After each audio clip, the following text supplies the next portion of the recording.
12 dreams for the Red Queen under crown of stone. 8 voracious beasts born from 8 restless nights. 4 nails piercing the flesh of the sinner.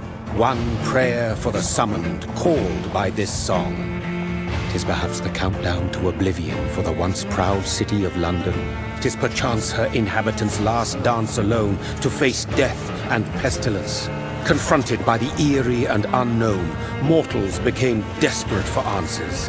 A flock's flight makes for an omen, the falling of a star a dire presage.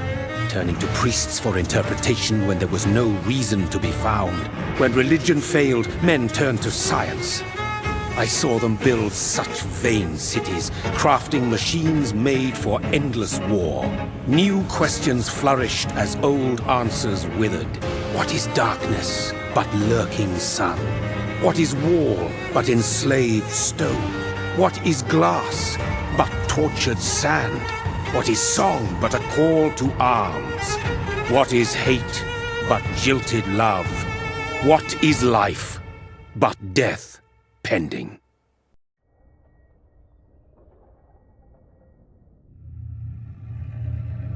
Death. Since the apple was plucked from the sacred tree, mortality was believed to be God's punishment, a righteous snare to keep mankind from ascending to the stars. They were all so wrong. Death is not a wicked thing, nor some holy retribution. A true punishment would be to never know its sweet kiss. Awaken from the harshness and be born once more.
Mary!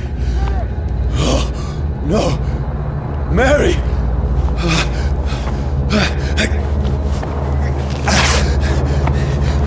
Hold on! Please, hold on! Oh, God. Oh, no. Mary! Mary! No.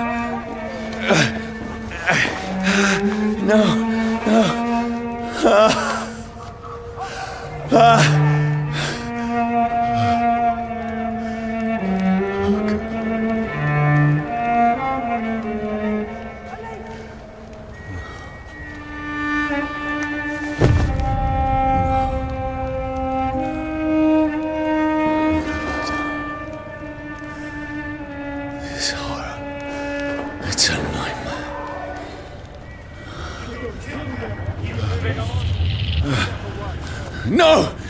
Please, a moment, let me explain!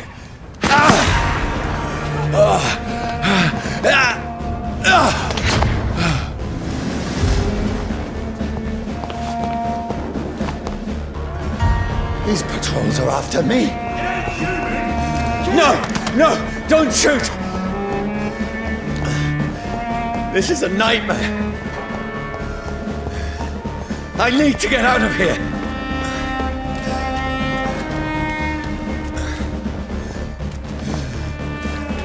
This can't be happening.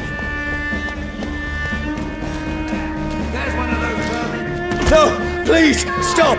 I mean you no harm.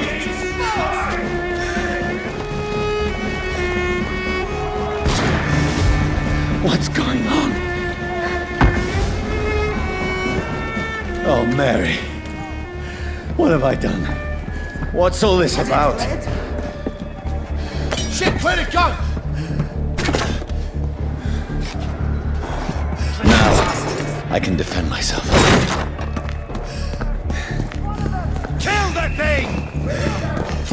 Who are you? Stay back!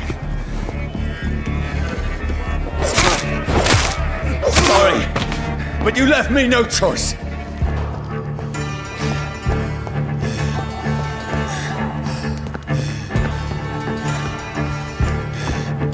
Who are you? Stupid beast!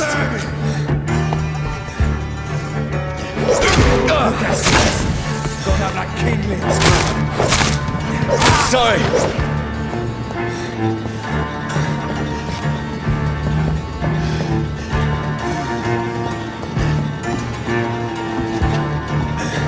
See them fancy clothes? No, This please, one's the stop! top. Let's see how it likes a bit of fun. Who are you? There's one of them vermin. What do you want?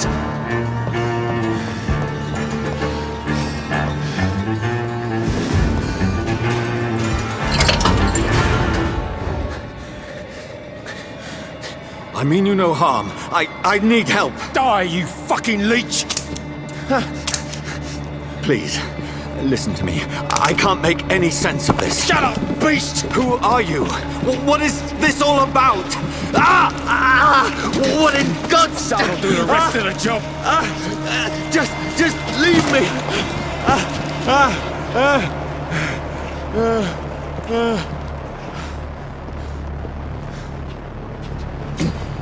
The sun. It feels like it's burning me to the bone. I need to find somewhere to hide. Right now! Let me go!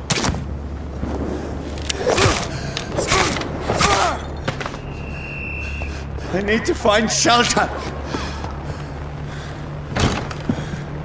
Is anybody there?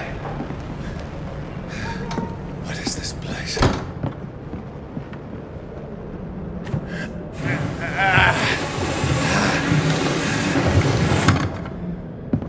The place seems abandoned. I should be safe enough here.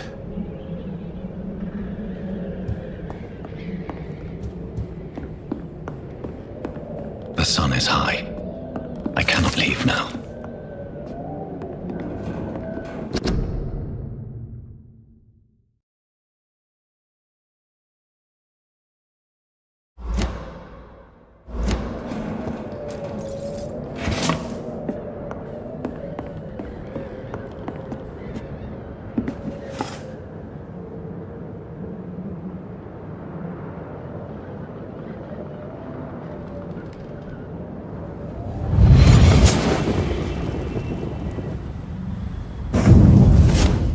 Brother,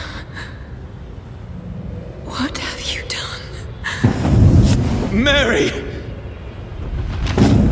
Mary! Mary, I'm sorry. Whoever did this to us, I will find them.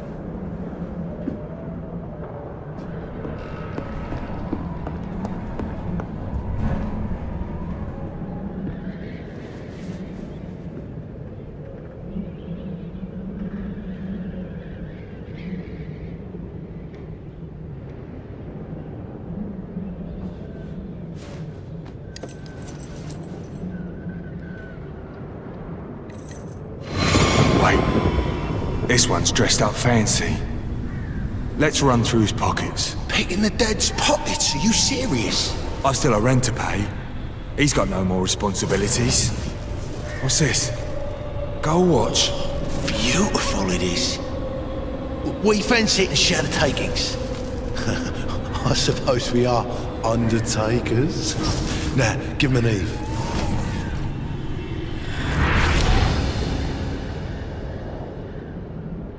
That's impossible.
Dreams for the Red Queen that sleeps under crown of stone, that she might linger longer, her eyes as white as snow. Who goes there?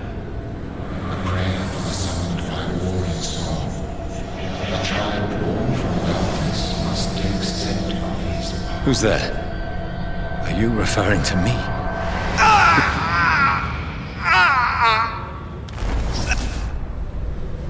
No! No! I still have so much to accomplish.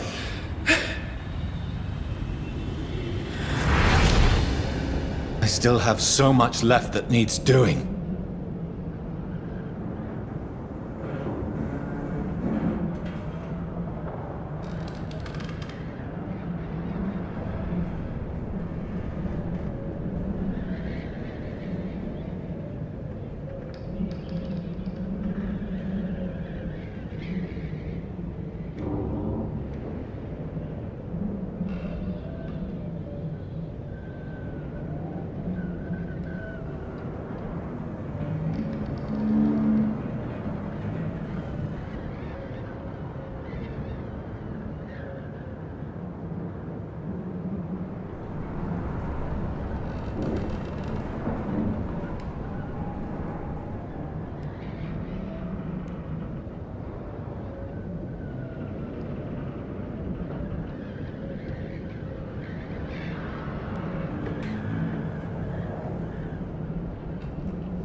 Johnny, this one's lost.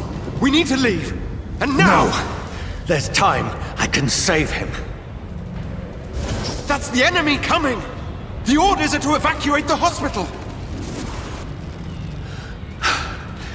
Done. He'll live. And now what? We fight. Killing is a hell of a lot easier than healing.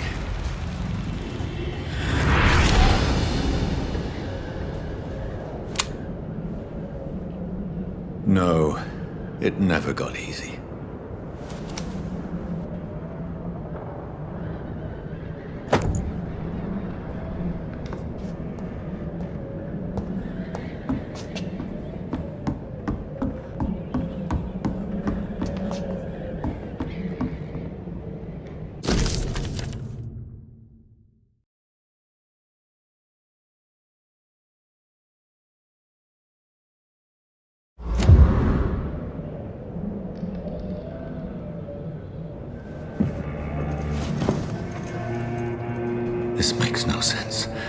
None of it. No sense at all.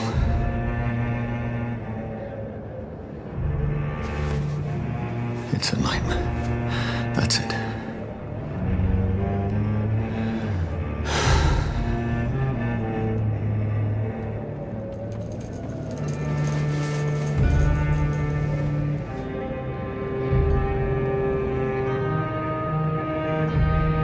So be it.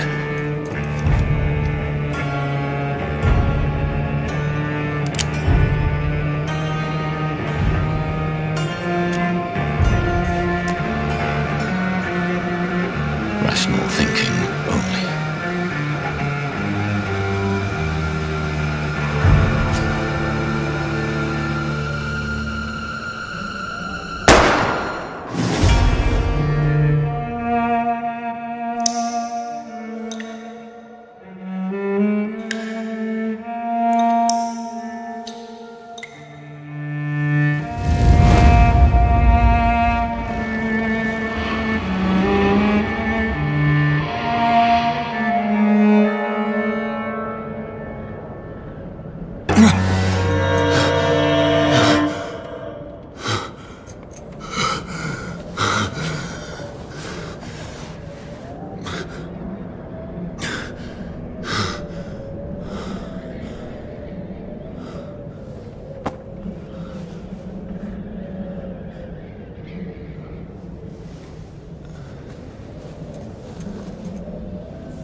This is absolute madness. I've lost touch with the real. Madness it is, as mad as the moon. Jane's blood in sunlight into a glowing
voice in my head. If I'm not mad,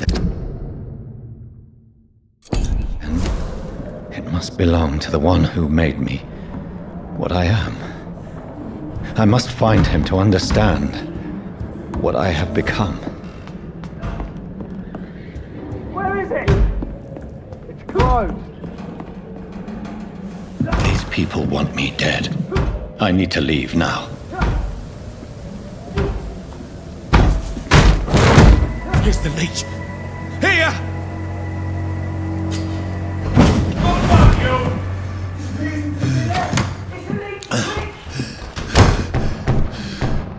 My head's spinning. Oi! Come out, you coward!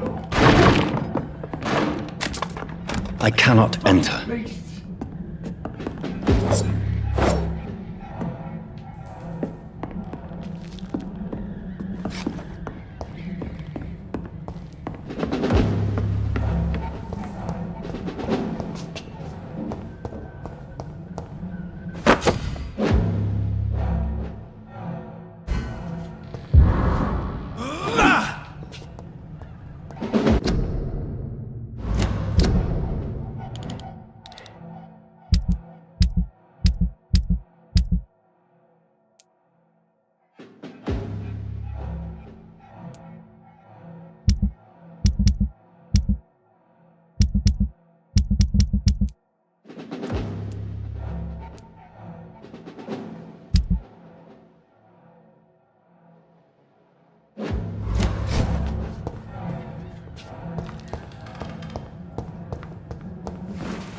I'm still in Southwark. I must reach the West End. Go back home.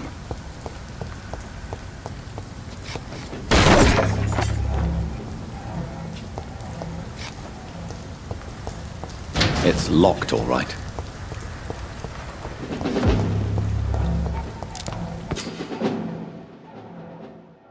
Die, vermin!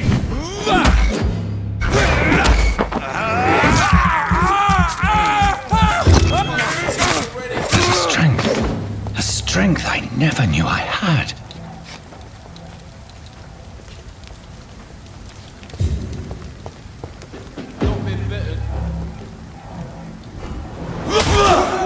It's on to us! This shouldn't be possible. Bloody leech! I see you, every fiber of my being is on fire.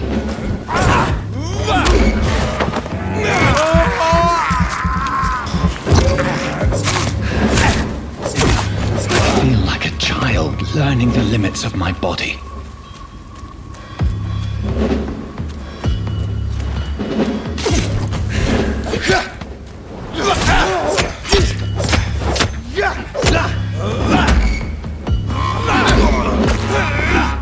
My strength, my reflexes. I'm not human anymore.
My poor sister. If only I had controlled my need for blood. Mary, someone will pay for what happened to you. For what happened to us.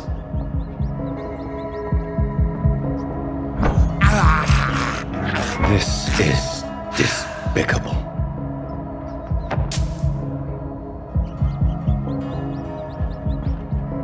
I cannot enter. I can't believe I'm doing this. It's locked.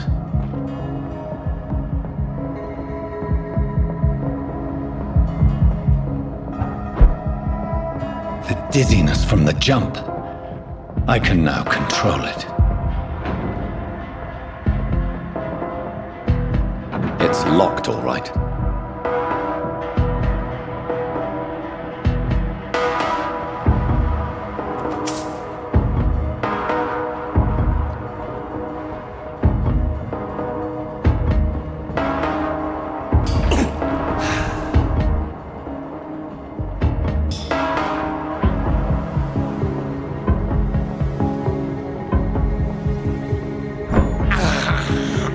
This is despicable.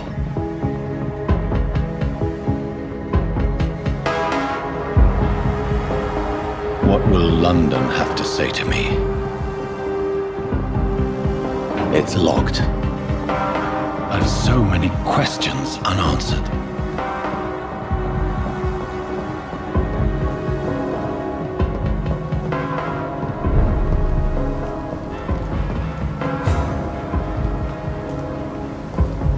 Another corpse. Have the very streets of London become a mausoleum?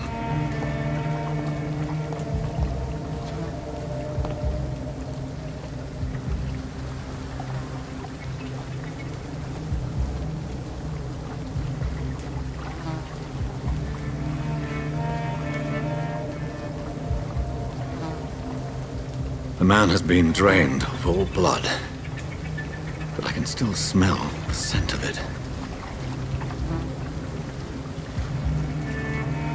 I follow the scent's trail. Perhaps it will lead me to my assailant.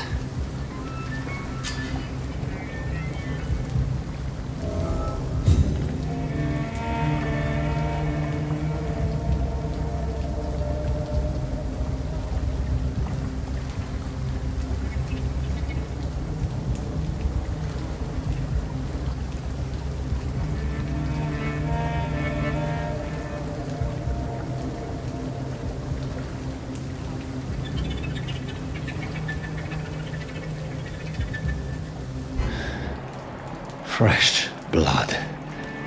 The smell is so strong.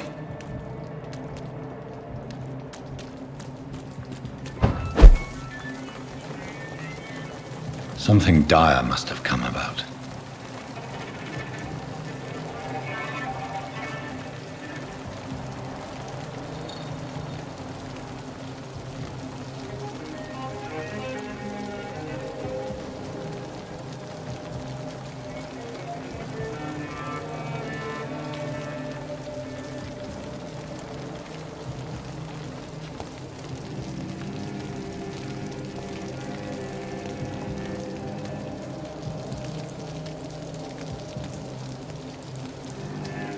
Where has everyone gone?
little life.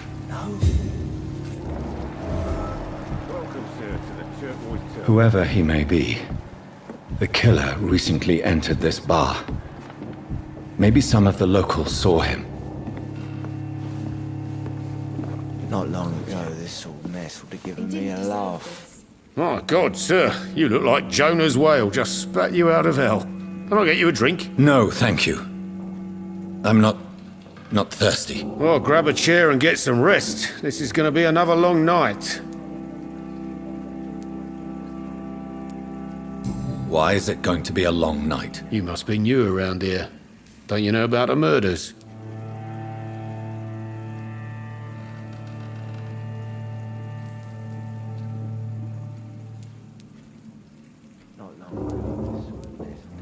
Do the police have any leads on a suspect? Even before the outbreak, coppers never came round here. We're on our own. People die in these parts all the time, and no one cares. Tell me more about these murders. Every morning for the last few weeks, bodies have been found. And those poor sods didn't die of flu. Where am I? Where is this place? You're at my bar, sir, the Turquoise Turtle. The last ray of light in this dangerous part of town. So you're open all night? Yep. Figured people might need a place to rest in these dark times. Aren't you scared? Scared of what? All the bad shit happens out on the foggy streets. And I never go outside. I'm looking for someone who might have passed through here recently. Wondered if you might help. It's been quiet tonight. The only other person I've seen went straight up to his room. Thought it was kind of rude, actually. You mean he's still here? Well, yeah. He paid for the entire week.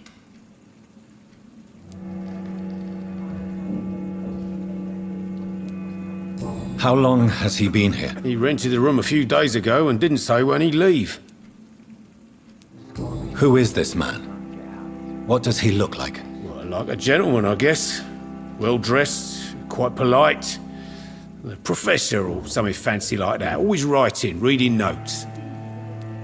I need to meet this man. I have questions. Just climb the stairs and knock on the first door. I heard him open his window, so I guess he's still awake. And, Yes? no funny business, you hear me? This is a respectable establishment. I've never even been to India. Good evening, sir. I wondered if I could ask for your help. Wow, you look like you need a drink. Yes. I apologize for my outfit. It's been a long night.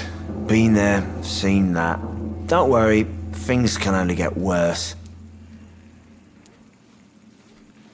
Has anybody entered the bar recently? Can't say. Sorry. I spent the night making love to that gorgeous bottle, see? This is important, sir.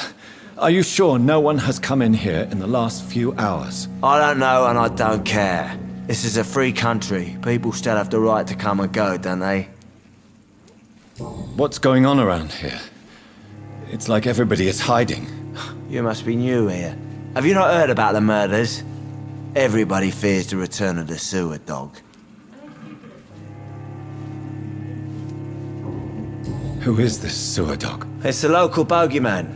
Convenient answer for every crime that happened for decades. You murdered someone, blame the sewer dog, eh? You make it sound like it's a fairy tale. People will always believe in monsters. It's easier than accepting their own darkness. We can all be monsters. I'll leave you to your bottle then. Poor Jack. He didn't deserve this. Hello, sir. Are you all right? Is there any way I can help you? I don't know. Maybe you could just talk to me. Maybe you prefer to speak with Tom, then. He's more agreeable talking to strangers. I just want to talk. I didn't mean to scare you. I'm not afraid, sir. It's just I've other customers to take care of. I only see one customer. Oh. Well, yeah, of course. I mean, I best check on them. What's going on around here? Where is everyone? Too many dead, sir. First the epidemic, now all these terrible murders. The murders. What can you say about them? Bodies found in the streets every morning. Drained of blood. It's just horrible. Some say the sewer dog is back. The sewer dog? What's that? No one knows. People have always disappeared around these parts. The ancients say it's the sewer dog coming out to feed. But now he's killing in the streets. What have you heard about the epidemic? It's a Spanish flu. Yeah. Killed so many last summer. Thought we'd seen the last of it. Dozens dying every week. Are the authorities doing anything? Nothing. There are so many quarantine zones in London now. It's gotten really hard to travel across town. What is this place? This is Tom's bar, a Turquoise Turtle. I'm the barmaid here, Sabrina, if you want to know. You don't seem to have much business. Where is everybody? Well, most people are sleeping right now. And those that are awake tend to avoid going out. What with the murders and all. Are you always open this late at night? No, it's only since the epidemic started. Tom thought that people may need a safe place to stay. I'll leave then. Thank you. Not long ago, this sort of mess would have given me a laugh. It's locked, all right.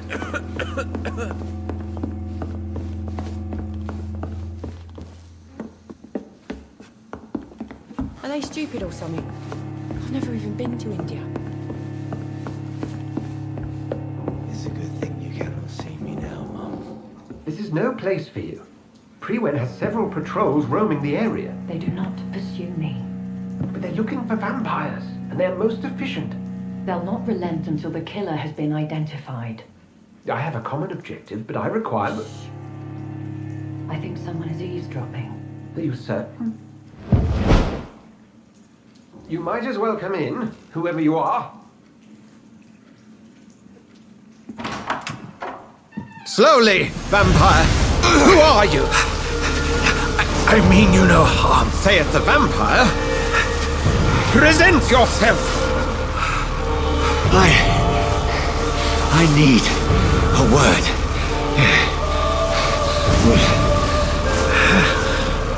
Anyone?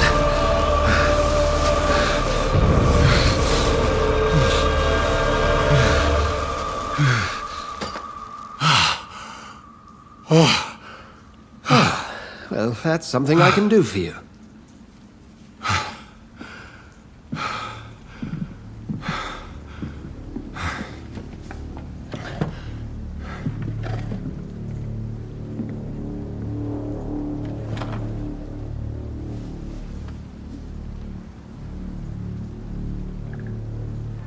And who might you be?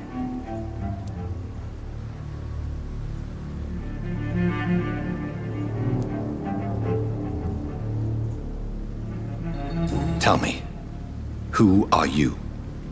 First, tell me what you want. Then I may tell you. That's none of your concern. Sir, you have entered my room in the middle of the night, pale as a corpse and shaking like a tree. So please, indulge me. Someone.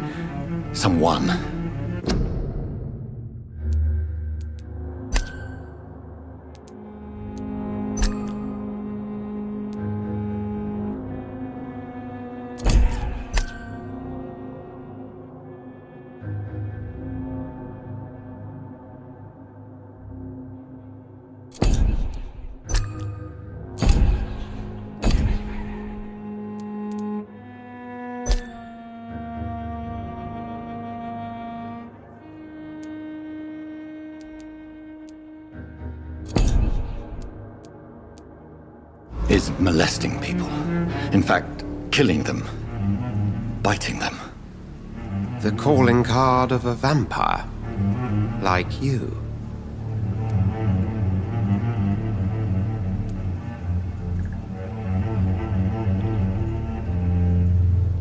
I've been hunted down in the streets and attacked. I'm a victim here too. I believe you. Then if you are not a vampire, who or what are you? Dr. Edgar Swansea of the Brotherhood of St. Paul. I'm performing an independent investigation here in an attempt to understand precisely what is going on. What have you uncovered concerning the murders? It started a few nights ago. Rumors of violent murders. The docks have always been, shall we say, somewhat unsavory. But this is different. How different? A vampire is at work here. Famished. Reckless. It must be brought to ground, and quickly. I heard another voice, that of a woman. Who were you talking to? Ridiculous. I've no idea what you're talking about. Something tells me not to trust you. Then the feeling is mutual.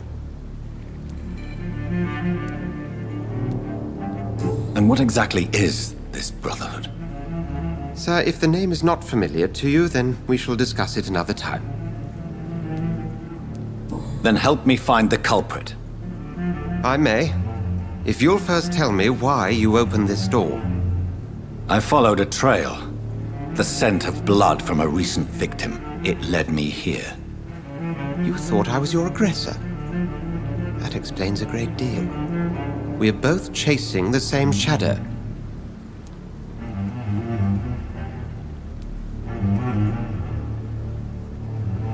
A shadow, indeed.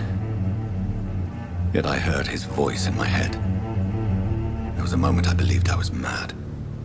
You should let me handle this affair. You've no idea what you're up against. No. I will find the monster. He is mine. How will you do any better than I? But then let me ask you this. What are your intentions if you find the killer?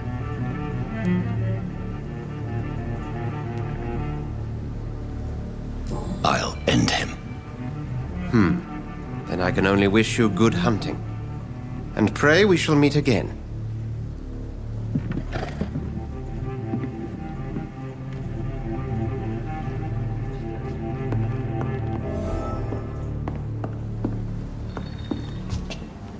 I live long enough to see them wet boot boys get what's coming to them.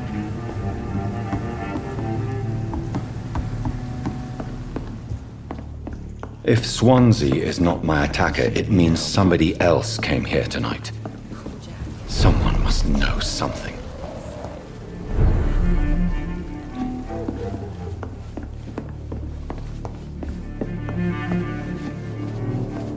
Evening, sir. Can I help you? I have a few questions for you. Well, if you must. I spoke to Dr. Swansea. He's not the man I'm looking for. Now, I want the truth. The truth? What do you mean? I suspect that someone else was here tonight. And I don't think Tom wants to tell me about it. I'm just the barmaid here, okay? If Tom says you're the only visitor we had, then you're the only visitor we had. I can feel your fear, madam. Please, tell me what's going on. It's Will. William Bishop. He came in here earlier tonight and he... Well, I thought he was going to clock someone.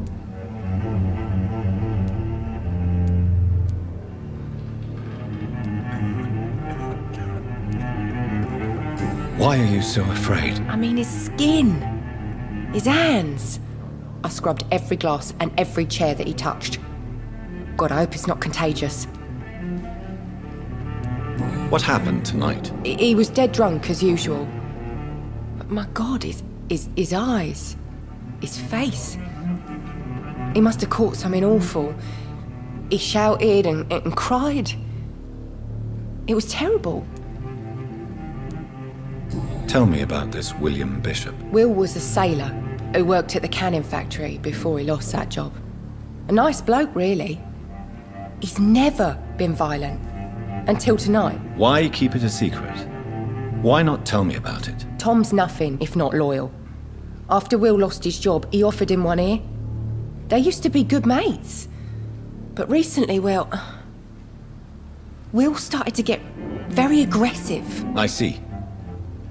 Thank you for your candor. I'll be sure to talk to Tom.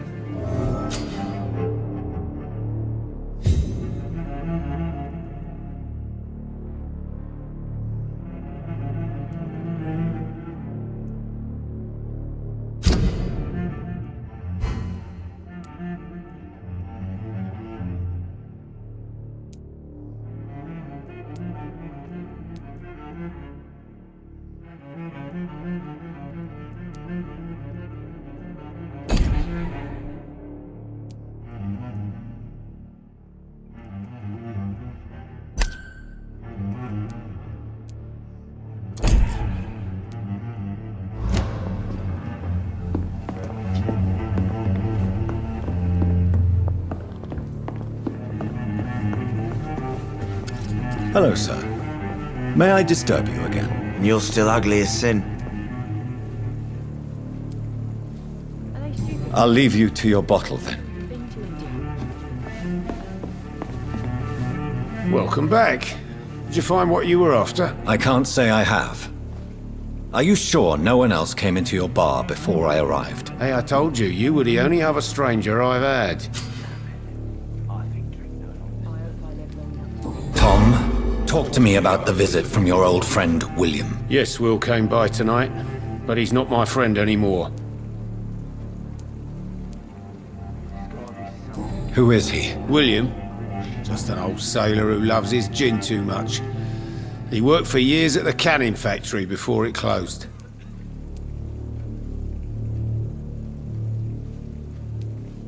How was he tonight?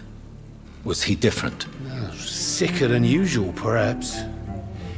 He whined and mumbled about how mean people were to him and how he'd like to talk to me outside, and then he left when I refused. Is he dangerous? Yeah. Like many drunks, he's all bark and no bite. He can barely stand up most of the time.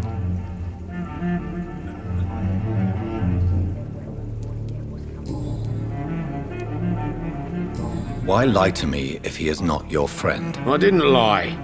I said you were my only unannounced customer, and that's the truth. I need to find him. It's a matter of urgency. Do you know where he is? You could try his boat. It's up by the North Pier. He sleeps there when he's too drunk to get home. Please describe him to me. What'd you expect?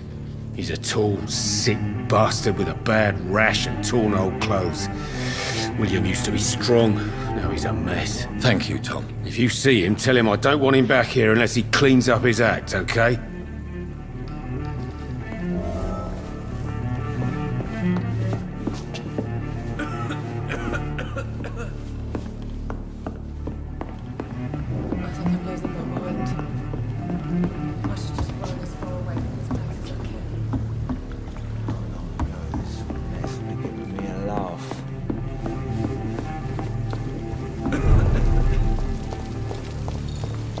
I will get to the bottom of this intrigue. What's been done to me, to this city.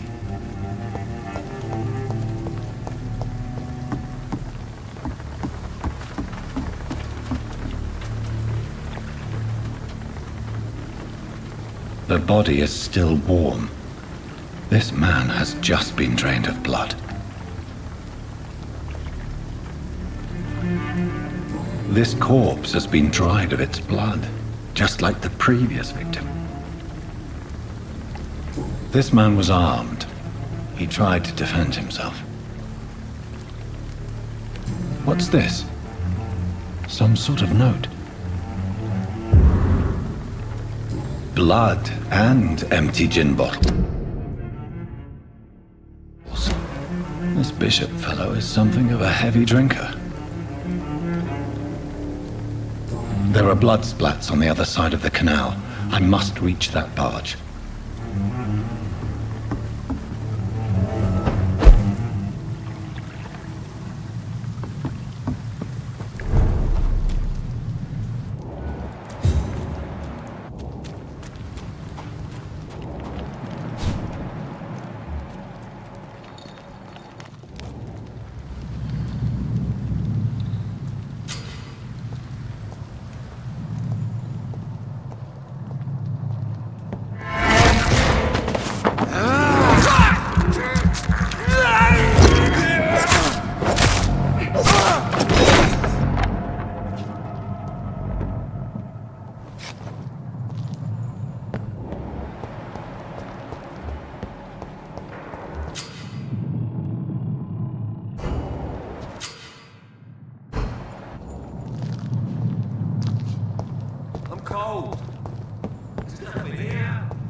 ammunition crate. Good. I may need a lot of bullets. I feel like I'm back on the front line again. But I've only been part of the guards 3 weeks. The man says a bloodsucker's dug in here. You've got one job, and that's to find it. There's safer places to be than here. Over there!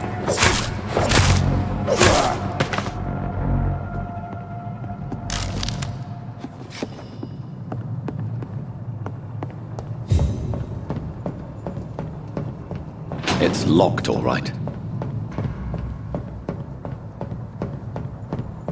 I cannot enter.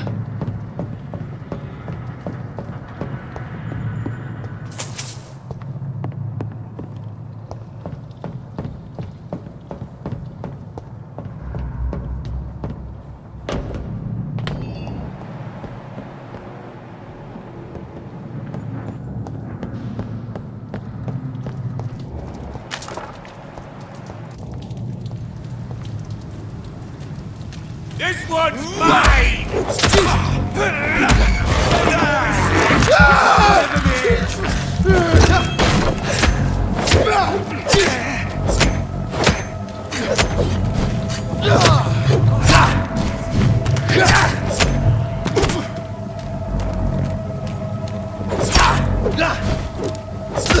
Watch it!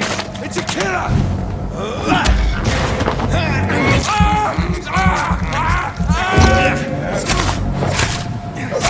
Get our weapons ready! We found one!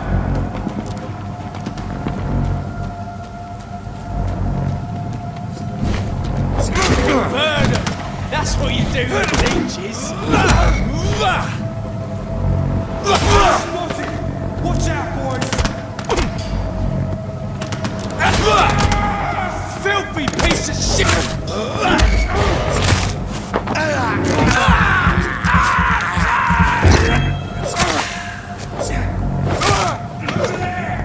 There's one of them burning!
Fresh blood. The whole building reeks of it. The scent is so strong it makes me dizzy.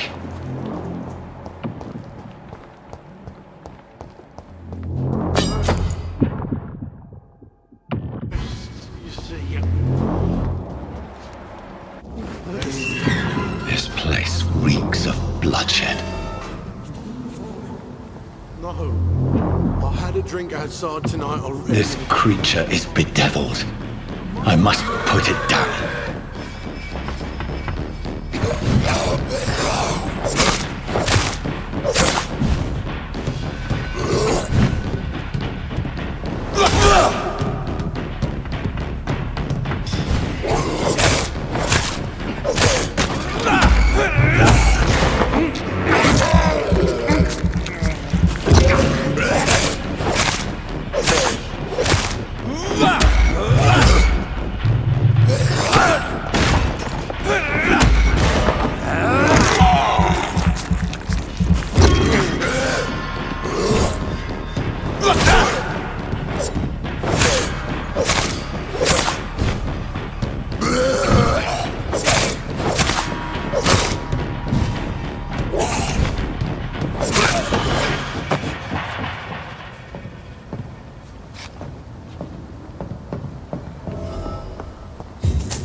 It's locked.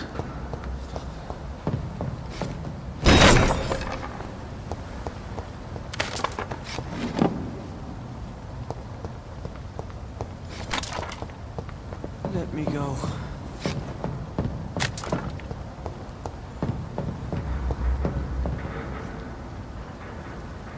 It's not too late. William was an honorable man. I could have saved him.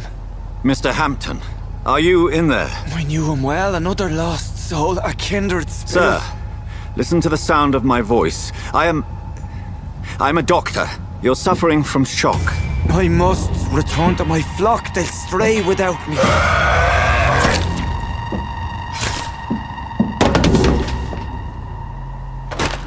Remember, certain skulls are every bit as resistant as we are. Who are you? What do you mean by Skal? You truly are a newborn. I should have realized. Wait. You are the woman from the bar. Are you like me? Can you help me? I believe, sir, I already have.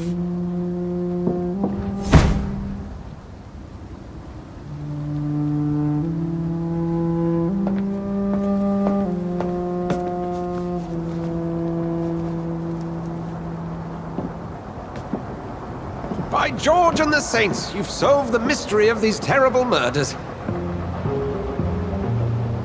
Patience, good fellows, I've come to offer help. Just give me a moment to secure my boat. We can leave this awful place.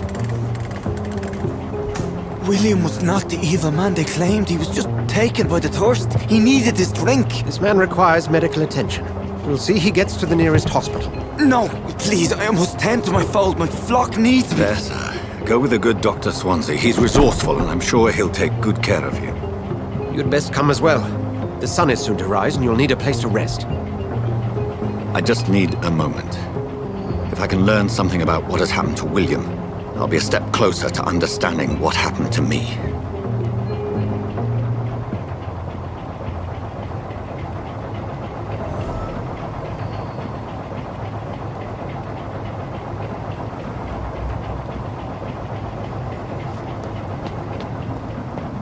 This poor creature can't be my maker. Could it be some subspecies of vampire? I must find a place to analyze the blood.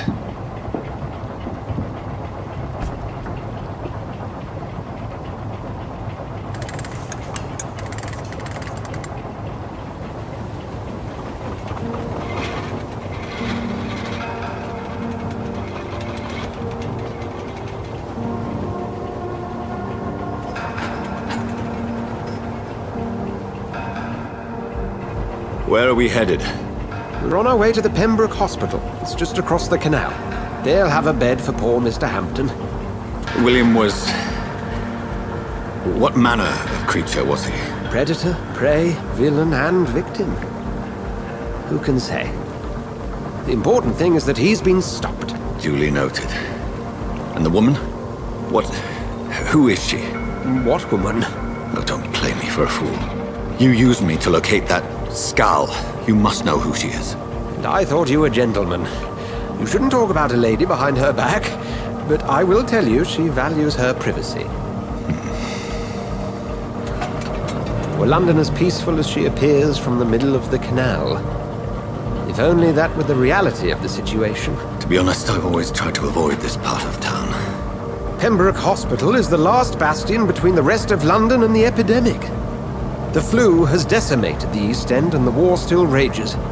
Welcome to the front lines of a plague. This is where you work, Dr. Swansea? I am the administrator of Pembroke Hospital. I thought you were here in service of your mysterious order, the Brotherhood of... Of St. Paul's Stole, yes. But first and foremost, I'm a man of science. A physician, like yourself, Dr. Reed. How do you know who I am? No need for modesty. You are Dr. Jonathan Reed, a surgeon of some caliber and renown, if I'm not mistaken. You are correct, sir. I knew it. I had my suspicions. But when you took the blood sample from the corpse of poor William, I was certain. Dr. Reed. Marvelous. Have we met? I attended 3 of your seminars before the war. I have the utmost admiration for your research.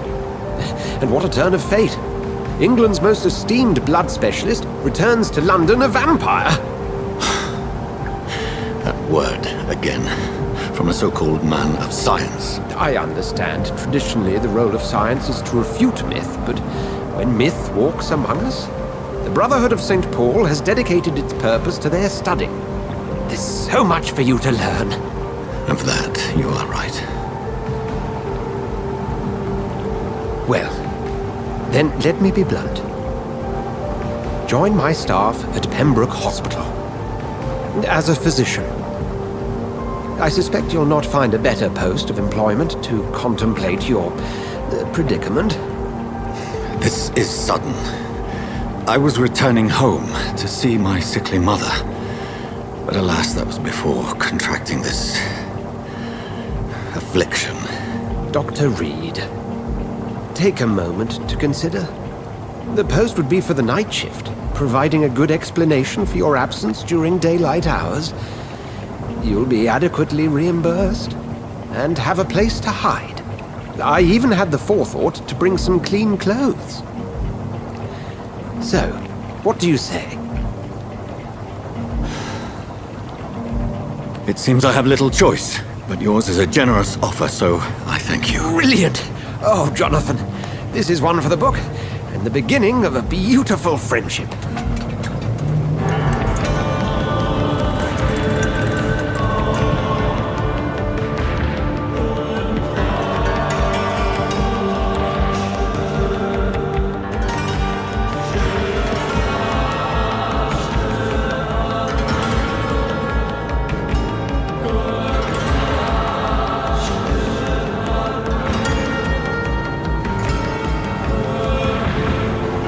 Dr. Swansea, thank goodness. I was beginning to be concerned.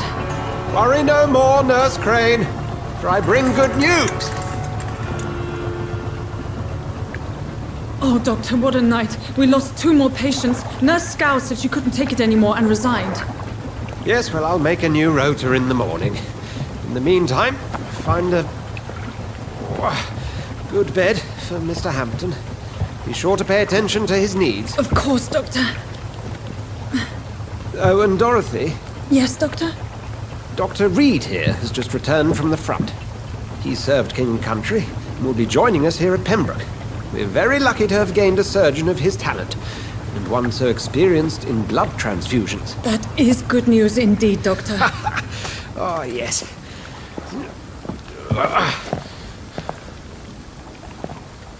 Here at Pembroke, it's not what we have, but what we haven't. It's only thanks to Nurse Crane and the staff that our ship doesn't sink. If you have any questions, just ask her.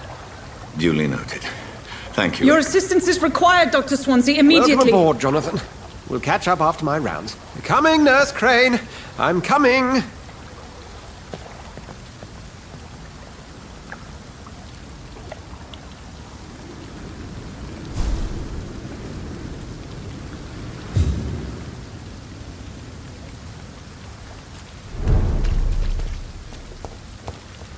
It's locked, all right. Come on, you bastard! You can do better than that! Nah! It's my turn!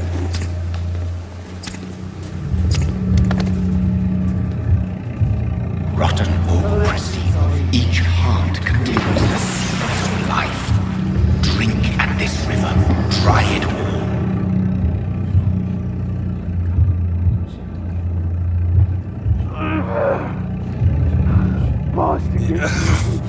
Oh, come on, you bastard! I won't bite! Sir, please. You've lost too much blood. Calm yourself. You think I didn't notice? Stop your staring and get me to an hospital, you arse!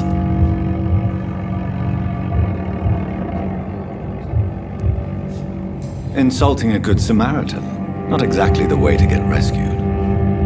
Alright, sorry. I am in pain here. My guts are spilling out onto the street and you're yabbering on. Yes. That's a very nasty wound you've got there. Take my word, I am a doctor. Dr. Jonathan Reed. Name's Clay Cox. I'd appreciate you helping me to a better place, Doc. Follow me, Mr. Cox. Let me assist you to that better place.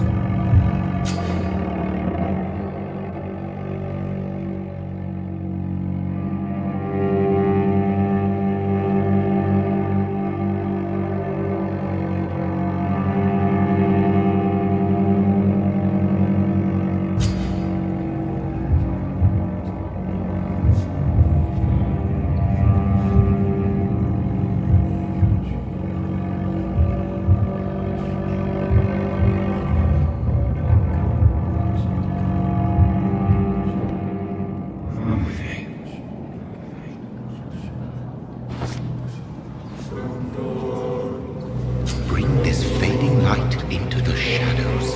Dance with him the dance of life and death.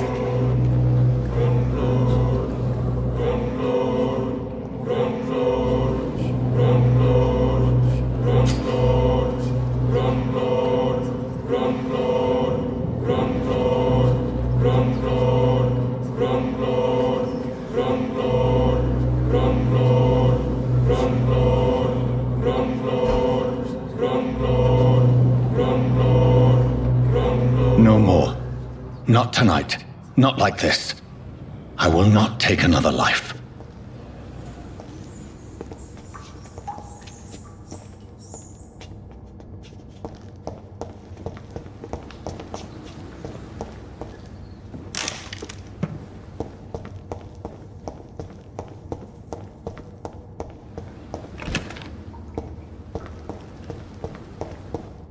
Did I black out?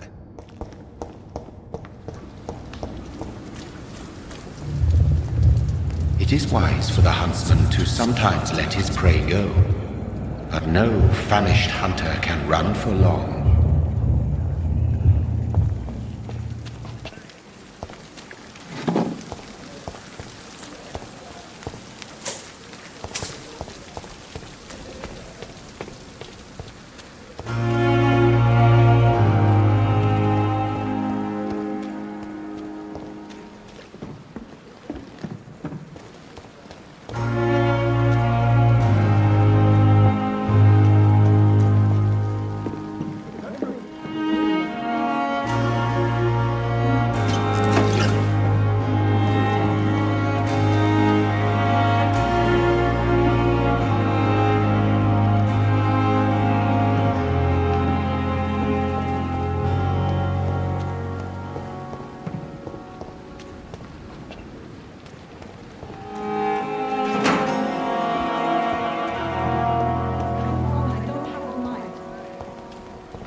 Doctor, where have you been?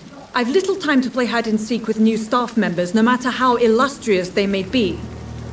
I found a wounded man by the docks. He answers to the name of Clay Cox. He requires urgent medical attention. Already making the rounds? That's the Pembroke spirit. I'll ask our porter, Milton, to bring him back immediately. Thank you, nurse. What can I do for you? Dr. Swansea insisted we provide you a quiet office.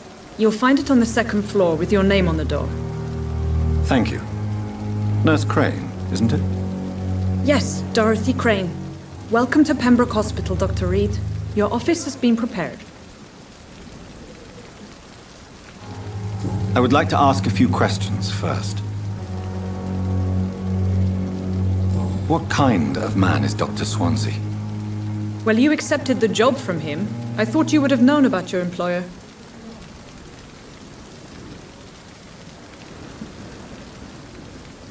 Apologies, I've only just met him the once.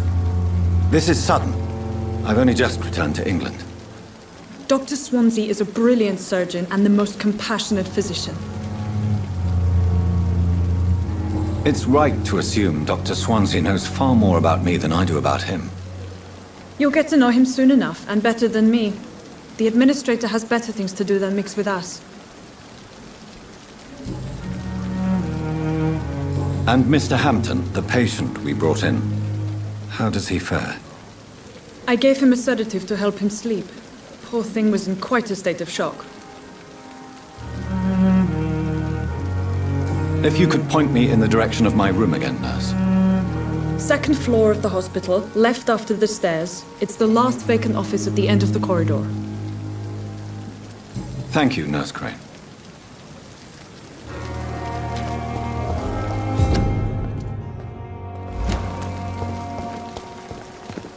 At least that mistress of the dock has stopped following me. Good evening, nurse. I'm Dr. Jonathan Reed, the new surgeon here at the Pembroke. Dr. Swansea has already told us about you, sir. I'm Nurse Gwyneth Brannigan. Welcome to the Pembroke Hospital. Did he really? It's a good thing I wasn't hoping to keep a low profile. All members of staff have already read about your new blood transfusion technique.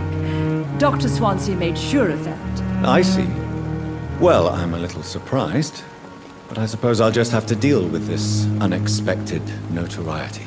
You must know, blood transfusions are Dr. Swansea's primary subject of research. He is convinced it is the future.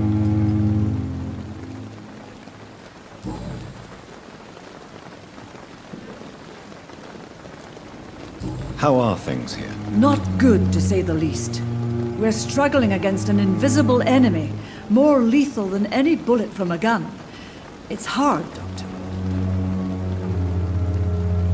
An invisible enemy?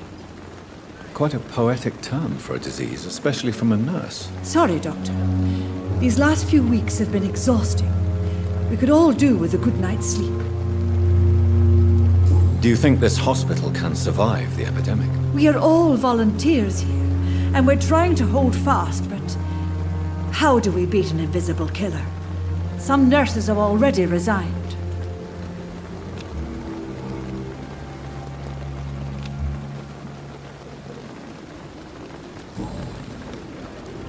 I'm not familiar with all the staff yet. Perhaps you could help me. Brilliant professionals, most of them. Dr. Swansea has a gift for recruiting talent. Most of them. Is there a problem I should know about, nurse? It would be inappropriate for me to speak ill of a colleague. Nurse Brannigan, if you do know something, please tell me. Anything you say will be held in confidence. No. I may disagree with some conduct, but in the end, everybody is doing their best.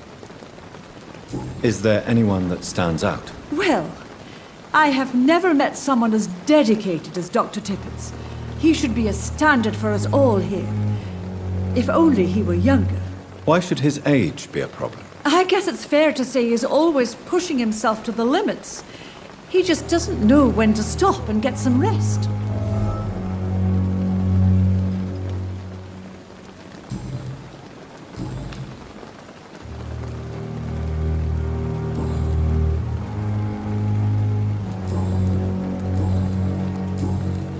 Goodbye, nurse. Call me if you need assistance.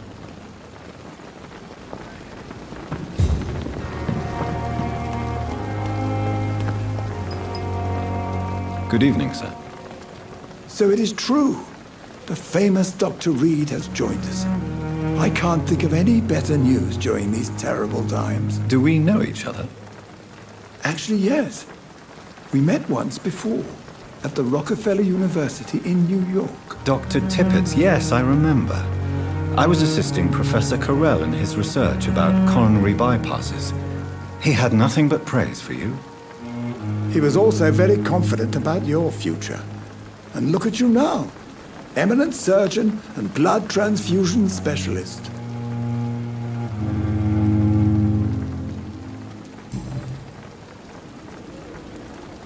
What is the Pembroke Hospital situation? And please, speak freely. This hospital is not exactly the best of London. I'm sure you are used to working in a better environment. It's more than enough. In any case, the personnel of a hospital are much more important to me than the building. Don't be misled by appearances, Dr. Reed. This hospital does not lack talented people. It just lacks hope. What can you tell me about the staff in the hospital? Some are really good, and others are not so good. But during this troubled period, there is no time for slander. I prefer to focus on the positive character traits.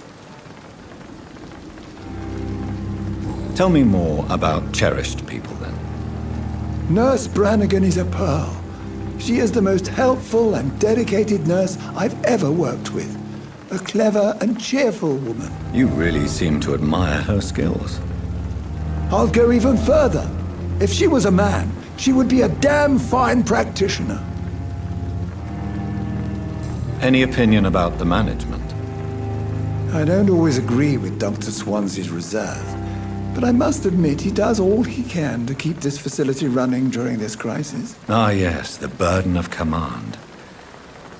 I was fed up with this concept while serving as a medical officer. Don't get me wrong. Swansea's a good administrator. I just wish he would get out of his office now and again.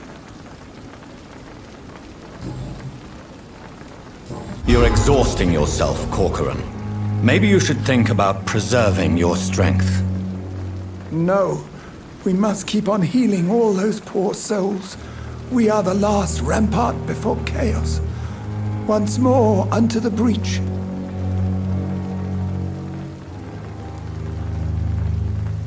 Nurse Brannigan is worried about you, Doctor. She should not have told you that. I will have a word with her. You don't have to blame her for her honesty. I'm not that kind of man, my dear Jonathan. Actually, Nurse Brannigan's opinion is the only one I may listen to.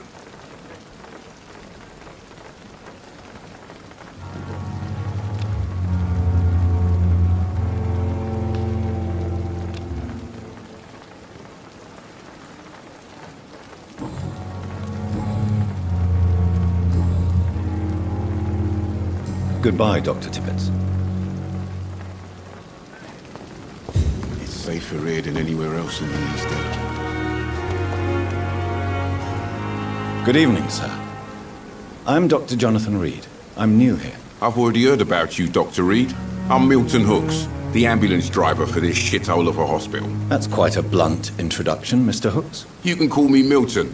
I like to speak my mind, Dr. Reed. Perk of the job. Don't judge me, and I won't judge you. I'm not sure I understand what you're talking about. Well, I'm no doctor, but I'm pretty sure a gun can't be used as a surgical instrument. You have a keen eye. I learned to shoot during the war, and have carried one ever since. Old habits die hard. No need to explain, Dr. Reed. And if you ever need a better gun, remember, I may have something for you.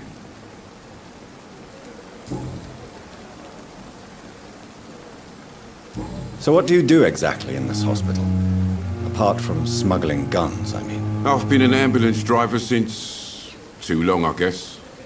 I bring sick people here night and day. It's a dirty job, but I get it done. Most of the time.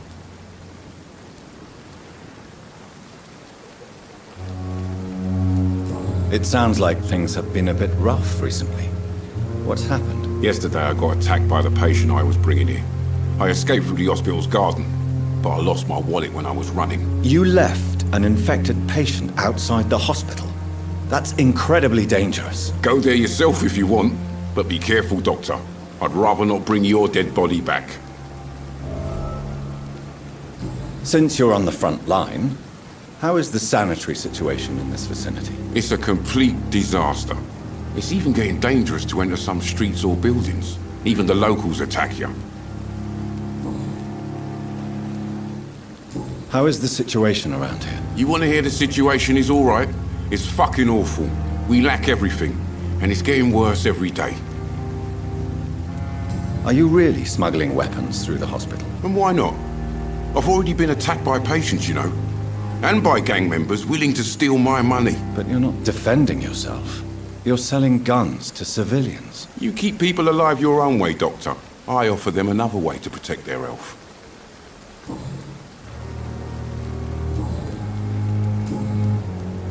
I'd like to see your goods. Wise choice, Dr. Reed. A reliable gun is what everybody needs these days.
How can I be sure I'll not find your unconscious body in the house again? I promise you, you'll not find my unconscious body. For God's sake, how can you say such a thing? How can you refuse to listen? I tried to warn you for so long. No, I won't let my only son die.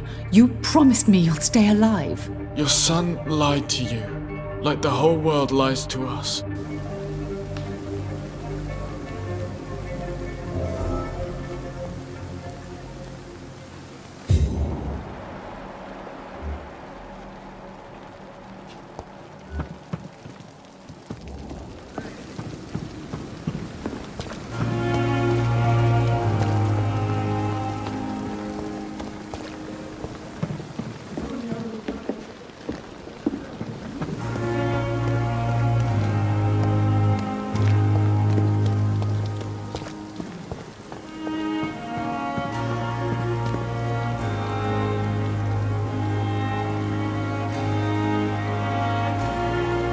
Dr. Swansea is right.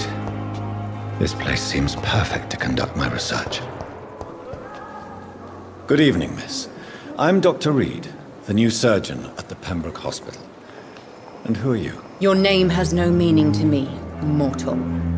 You're nothing but dust blown by the winds of eternity. I beg your pardon? What are you begging for, mortal?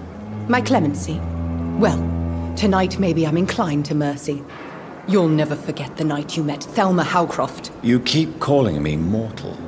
Why is that? And if I'm mortal, what are you? Well, Dr. Reed, if you must know, I'm a vampire.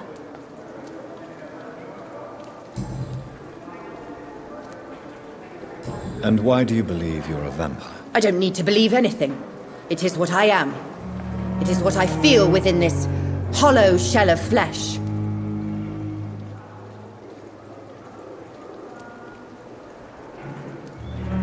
Please, describe to me how you feel.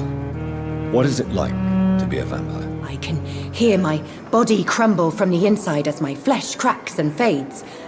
I sense the last pulse of pustulant blood within my drying veins. I need new blood.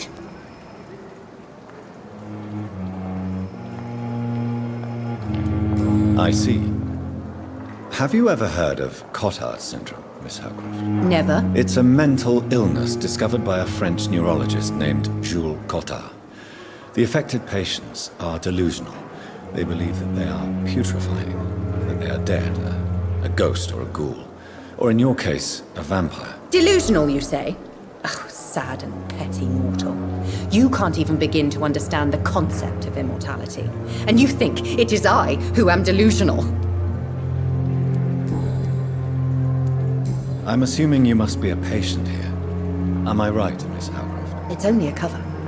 To hide from my enemies. I can leave whenever I want. As a woman, a spirit, fog, or bat. Who are these enemies you mentioned? Can you describe them? I cannot say for sure. But I sense their eyes on me from nearby. I feel them watching me every time I visit the garden near the morgue.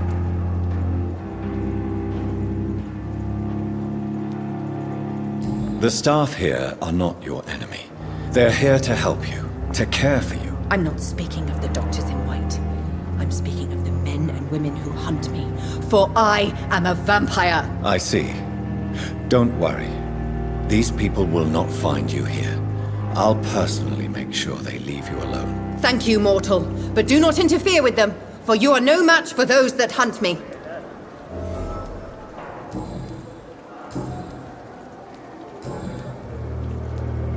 Who are you really, Miss Howcroft? I mean, apart from being a vampire. Is that not enough for you, puny mortal? What do you require? Proof of my powers? I'm curious to know who you were before becoming a vampire. It was such a long time ago, I don't remember. Centuries of unholy life can have strange effects on one's minds, you see?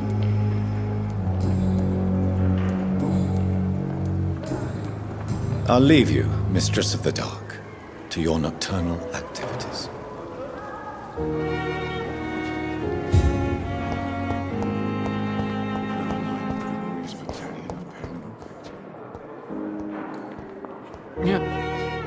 Good evening, sir. Can I help you? Unless you're here to fix my face. No. I don't think you can help me. I'm Dr. Reed. I've recently taken the position of head surgeon here. War injuries, am I right? You guessed right, Doctor. German shell took my pretty little mug right off. But they still call me Thomas Elwood. How is your stay with us, Mr. Elwood? Oh, it's bliss. I just escaped death in the trenches to be surrounded again by the moans of the dying. Can I ask you precisely why you're a patient here? It's the pain, sir. The drugs don't work. It just hurts under the scars, if you get my drift.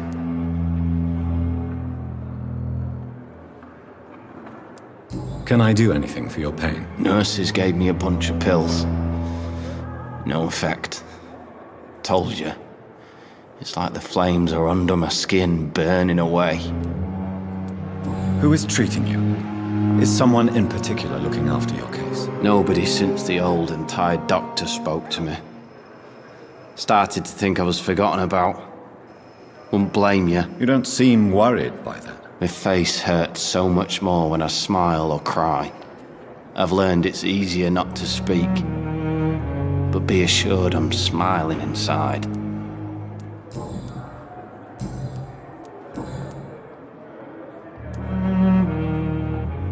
Where were you stationed, sir? Did you serve for long? I really don't want to talk about all this shit. No offense.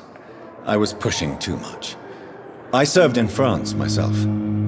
I just wanted to know what happened to you. You were an officer, weren't you? Then I doubt we fought the same war, sir. No offense. How close are you to Miss Hallcroft?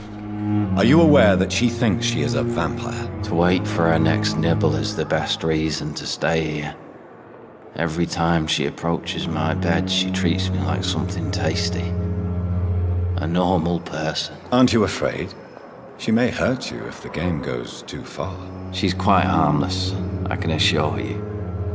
Her head's broken inside is all. While I'm busted on the outside. But she's still beautiful. Living proof that there's hope for me. So do you let her bite you? You know that's not sanitary. And why not? She's only supping a few drops of me blood. And the pain, it's real for once. She could decide to bite less willing patients. Then it's another good reason for me to stay here, Doctor. You do realize she's mentally disturbed. It's called the Cotard syndrome. She truly believes she's a vampire. In her madness, she never refers to my scars. And frankly, if I could, I'd join her world. It seems much more fun than the real one.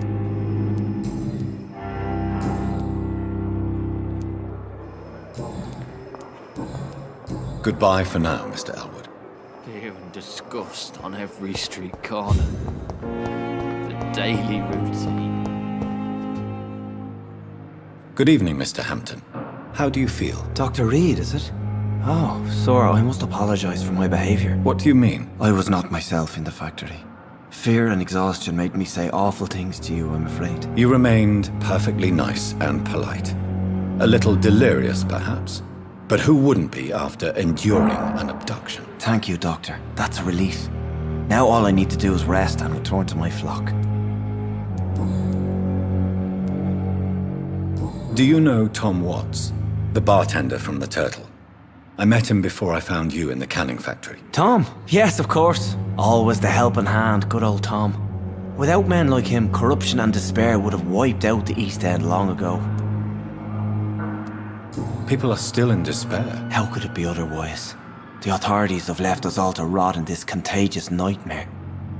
No drugs, no advice, nothing. It's a damn shame. Who should I avoid in this part of town, then? Any particularly evil figures? Not really. Most men and women are just doing their best. And it's not my habit to speak ill of people I know, Doctor.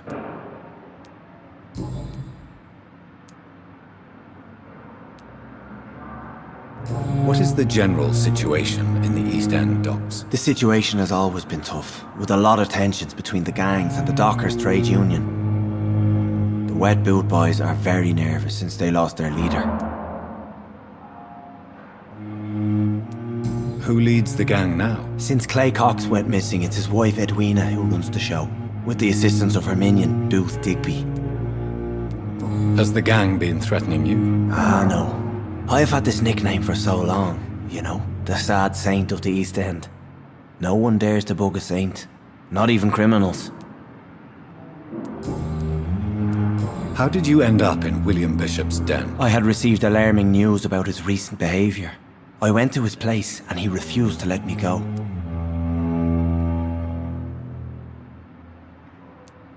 Why did he abduct you? William was an alcoholic. His addiction suddenly changed to blood.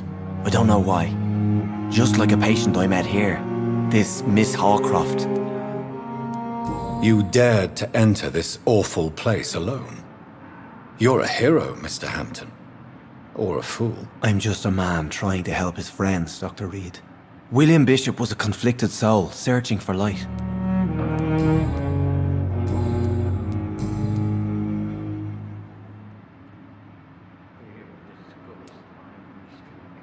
Have you made friends since you arrived? Not really, but I recognize Miss Harriet Jones.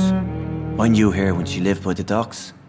That poor woman had such a miserable life. You never came to see her here at Pembroke. Receiving visits when sick can be an important part of the healing process, you know. We're not just bodies. You're preaching to the converted now, Doctor. To be truly honest, I thought she was dead. She left the docks many months ago. What do you do for a living, Mr. Hampton? I can't help but notice the cross around your neck. I manage a night asylum for the poor and homeless of the docks. And I try to guide the lost and hesitant on the right path to our Lord.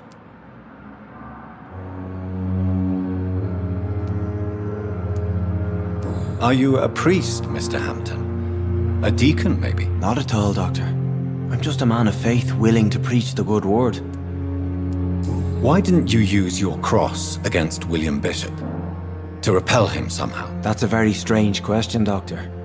A cross is no magical token, if that's what you were trying to say. Not mine, anyway. How do you feel, Mr. Hampton? Medically speaking, I mean. I feel exhausted. Beyond exhaustion, actually. William drank so much of my blood in his madness. I feel empty. You're in good hands here. Dr. Swansea is well versed in blood transfusion, and I'm sure he'll take the best care of you. Thank you, sir. I believe all I need is rest, and then I can go back to the people who need me. Goodbye, Mr. Hampton. We'll talk again later.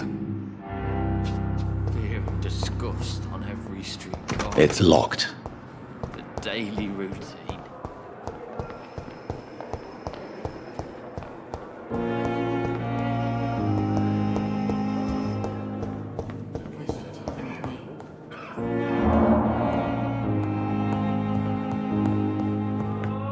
This hospital seems to be... Good evening, sir. I'm Dr. Reed. I believe we're going to be colleagues. Reed? Yes, I've been informed about your arrival. I'm Waverly Ackroyd. Welcome aboard, I suppose. Does my arrival inconvenience you in some way, Dr. Ackroyd? Let us just say that I don't particularly share Dr. Swansea's enthusiasm for hiring you. What we need here are reliable professionals, not overrated dabblers.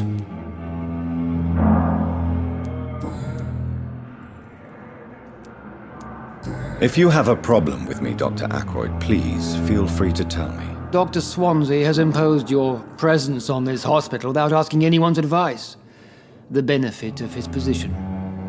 But I don't agree with it. I know we've never met before, but I believe this hospital could use all the help it can get. You will agree with that, I'm sure. Oh, but I have heard about you, Dr. Reed. Of course, you can't say the same about me, since I have not wasted my time courting the press.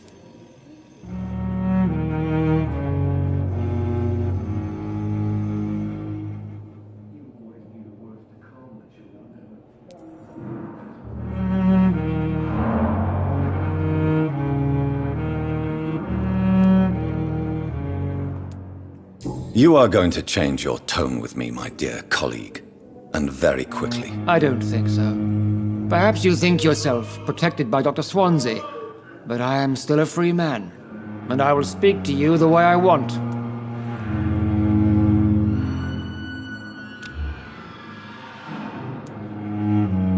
Since your tenure in this hospital is longer than mine, perhaps you can tell me more about this place. Let's just say I'm tired of the carelessness around me. I have always respected the skills of Dr. Swansea, but over time his enthusiasm has become displaced. Carelessness? Exactly what are you talking about? We're here to save lives. The people who trust us are not volunteering for experimentation. They're here to be healed. I don't intend to run any radical experiments, Doctor. Even if I, as any good practitioner should, express an interest in pushing the boundaries of medical research. Modern medical methods were created through audacity and ego. But there are rules in our line of work, and they're here to protect our patients.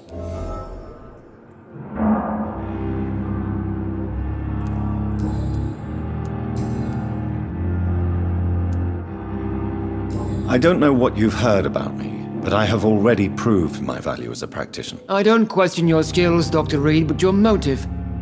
Is it money, fame, or are you truly dedicated? And what exactly is that supposed to mean? I served in the war just like you.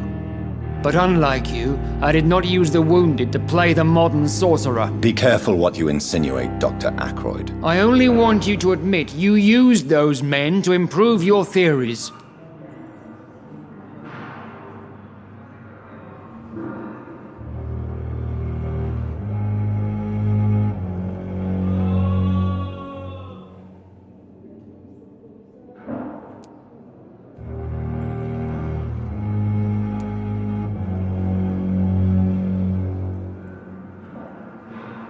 Knowledge has always been and will remain our main weapon, and it has always come at a price. And personal initiative. It is not a question of initiative, it is a question of integrity. These men and women have put their faith in us, Dr. Reed. It seems you have bad memories of your military service. I refuse to see this industrial slaughter as scientific progress. War only reveals the worst in men. We can at least agree on something, Dr. Ackroyd.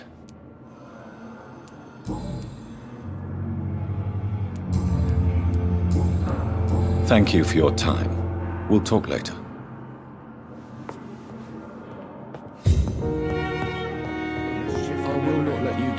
What can I do for you, Doctor? Thank you, Nurse Crane.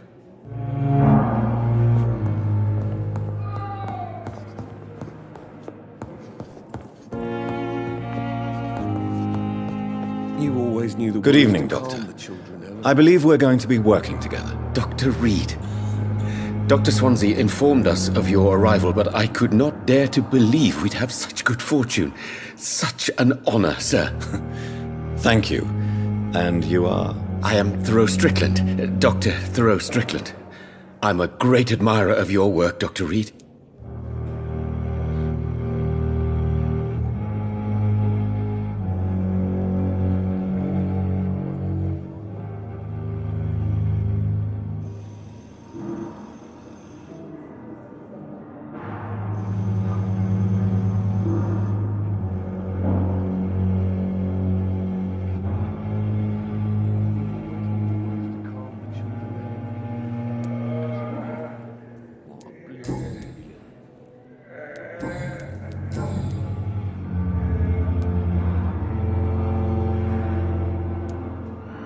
What can you tell me about the Pembroke? Well, it has always been an honor to work with Dr. Swansea. But with your arrival, I can't think of a better opportunity to learn about blood transfusion.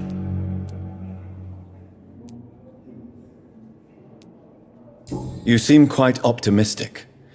It's a rare and precious attitude in these difficult times. I'm convinced that this epidemic is a test of endurance and dedication for us men of science. Questions remain about our capacity to resolve the situation. True. Last summer, during the first wave of the epidemic, I used to joke with Milton about the extra work. We're not smiling now.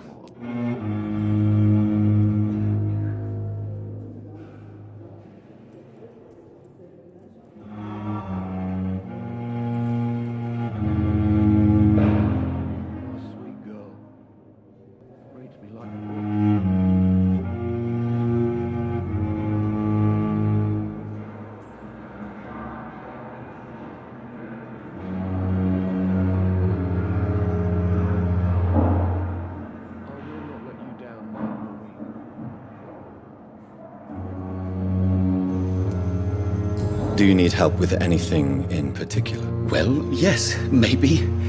I'm waiting for a batch of products I ordered for my personal research, yet my supplier seems to have vanished. Do you want me to play the errand boy for you? Oh no, Dr. Reed.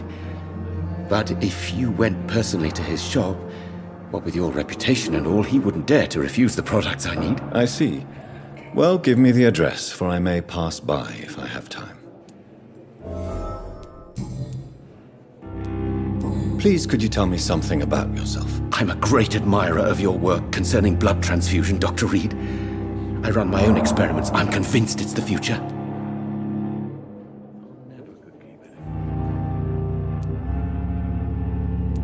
What made you choose to be a doctor? I'm not ashamed to admit you and your work have inspired me. I am honored to have the opportunity to work by your side.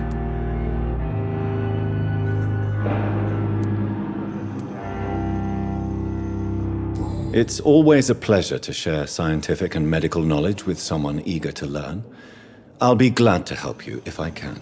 This epidemic may be the century's most terrible disaster, but I'm convinced that we, as doctors, are the only ones able to defeat it.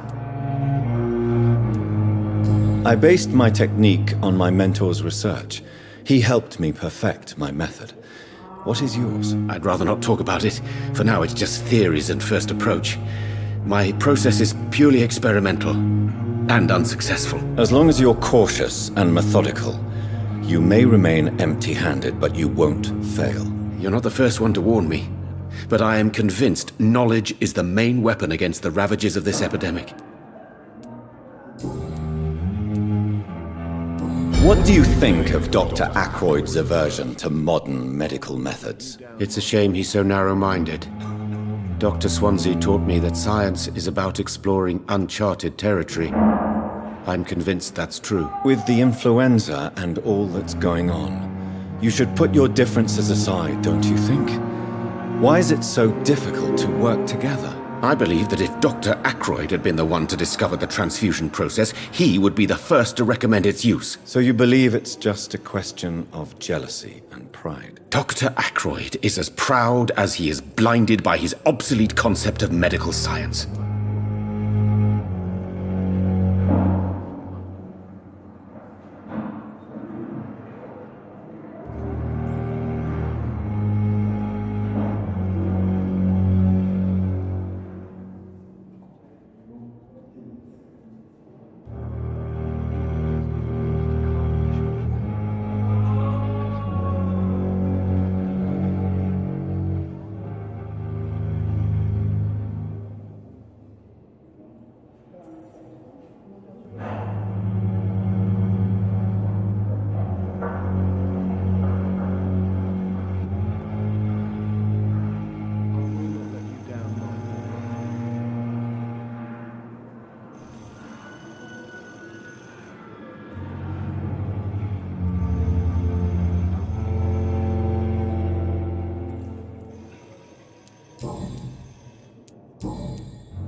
Tell me more about your willingness to experiment with new medical techniques. Harvey Fiddick is a patient suffering from a severe injury that could cripple him if not treated correctly.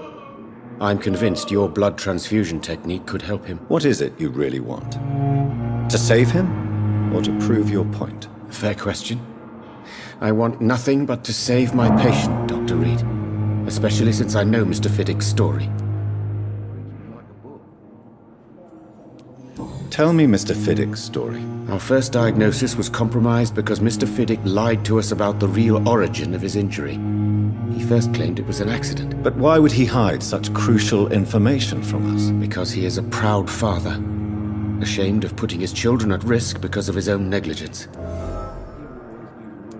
This personal involvement could also appear to be a lack of impartiality.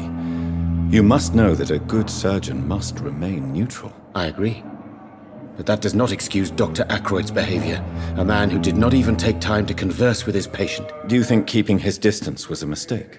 All I know is that I'm taking care of human beings with desires, hopes, and fears. Not some biological machine comprised of blood, bones, and flesh. Goodbye, Dr. Strickland.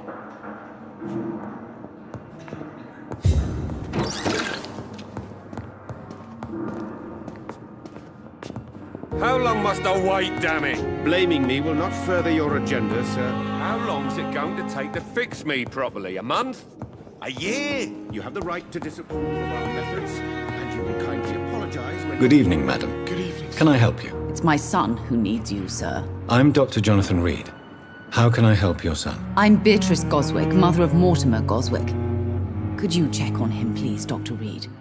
I've heard much of your talents as a physician. What can you tell me about yourself, Mrs. Goswick? Not much to say. Just take care of my Mortimer and I'll cover all the expenses. That's all that matters. Are you really that rich? Most of the patients here are of a more humble origin, if I may say so. Yes, thanks to my husband. May he rest in peace. I can cover any needed medical expenses.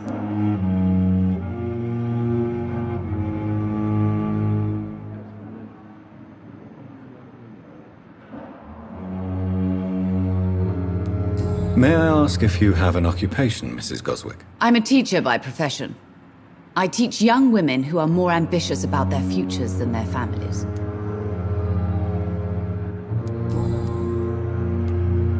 What do you think of your reception here? Any complaints? I have had the uttermost reservations about this hospital since we arrived. But we had no other choice, considering the state of emergency. Is there something in particular that's bothering you? Some of the staff were not especially welcoming. I suspect they're not accustomed to dealing with patients of such social standing. Tell me more about your arrival at the Pembroke Hospital. What gave you such a bad first impression? The ambulance driver was quite rude, for a start. And that nurse, Miss Hawkins, seems to have quite a dubious attitude. What do you mean? She managed to secure a bed for my son despite the epidemic. It was a relief, but it wasn't cheap.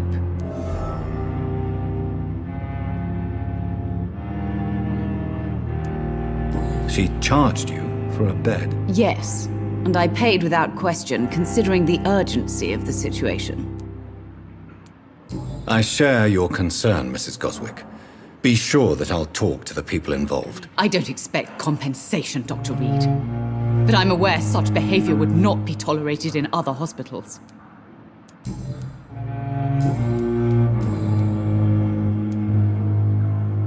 Your son wished to die, Beatrice. Why did you hide such crucial information? Are you not aware suicide is a crime? Mortimer could be thrown in jail. I can't let that happen. I won't. I understand you fear the legal consequences, Mrs. Goswick. But don't you realize your silence significantly affects your son's case? All my son needs is help and comprehension. Not judgment and punishment for what he may or may not have done. Goodbye, Mrs. Goswick. Doctor.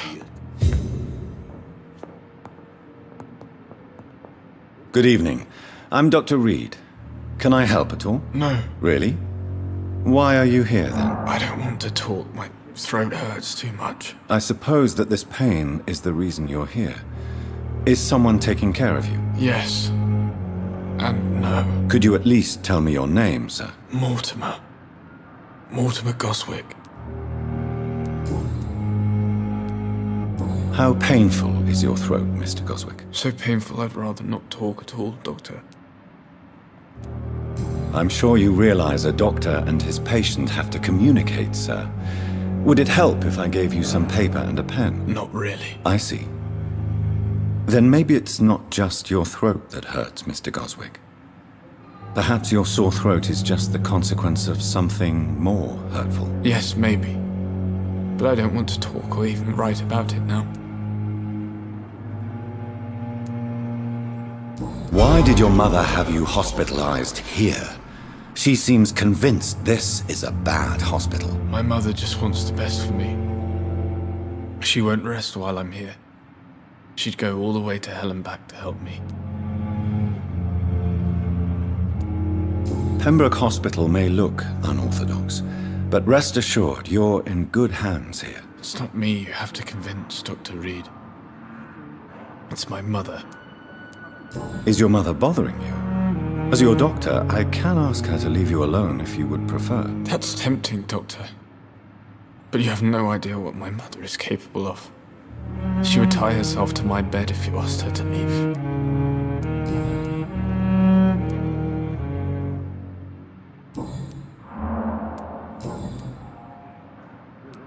Tell me about yourself, Mr. Goswick. I don't want to talk, Doctor. Admit it, Mortimer. Your mother had you hospitalized here because you tried to kill yourself. Yes, it's true. All right, then. This is the first time we've really shared information about your case. Shall we call this progress? Call it what you want, Dr. Reed. You can trust me. I won't report you to the authorities. My one and only concern is your health. I guess I should thank you, then. Can I help you in any way, Mr. Goswick? I wrote a letter for my mother. She was supposed to read it after my death. But I suppose she doesn't have to read it now. I see. And is this letter still near the place where you tried to take your own life? Yes. And I don't want anyone reading my last words. I mean, I'm still here. If you bring me back that letter, then perhaps we'll talk.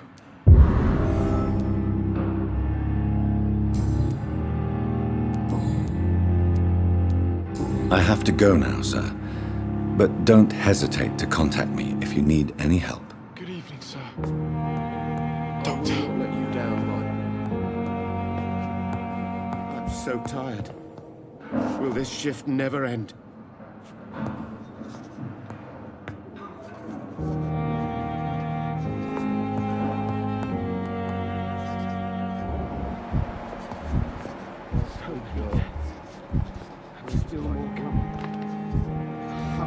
Sure we're making a difference.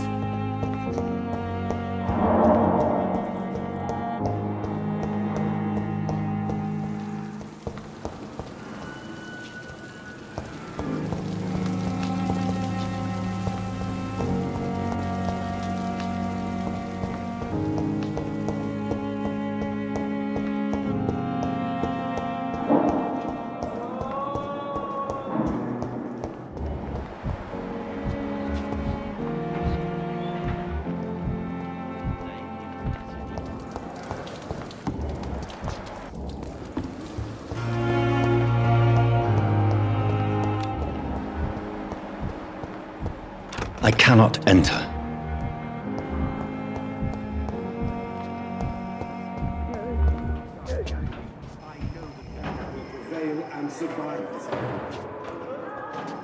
You are going to reveal all your My blood and soul. They belong to you now. the life running in your veins. This dead flesh needs it. Oh, please spare me, Dark Queen.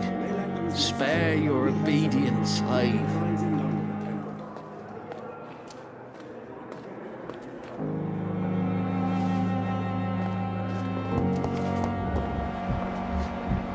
Why the Goswicks came here. Good evening, nurse. Good evening, Doctor. I don't think we've been introduced yet. My name is Pippa Hawkins. And I'm Dr. Jonathan Reed. Dr. Swansea has recently offered me a position in this hospital. Well, it's a euphemism that your help will be appreciated, Doctor. How would you describe the situation at the Pembroke Hospital? It's serious. The flu is wreaking havoc amongst the staff and patients. We are running out of everything. You must get a hold of yourself, nurse. Sorry, I'm exhausted. No one has any idea when this epidemic will be over. Nurse Hawkins, the Spanish flu won't last forever. Even the Black Plague didn't kill everyone. I wish I could believe you. But what if this epidemic was worse? What if in the end, nobody was spared?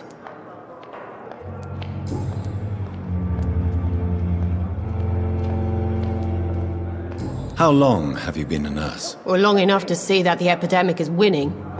And no matter how qualified you are, don't tell me you'll change that.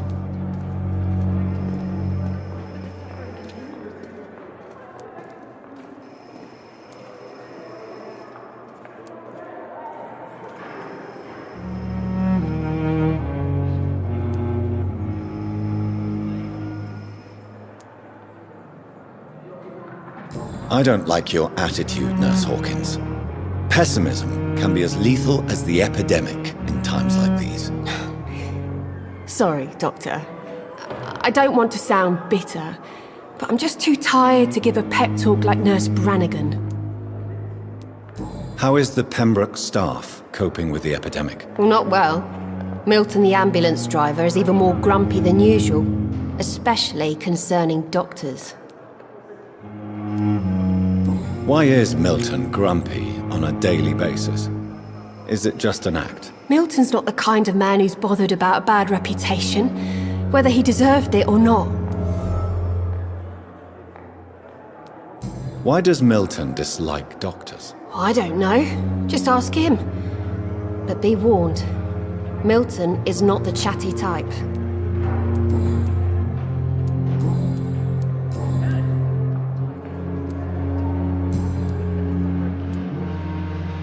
Goodbye, Nurse Hawkins.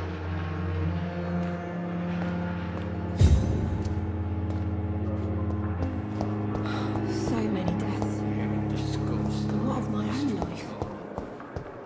The daily routine.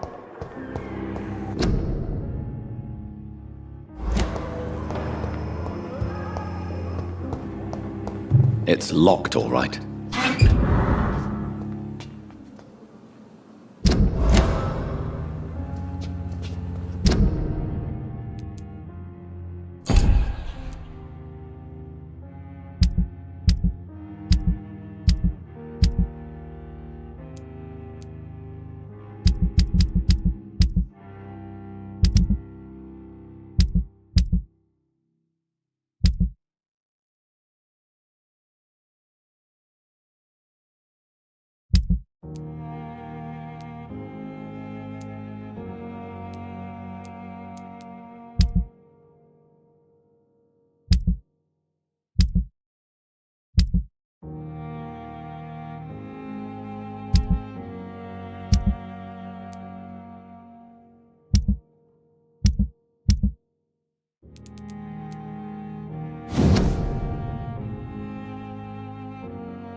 These men, they're a company of professional vampire hunters.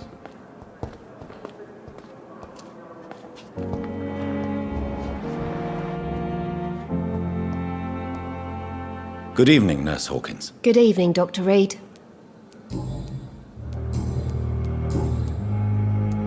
Pepper, are you sure you want to leave this hospital? To become a nurse was a little girl's dream. But in the end, I don't feel that useful. I want more. I want to make things change.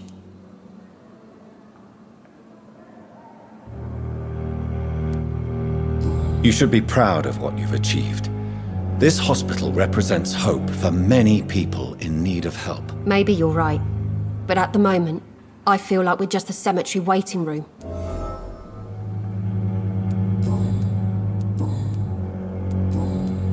Goodbye, Nurse Hawkins.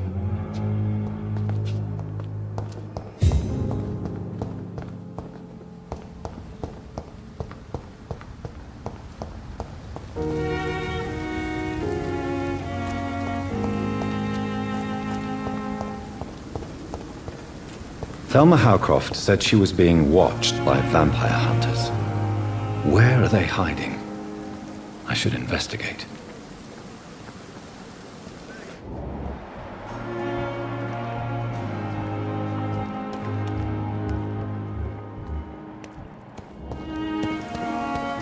It's locked, all right.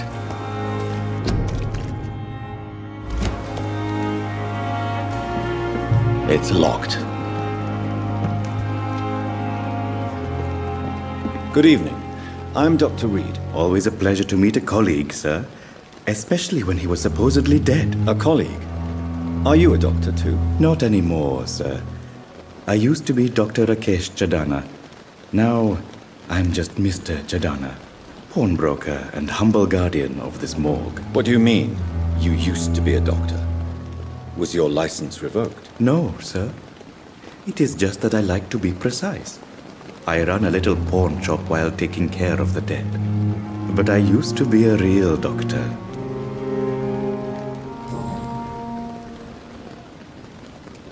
Have we met before? I don't think so, sir. Why? When we first talked, you said you were glad to meet me since I was reported dead. Funny story, sir. Your sister came here a few nights ago. You were missing, and she was looking for your body. She must be very relieved now.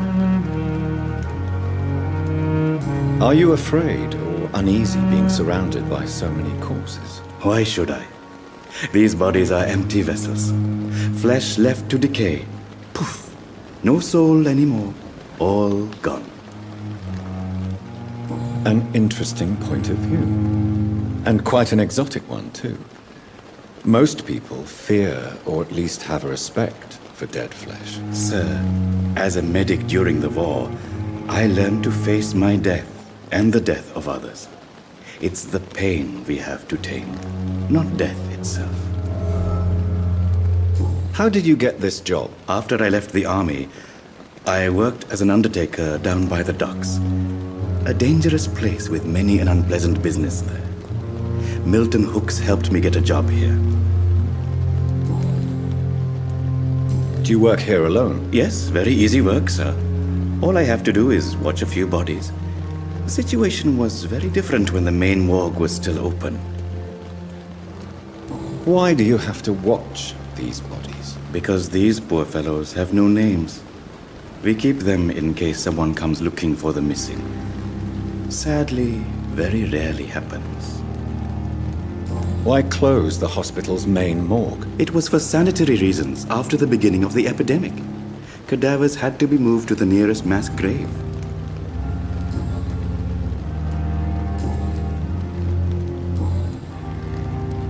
A pawnbroker? I expect you get all types of people here. Yes, sir. All kind of people. For I sell all kind of goods. Who comes here to trade with you? It's very unhygienic, even unsafe. Diseases can spread. For the customers, for the hospital. I'm very cautious, sir. I've been a doctor, remember? And all my clients are good people. In fact, I think I only know good people. What kind of goods? With the quarantine, it's not always easy to buy things. So I trade, I exchange. Some people sell, some others buy. I like to help.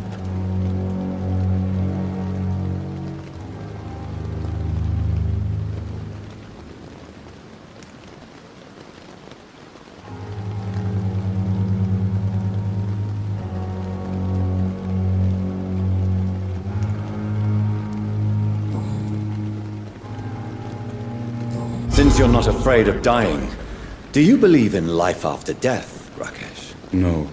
I believe we must do all the good we can while alive. For our time is short, and the obstacles are endless. Do you think you would enjoy immortality as a concept? I don't think so. Don't mistake me. I love life, and I'd like to live a long life. But everything has to decay, sir. Even goodwill. Do you really believe goodwill cannot last? As I said, sir, everything decays. If I was to never die, goodness, I would be bored or worse. And I like to be helpful, sir. Quite depressing, wouldn't you say? Yes, but the good news is, we'll all die before losing our humanity, sir. So you're ready to die? No. I am not. I don't fear death, for I won't see it. What troubles me is the pain my death will inflict to those I know. You're a wise man, Mr. Chidana. No, Dr. Reed. I am a foolish man. But I like to think otherwise.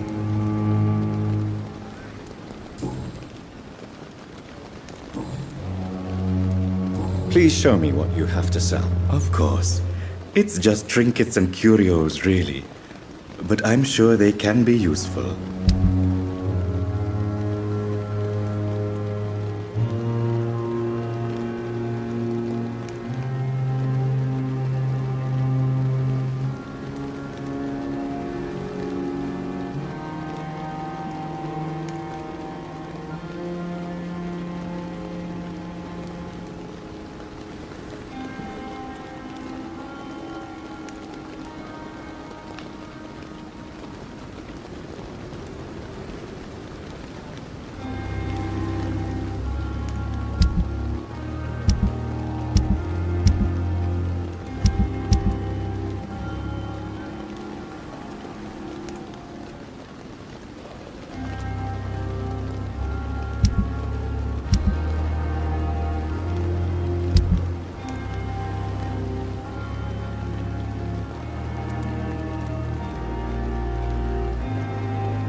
Scowl voices in the garden. I should investigate.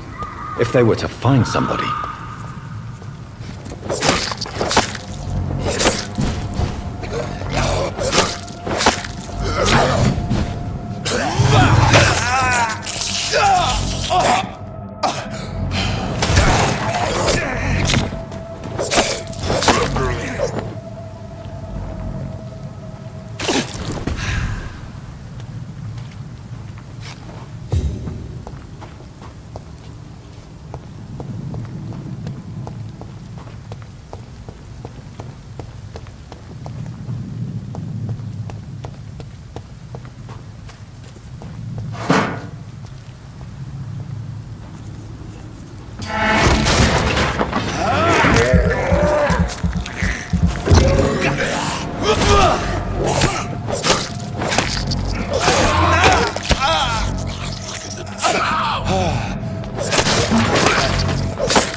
So, Mr. Hooks and Nurse Hawkins are an item.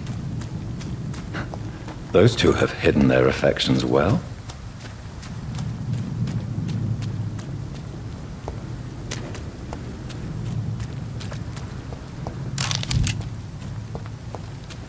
I cannot enter.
Good evening, Milton. Good evening, Doctor. Still trying to save lives?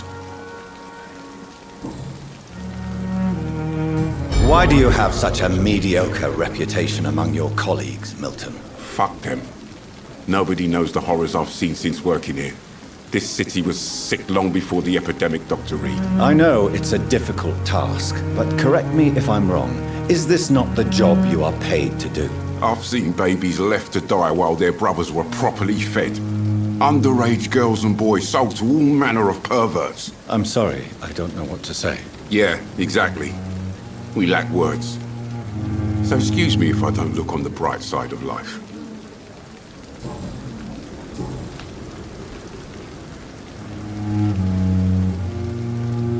Tell me why you're extorting money from some of the patients here. If a patient wants a bed, he'll have to pay me a little fee.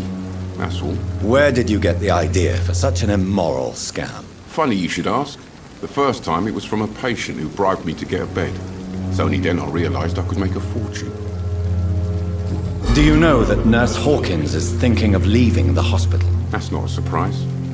We've talked about it already. Does it not bother you? Sometimes I think she may be right. We should run away while we can. The question is, where can we go? Where is it safe?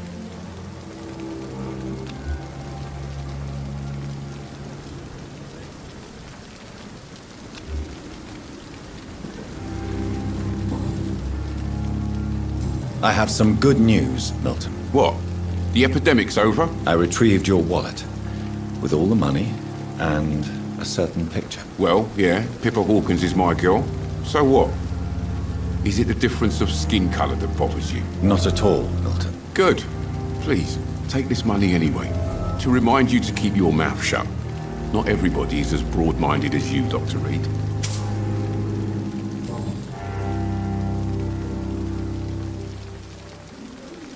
What's going on between you and Nurse Hawkins? Pippa's tired. Tired of all this shit. Tired of all those corpses piling up. She's as depressed as I am. During the war, I witnessed a few couples just like you come together in difficult circumstances. It can be very damaging. Maybe you're right. But we support each other. And that's all that matters.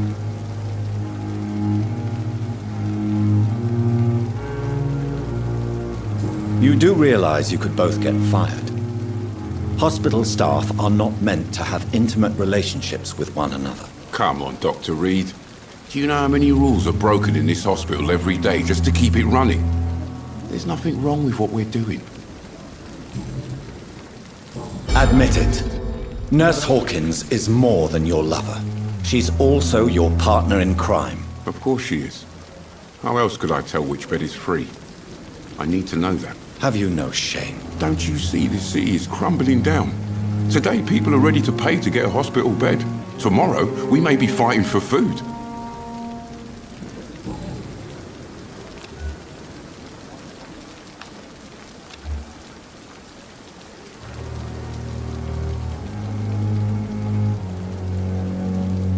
Goodbye, Milton.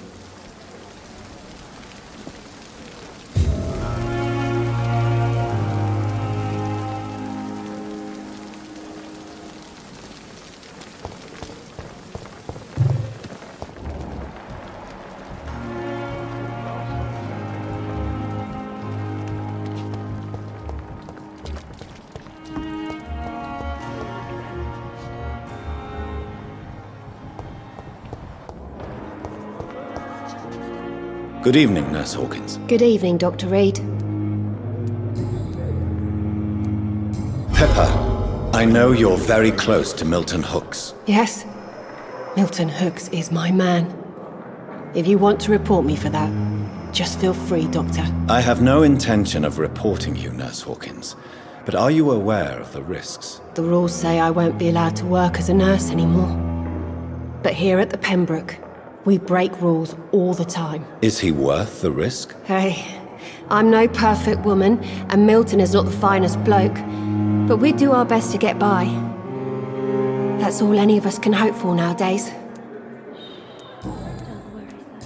You're gonna be alright. Trust me, you'll be fine. What steps are you prepared to take to feel more useful? I don't know yet. My sister believes that the real fight is in the streets nowadays. Maybe she's right. Maybe this is what I must do. And what about Milton Hooks? Does he share your point of view? For Milton, any change means more comfort and more peace. I disagree. If you feel that saving lives is not useful enough, perhaps it means that you've lost faith. On the contrary, my faith has never been stronger. Maybe we are all just too proud to face up to the fact that science cannot compete with God.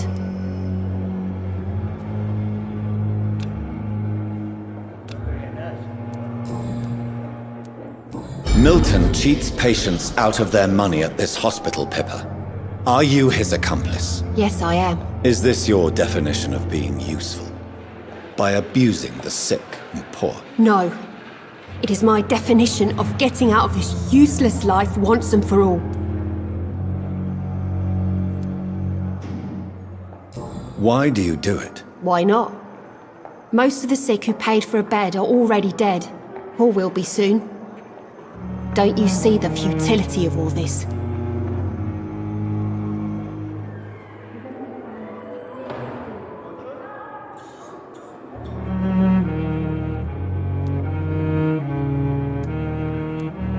You put a price on hope. This goes against everything you swore to uphold as a nurse. Report me then, Dr. Reed. Report the little nurse and keep on lying about the surgical errors, the wrong dosages and diagnostics that we all covered for the sake of our colleagues. Whose idea was it? What difference does it make? We did it together, and I'm guilty as charged. Answer my question. It was my idea first, even though Milton would say it was his, to protect me.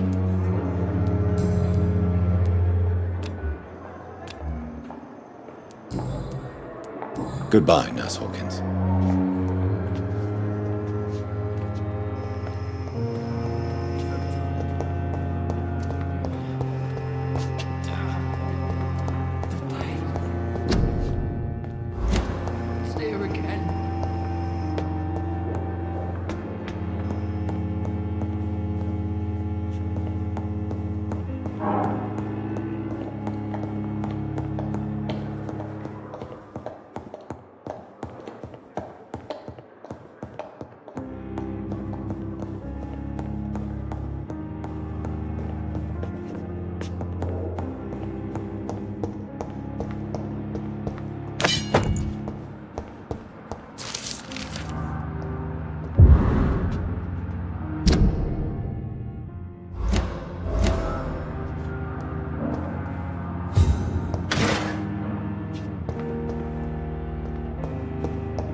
It's locked, all right. It's locked.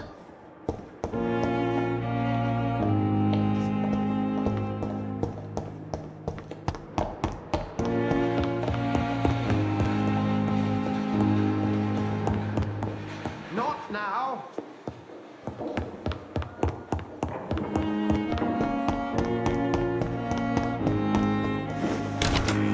This must be the place. It's definitely away from prying eyes. Relegated to the shadows.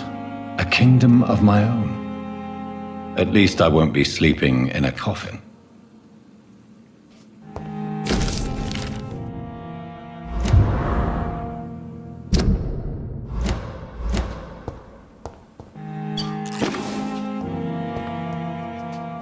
The flower's dying.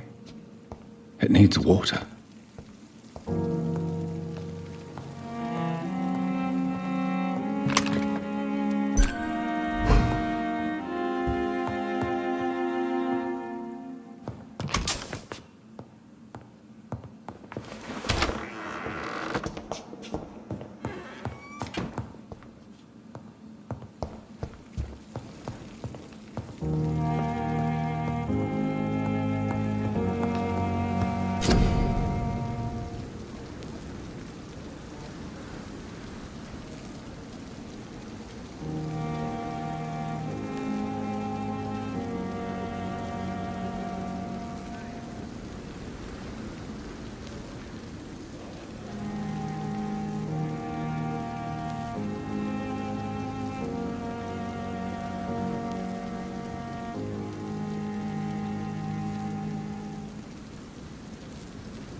William Bishop's blood is much more unstable than human blood and shows extensive mutation. But this is not what happened to me. I must keep on searching. The sun is about to rise. I can feel it. I'll continue tomorrow night. I have so much time now.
If I'm to stay here until my research is complete, I'd better learn to hide my true nature from the mortals.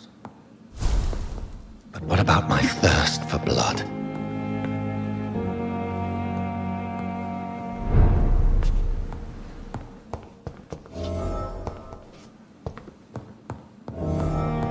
I not want to make wait, Doctor. I've patients to attend.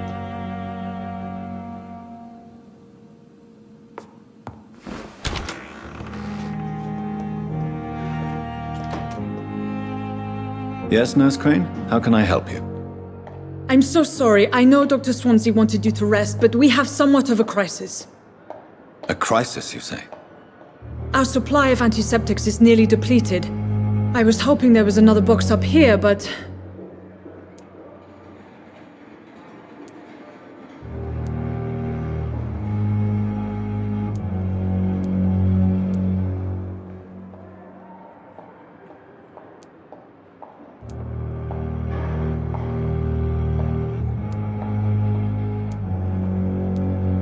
Nurse, this room is off limits, and I'd prefer to keep it that way. Make sure the rest of the staff are so informed. Of course, Doctor. And what about the antiseptics? Or do I inform the staff that you're too busy? I may have a solution. In France, during the war, drugs shortage was a daily problem, and we had to use our wits to overcome the shortages. However do you mean? If combined correctly, certain household chemical products can be used in a pinch instead. Now, where's the hospital storeroom? The storeroom? Fat chance. This is the Pembroke, and space is luxury we don't have. Everything used to be stored in the old morgue. Perhaps I should look there first. Where is this morgue? It's the large building behind the hospital. You'll need to go in the back door because it's been sealed off for sanitary reasons. Take this key. It opens a small back entrance at the end of a narrow street. The abandoned morgue behind the hospital. A small door at the end of a narrow street. On my way then. Thank you, nurse.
I cannot enter.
It's locked, all right.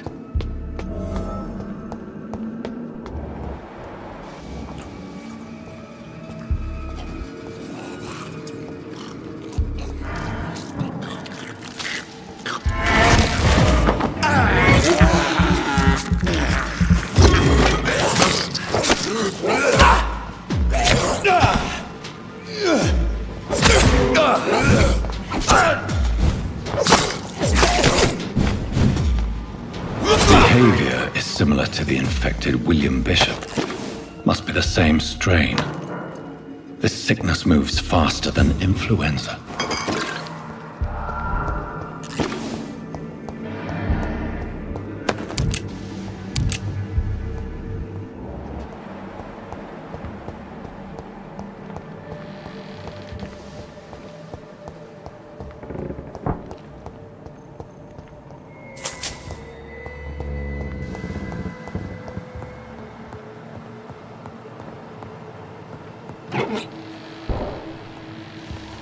This key will surely grant me access to the basement.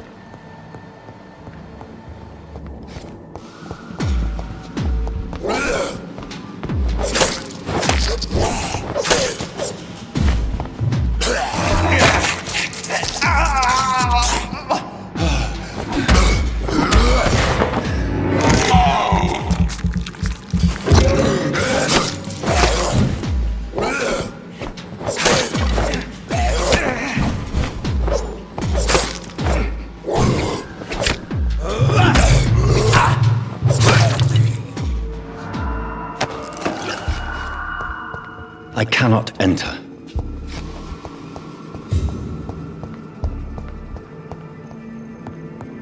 Balls of Mars, fortifiers. As popular as they are ineffective. But they do contain iron tartrate, and that might prove itself useful.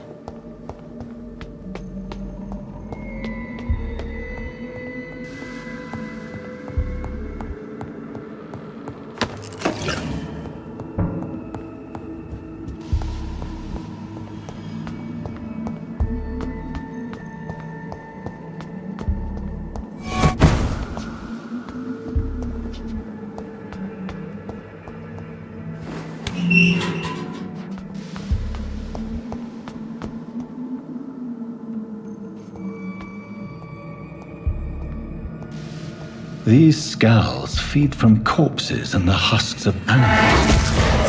They're not after blood.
It's...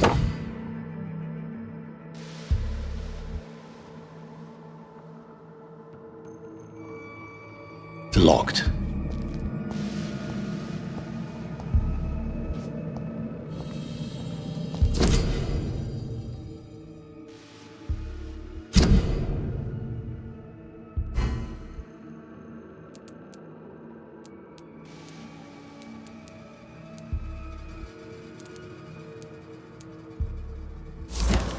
Mr. Connor's injuries don't match the report.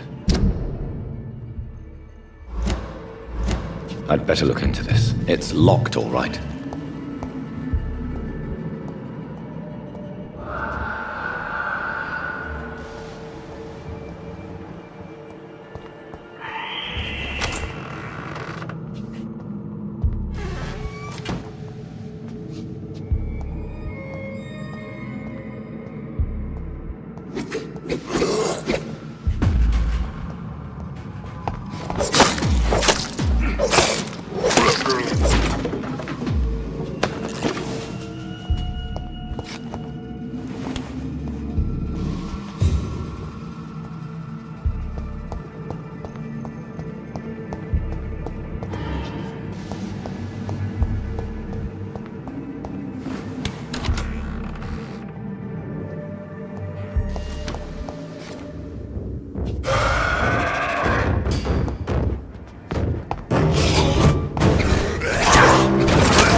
Scowls can be so ferocious. I'm not sure I can defeat them without becoming stronger. To drink blood is so tempting.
Good evening, Miss Howcroft. How are you tonight? I need blood, Doctor. Warm, rich, vibrant blood. Tell me, Thelma, why do you feel so attached to Mr. Elwood? Why him? I'm not sure, Doctor. I think we have a bond of some sort. We've both suffered so much. He's the only mortal I find interesting. Do you plan to make him a vampire too? Of course not. How could I inflict my curse on anybody else? I'm not that cruel, Doctor. Would you say you and Mr. Elwood are romantically involved? No. No, Thomas is a delicate soul. Even though he disguises it. But I am not the woman he needs. No, for I am a vampire, Doctor.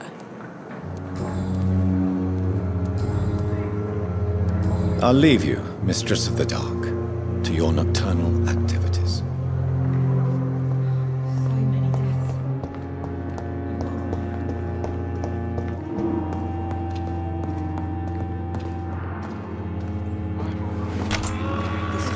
Seems to be falling apart. But in the circumstances... Good evening, I'm willing to Mr. give you the Goswick. benefit of the doubt. How are you? I'm okay. Do you need any help? I'm afraid I may, sir. I don't mean to be a burden. You are not a burden, sir. Healing you is my responsibility. And you have my gratitude for that.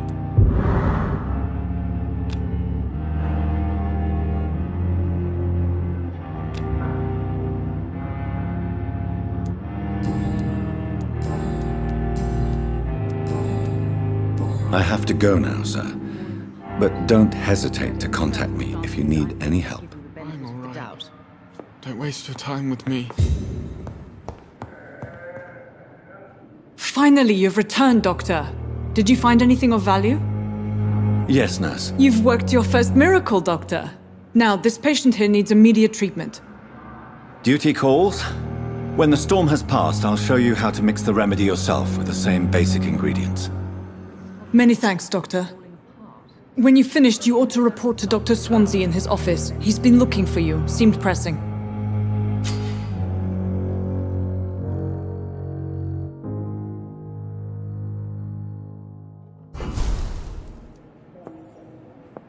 I'm all right.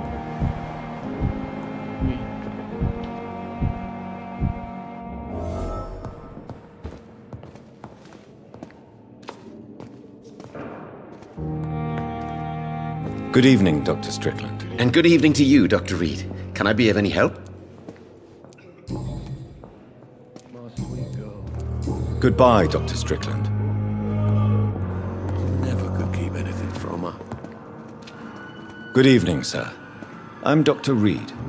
May I help you? I don't know if a third opinion is needed. Your colleagues are already arguing about my condition. I see. Would you mind telling me more about your situation? I'm Harvey Fiddick. All I want is to get me bloody arm fixed properly. Are you satisfied with your treatment here? Well, it's clear that I've chosen a bad time to be injured. Forgive my bluntness, but you seem overwhelmed by cases of the flu. I won't lie to you about it. I'm afraid we are. Are you sure you don't want to operate yourself, Dr. Reed?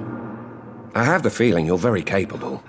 And your colleagues seem to think so too. In other circumstances, you would be right. But for now, I don't think I can take on the responsibility. My apologies. Tell me about yourself, Mr. Fiddick. I'm just a regular guy waiting to get his arm fixed, so I can return to work and to my family. I was more curious about what you were doing before being hospitalized. I'm a carpenter, and a good one too. But that means I need both arms to feed my family, Dr. Reed. Tell me about the doctors who are arguing about your case. Strickland and Aykroyd. They both want the best for me, but there's a lot of pride there. Doctors are no different from carpenters, it seems. What do you mean? I often had professional arguments with rivals on a building site. Difference is I disagreed about wooden nails, not flesh and bones.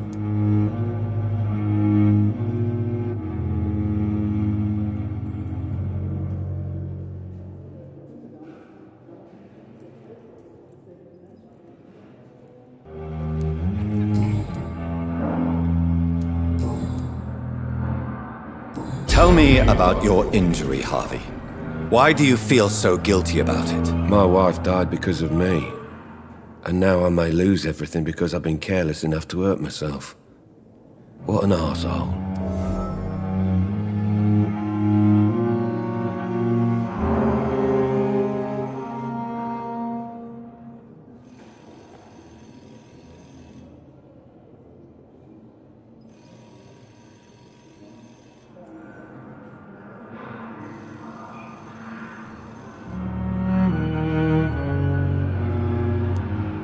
How could your job be responsible for your wife's death? I was working a double. She went out to bring me a hot meal and got caught in a German bomb raid. You can't hold yourself responsible for your injury, Mr. Fiddick. Unless you tried to hurt yourself. Of course I didn't hurt myself. But I can't work until my arm is fixed. My children need to eat, Doctor. Tell me more about the death of your wife, Harvey. 1915. I was in the army, building workshops for the Royal Flying Corps. Helen was happy I wasn't sent to the front. What happened? The Germans sent Zeppelins to bomb the construction site, but they missed their target. My wife was bringing my dinner when the bombs fell.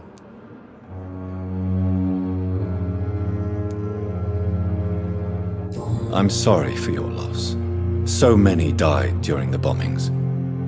I served in France and witnessed the carnage there. I would like to say that she didn't suffer. Truth is, I have no idea. I just know that I'm all that me kids have. Poor little bleeders. How are your children after losing their mother? They were smaller then. The only good thing about this is my Helen didn't bring them with her that night.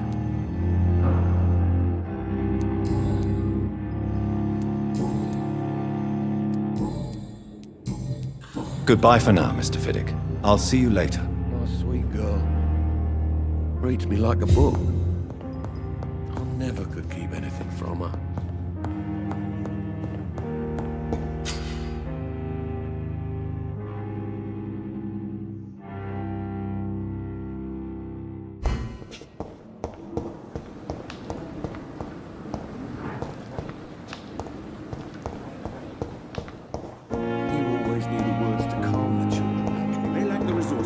But we have some of the most brilliant minds in London at Pembroke. Damn. The pain. It's here again. Good evening, Mr. Elwood. Evening, Dr. Reed. Why do you feel responsible for the injury, Thomas? What really happened? I wasn't disfigured by any German shells. It happened during my leave. It was an accident. Why lie about it? Come on.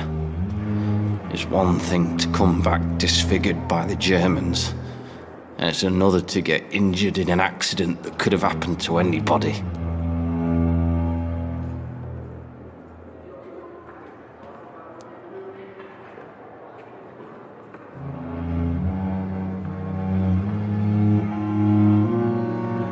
Reconstructive surgery has been very successful for some soldiers. I don't want to wear a bloody mask for the rest of my life. I'd rather stay here and just be forgotten.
Please, Jonathan, come in.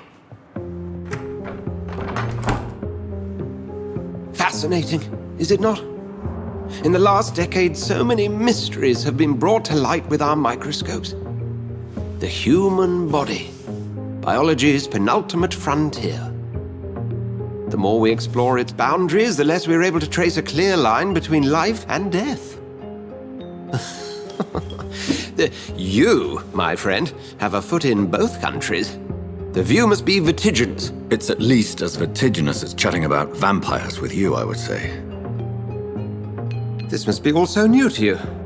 This area of town, the hospital, a brand new life. How stimulating it must be. I wish I could share your enthusiasm, Dr. Swansea, but my condition defies scientific categorization. Undead? Unalive? Immortality defies logic. I cannot express my thrill at this serendipitous turn of events. The world's most eminent specialist in blood transfusions, a vampire. One might say a gift from heaven.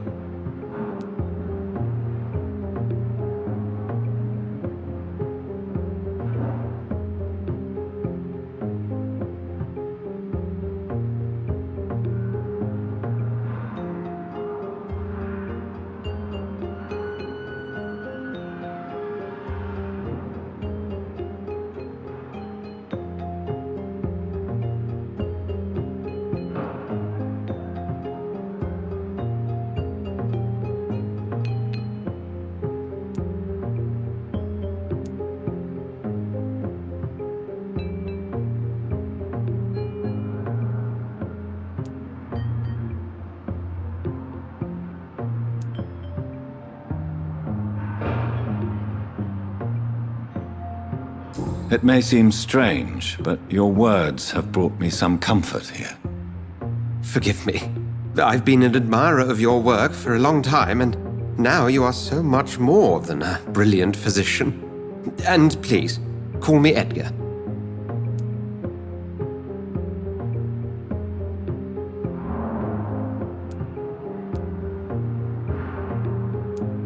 I'm not some doe-eyed student, Edgar. I understand we both have something to gain from this relationship. Very well. I have a task for you, Jonathan. Something that will require all your newfound skills. Please, go on. The Pembroke only survives through the generosity of our benefactors. Unfortunately, our main donor has found herself in a bit of a bind. Now, if you could help her out... A spokesman or politician is what you need. That's not my calling. And until I come to understand what has happened to me, I require discretion. Discretion is in order, Jonathan. Lady Ashbury has recently received rather indelicate correspondence that, if revealed, would jeopardize her position. And you would like me to eradicate this threat? By the stole, of course not. I would just like you to pay her a visit. Her ladyship is certainly near the tents outside, tending the sick. You can't miss her. Look for someone impossibly delicate. Accepted. I'll see what kind of trouble Lady Ashbury is in.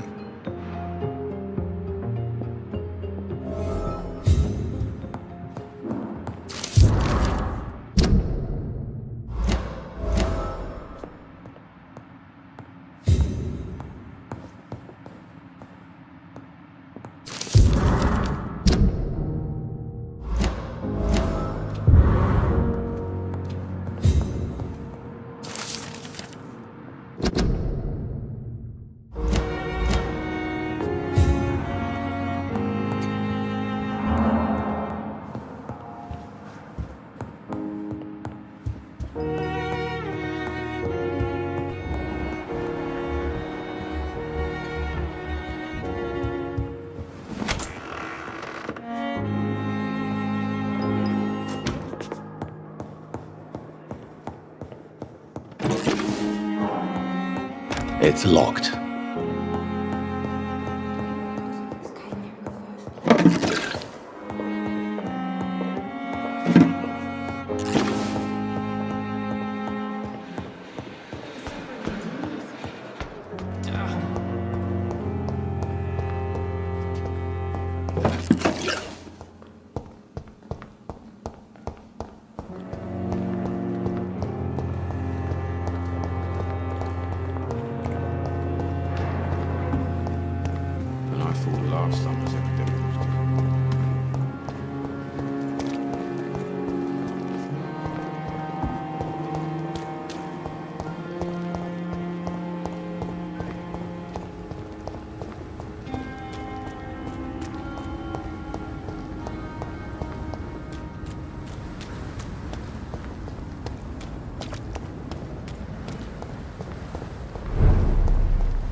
When I get back, I'll have a word.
Crush the leech, boys!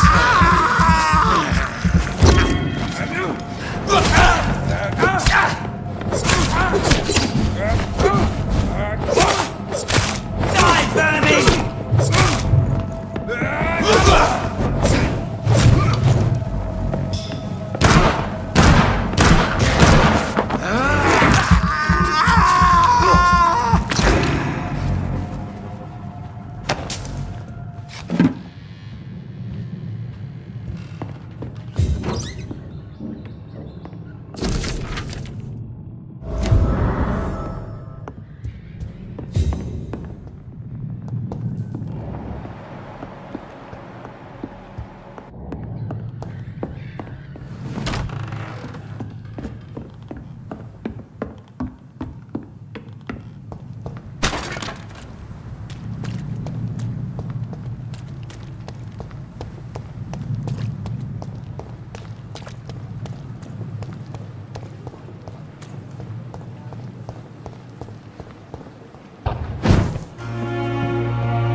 So many deaths.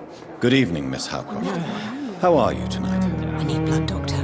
Warm, rich, vibrant blood. Have you heard of any blackmailing going on within these walls? I have no time for mortal games. My secrets are beyond their comprehension, Dr. Reed.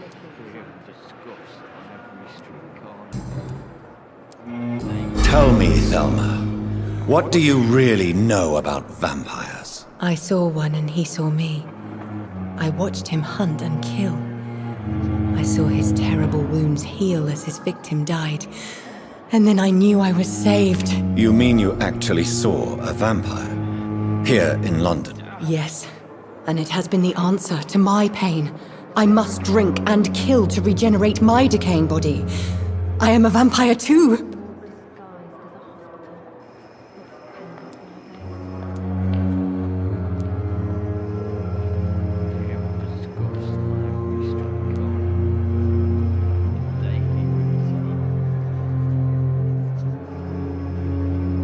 You are no vampire. You are a delusional woman, convinced she is something she is not. How convenient to call delusional anyone who does not share your precious rationale, Dr. Reed.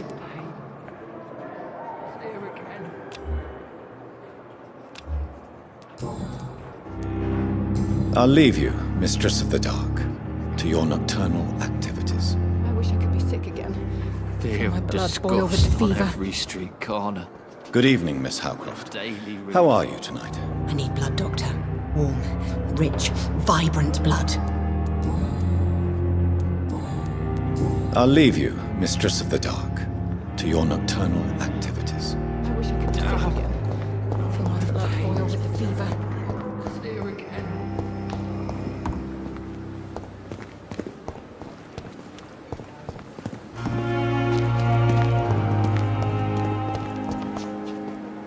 Good evening, Dr. Tippett. Dr. Reed, any good news to share? Have you heard of any underhand dealings going on in this hospital? I have no time for such triviality, my dear colleague. We're here to save lives.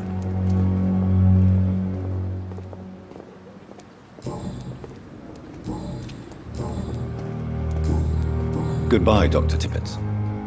No time for self-pity. It is the last thing our nations...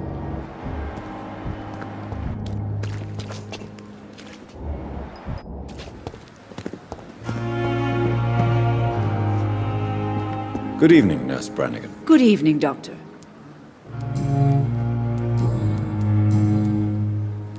Why does Dr. Tippett claim you're the main reason he keeps working, despite his fatigue? If it wasn't for him, I probably would have left the Pembroke years ago. Dr. Tippett does not think of you as just a nurse anymore, does he? If you're suggesting he's not taking my gender into consideration when it comes to medical practice and knowledge, I really hope he doesn't. Do you require medical assistance, nurse? Thank you for your concern, but I'm fine. Goodbye, nurse. Call me if you need assistance.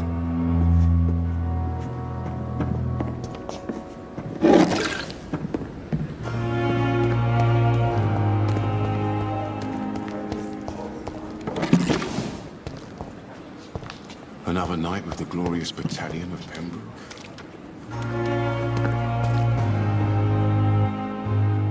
The flu took my dear wife, Emily. I take comfort knowing we'll soon be together again. Mr. Rainfield, that's no way to talk. You're in good hands here, and we'll be up again soon enough.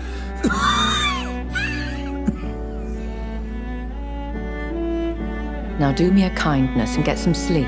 I'll be back round later. Your words are kind, the blessings of an angel.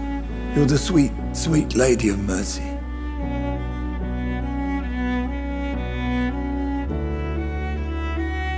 Good evening, Dr. Reed. It's a pleasure to see you again. You seem surprised. Dr. Swansea has brought me up to speed concerning your recent appointment to Pembroke Hospital. You're a the lady who saved me that night, before vanishing into thin air. I remember you from the pub with Dr. Swansea. Indeed. Allow me to introduce myself formally this time. My name is Lady Ashbury. I remember you well, in spite of the brevity of our encounter.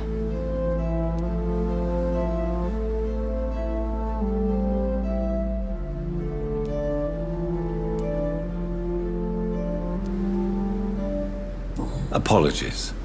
You've taken me by surprise. I'm very happy to see you.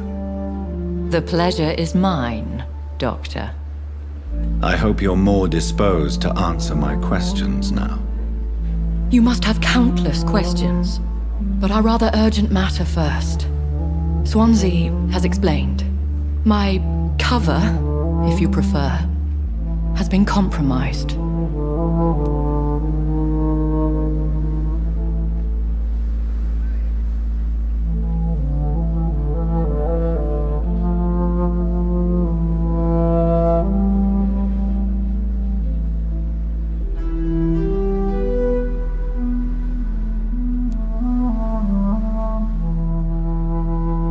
Pardon my boldness, Your Ladyship, but I have questions concerning this condition we share. As a newborn, your hunger for answers is rivaled only by your thirst for blood. But the questions need wait. I'm a scientist. My trade is in the deciphering of mysteries, and I need information to feed my mind. I will gladly answer every question you have, but first, prove yourself capable of resolving my predicament without eating the culprit. Have any of the patients given you trouble? These poor souls have so little left to live for. I do my best to ease their pain.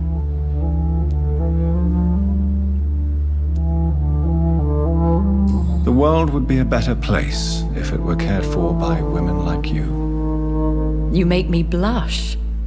I am simply a necessary evil.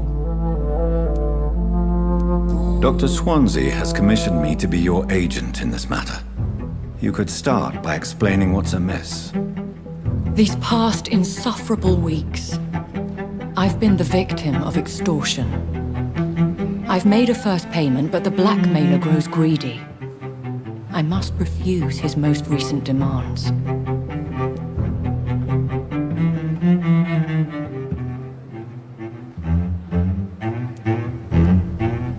Who would be so foolish as to threaten you? A kindred spirit. Even if it were the case, and I highly doubt it, a vampire would have asked for something more valuable than money. My suspicions lean toward a patient or their family.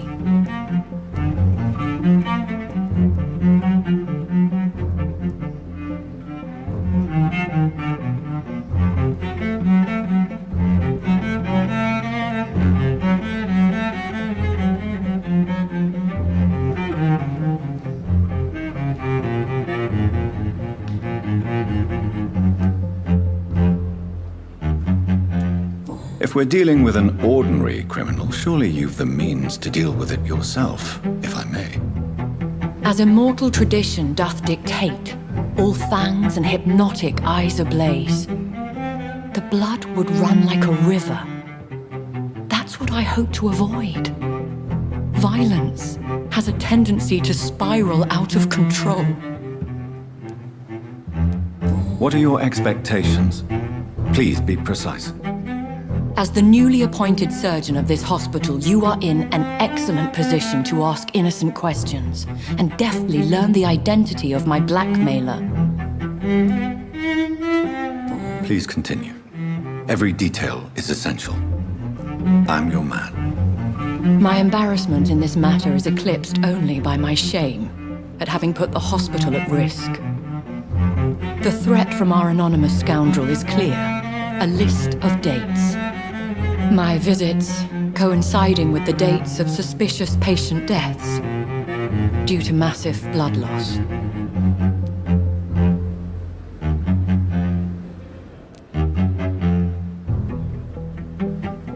I'll take care of it. Do you know where I should start? If that was the case, I'd settle the matter myself. You could talk to our local gossip, Harriet Jones. Not a pin drops here without her hearing about it. I'll meet that woman now. My life, as others know, is in your hands, Dr. Reed. I'm sure of your discretion, but I do fear your powers of persuasion will be put to the test. When this is resolved, I'll be your obligé. I'll answer all questions in regards of your condition.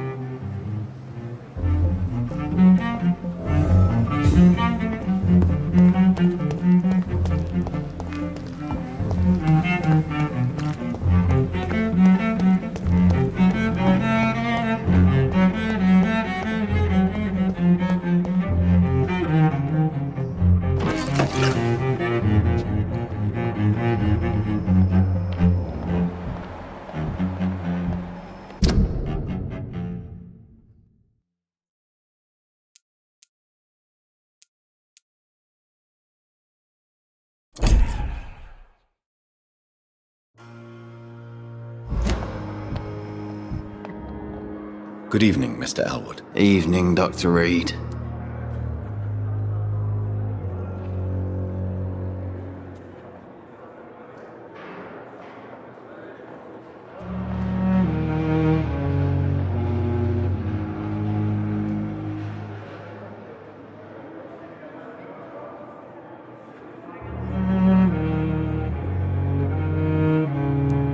Have you heard rumors of underhand dealings in the hospital? If you want to know what's going on here, you better talk to Miss Jones. She knows everything. Especially what she shouldn't. Goodbye for now, Mr. Elwood. Fear and disgust on every street corner. Simpletons, these nurses. Bred with no respect.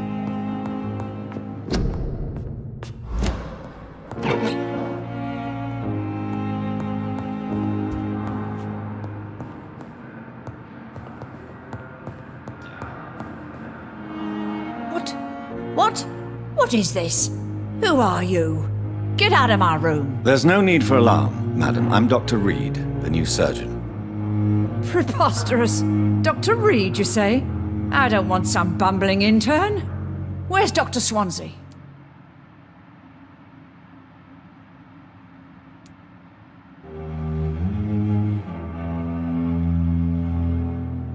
Dr. Swansea is quite busy, and I need you to help me get acclimated. I have many questions. How brave. Threatening an old defenseless woman. You know how long I've been a patient here? You've picked the wrong fight. I'm Harriet Jones. Harriet Jones? Indeed. I've been meaning to have a chat with you. You know what goes on here better than any other patient, I gather. Oh, better than any patient, nurse or doctor. I've seen so many vile undertakings. I heard there have been some despicable goings-on. Was there a case of blackmail? Blackmail? Wait. You're investigating something. This isn't a social call. One of those incompetent cunts slit a poor sod's vein.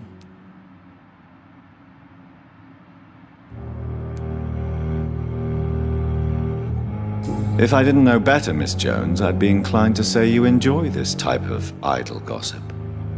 God's honest truth, Doctor. It's just the way it is here. Most of these bitches would let you freeze to death before getting you a blanket. You seem to know more about the goings-on here than anyone else. Beware, Miss Jones, in case suspicion should fall on you. That's it. Blame the old and infirm. I see those little bitches' greedy little eyes. Just waiting for me to pop off, they are. I assure you, madam, this is not an investigation into a possible medical error. Debauchery, then? Nurses Crane, Hawkins, Brannigans, whores, all of them. They can't keep their legs shut. I've seen them scratching slutty sores. Really? Well, if you have irrefutable proof, I'll not have the staff behaving in such a manner here. This is your business, Doctor, not mine. But I swear one of the nurses is cavorting with some man on hospital hours. Thank you for your time, Miss Jones. You've given me something to go on. See you on the next round.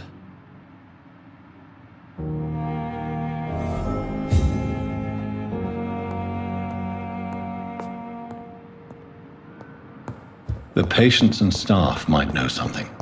I'll start my investigation with them.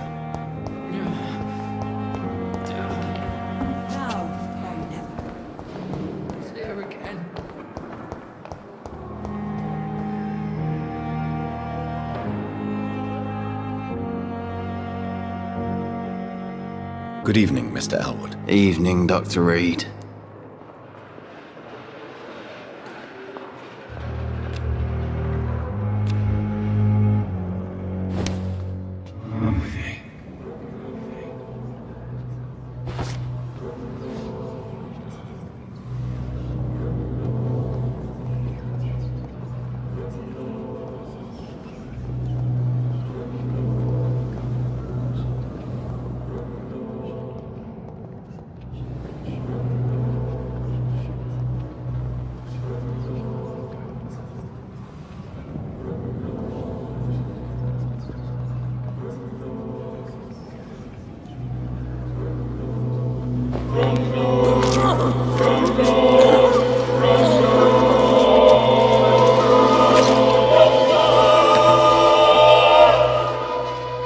So this is how it ends.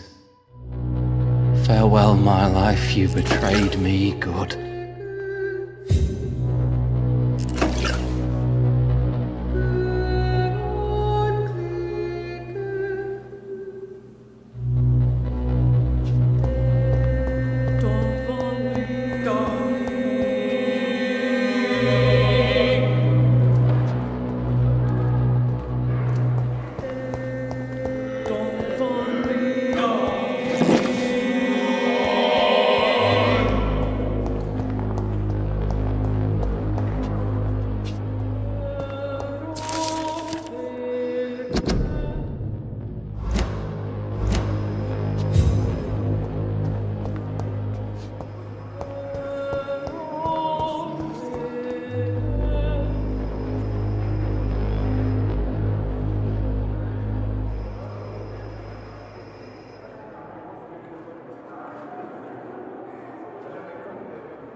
But the suffering continues.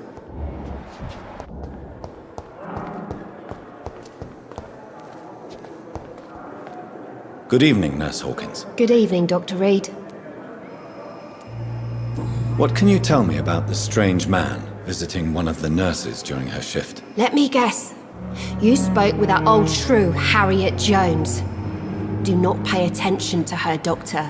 She's full of fanciful tales. She could have been telling the truth about the mysterious man. That old witch will end up in hell soon enough. Who cares if a nurse finds some happiness where she can?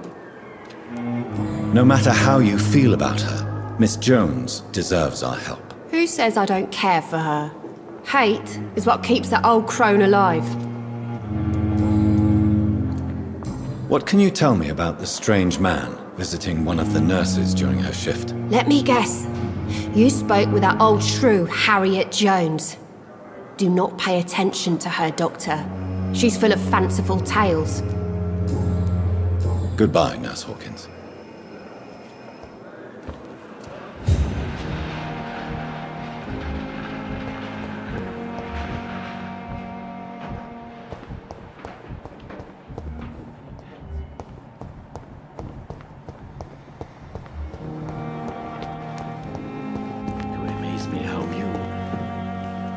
Good evening, Dr. Reed.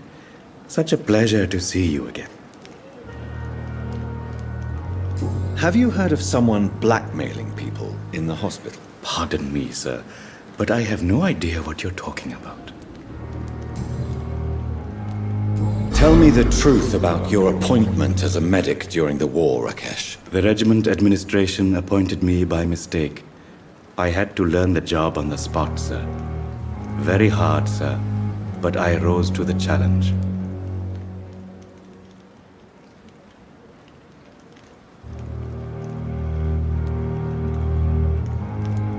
Do you realize how many soldiers died because of that decision?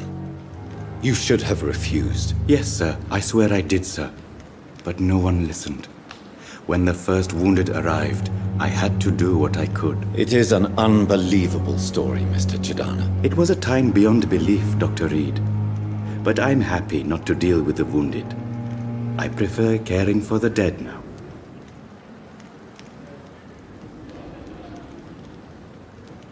You can't impersonate a doctor. You can't improvise a medical education. People could die at your hands. You're absolutely right, sir. But as a field surgeon, it was more like being a butcher. Do you believe you have really helped these people? My ratings were within the averages of the regiment. I saved lives, Dr. Reed. Does that not say enough about triage and war surgery?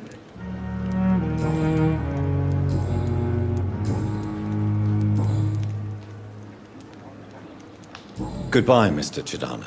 Tomorrow, more bodies will arrive and then... It's locked, sadly all right. depart.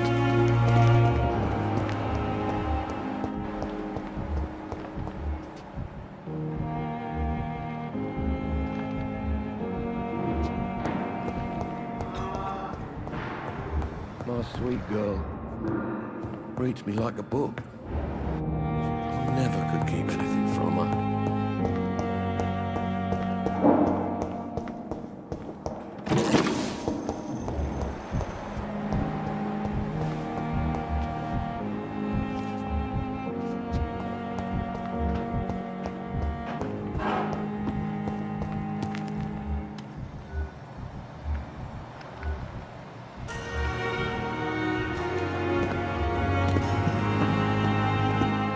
Good evening, Nurse Brannigan. Good evening, Doctor.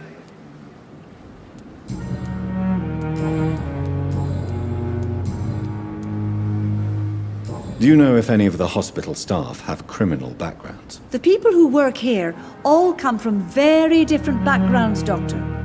Just like the patients. Have you seen a strange man visiting any of the nurses here? I've never heard of such a thing, Doctor.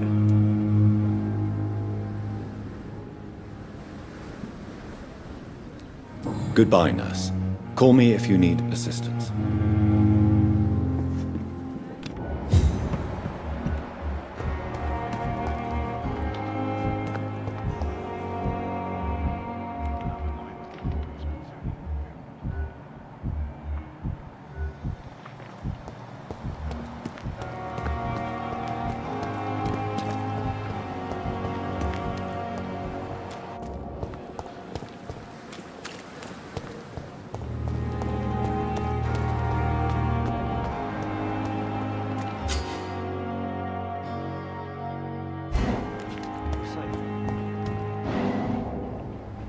You're sure you don't come back with me? Nah, I have to see someone at the hospital. Be careful. You look so bad they may keep you as a patient. Fuck 'em. I don't like hospitals. Or doctors. Well then, when you go back to Whitechapel, you may find this useful. What is it? A pass for a free medical exam by the best nurse available. Just read it. I don't read well, but thank you, I guess.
This man has been savagely attacked and dragged to the floor.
Are you injured, sir? Help me get out of here. I need to get out. I'm Dr. Reed, and I'd be glad to help you, but you must calm down first.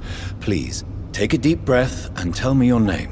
Okay, I'm Oswald Thatcher. Please, I need to get out. All right, Mr. Thatcher, you're safe now.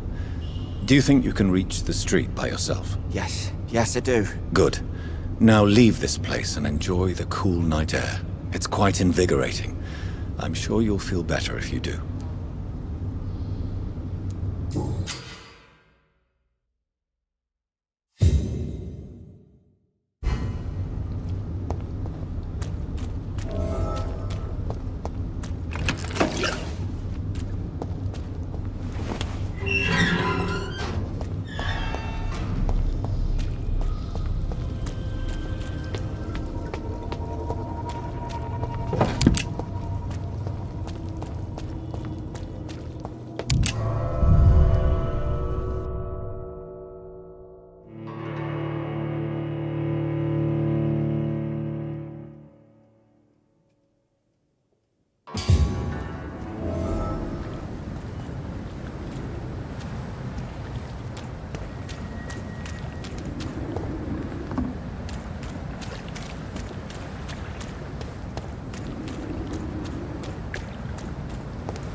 This is an impressive knife. There's a name engraved on the metal. Clay. What kind of man puts his name on a knife?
Good evening, Mr. Cox. Dr. Reed. Still working at night, I see. I like that. And why is that? People who don't sleep at night always seem more alive to me. More interesting, one way or another.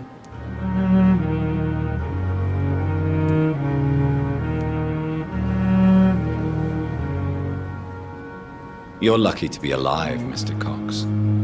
I hope you're starting to take better care of yourself. This place is full of sickness and decay.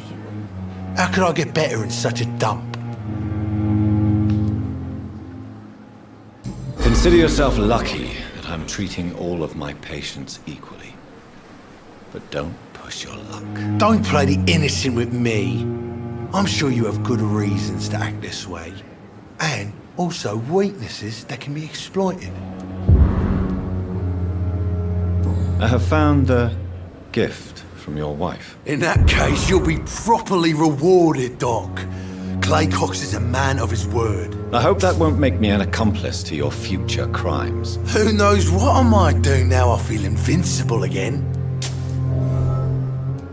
Have you heard of any underhand dealings going on in the hospital? Blackmail?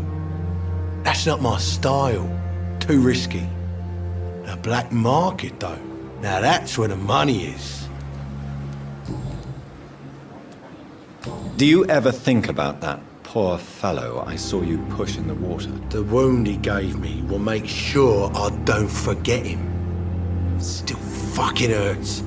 Boss had cut me good.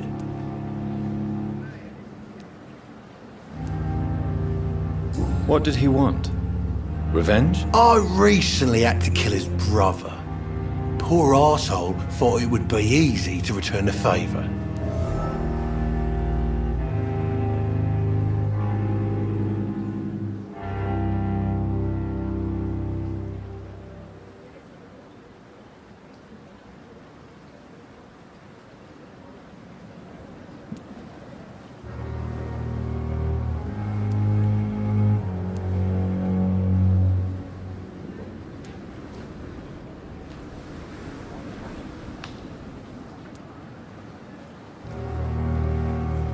You're a monster, Mr. Cox. An ungrateful and disgusting man. I'm the toughest bastard you'll ever meet, Dr. Reed. And I don't give a fuck what you think of me. That man was determined to murder you. You almost died. What a surprise. The first time I met him, he nearly shit himself. Fucking coward. I guess revenge gives you balls. How is your hospitalization going, Mr. Cox? This is a shitty place with shitty staff. As long as I'm treated all right, I'll be fine. What's wrong with the Pembroke staff? That bastard you sent to bring me here, Milton. I thought he was going to break all my bones before I reached my bed. I see. Any other smart comments? The nurses aren't too ugly. Especially that foxy one, Nurse Crane. Pretty brunette, tough attitude, all like that. What's wrong with the hospital? Come on, Dr. Reed. The place is a dump. Smelly, sad and dirty. But you're alive thanks to the efforts and dedication of the staff here, aren't you? What are you expecting, a medal? I thought that saving lives was just part of the job. Must be an unsatisfactory profession at this time, I'm sure.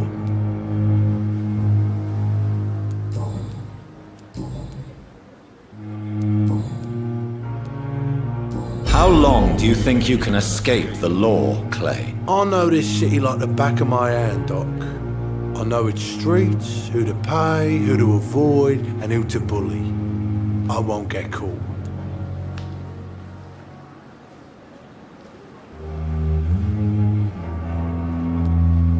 If blood and violence is all you understand, I'm sure it won't be long before you meet them, Mr. Cox. I ain't afraid of death. I don't hide who I am. I live my life honestly, which is more than I can say for most folks. And who are you, then? I'm the leader of the Wet Boot Boys. One day, I'll leave this shitty place and punch in the face all who thought I would not come back.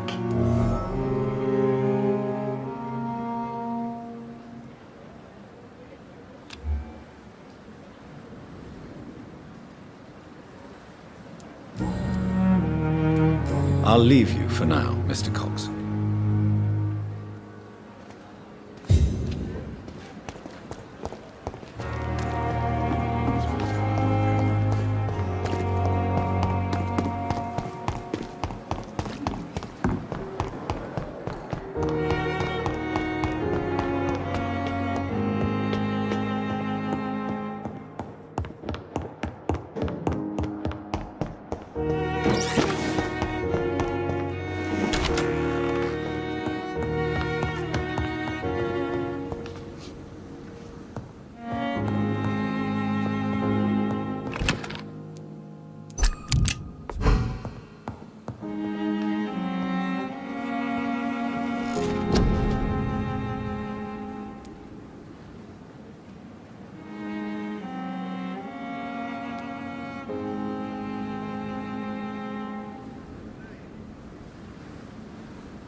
It's locked, all right.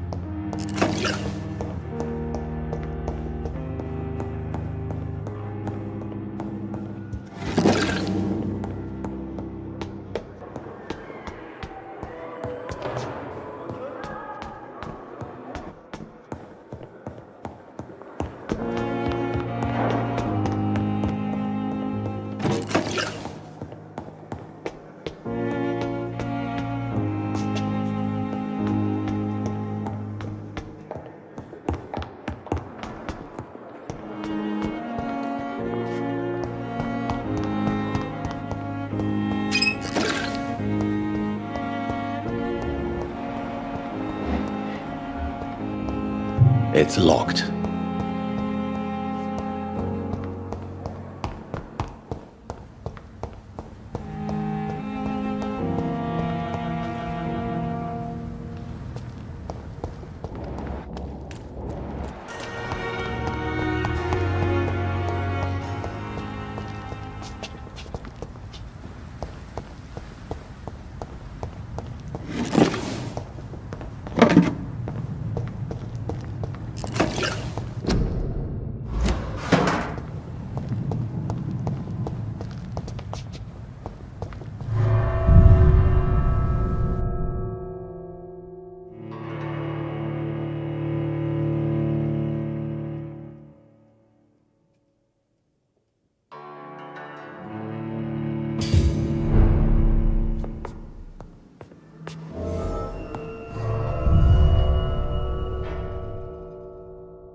Good evening, Milton. Good evening, Doctor. Still trying to save lives?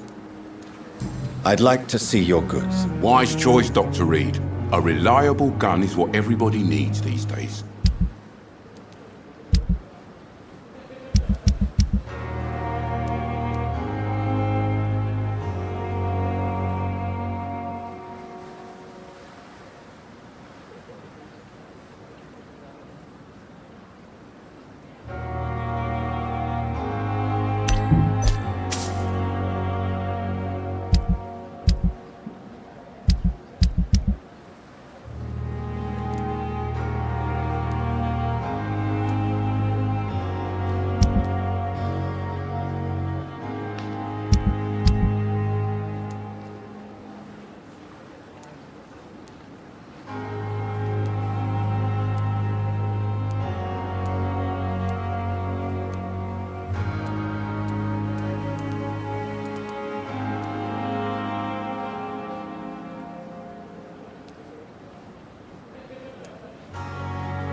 he's locked the door behind him.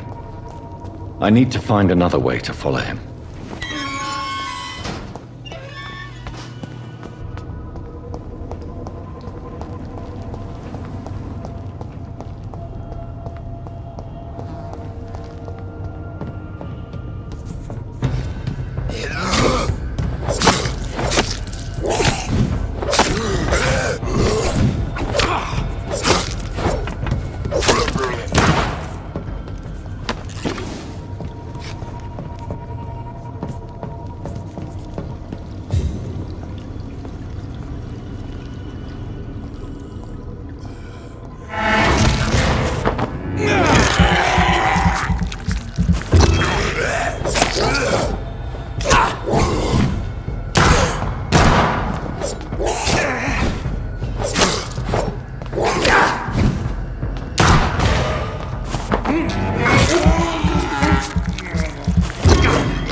What sort of creature is this?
Here's what's left of him.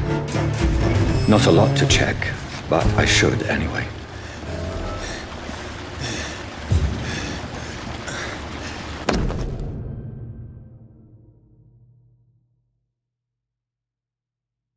Some voucher for a free checkup in Whitechapel. What is Nurse Crane up to? I really must find her.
Hello again, Mr. Thatcher. Do you feel any better now? Yes, this neighborhood may stink of dog shit and reek of piss, but to me it smells like the purest mountain air.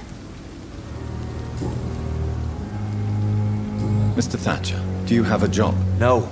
Since I came back from the war, I spent most of my time and energy just trying to forget. I understand what you mean. I was a soldier too. No. Nobody can truly understand what I've gone through. Why were you locked in that sewer? What happened? I went by the canal after an argument with a friend. Got chased by these fucking wankers and had to barricade myself in, despite my claustrophobia. Why did you run? What was the reason for your argument? Newton wanted me to go to a hospital, but I can't stand being closed in. Makes me feel like I'm suffocating. Tell me about your claustrophobia. Has anyone given you an official diagnosis?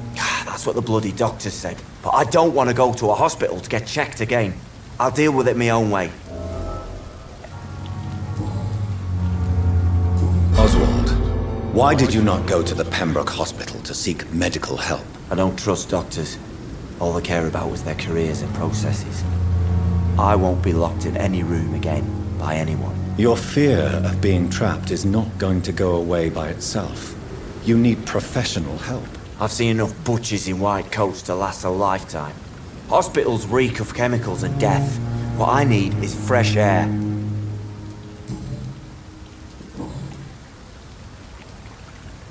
Do you want to talk about why you have this fear of being enclosed, Mr. Thatcher? No, I really don't. An irrational fear like yours is usually rooted in a specific event.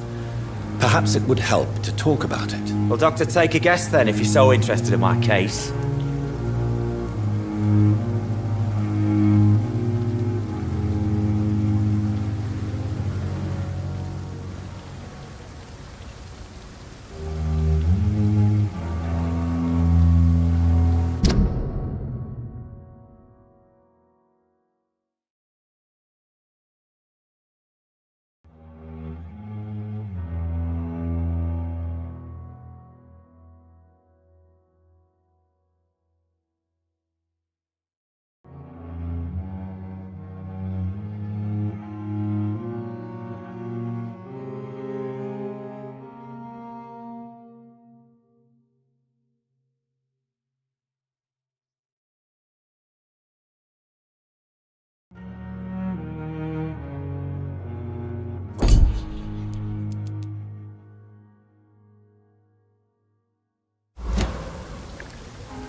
When I rescued you, you expressed joy at seeing the sky again. So I'm inclined to believe you were trapped or buried somehow. Maybe during a shelling. Jeez, you're good, Doc. You're really good. Go on, please. Tell me more about it. Newton and I were trapped in a circulation tunnel after an artillery attack. We were buried alive for several days without ever knowing if we'd be found. Oswald, tell me about what happened when you were buried in that tunnel with Newton. It was more than dark. It was black as pitch. Hours seemed like days, and days like months. Oh, the terror, the shameful thoughts. Lord have mercy.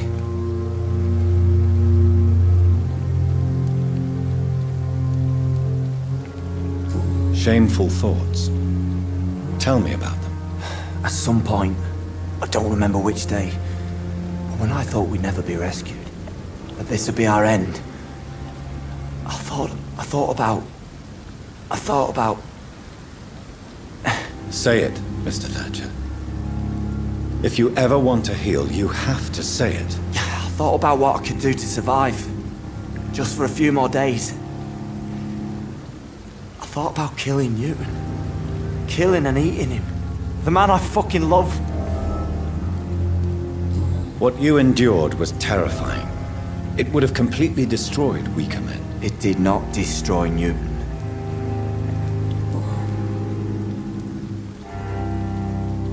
Tell me about your true feelings for Newton. I love him. I'm not ashamed to say it. He's the best thing that ever happened to me. I can't imagine life without him.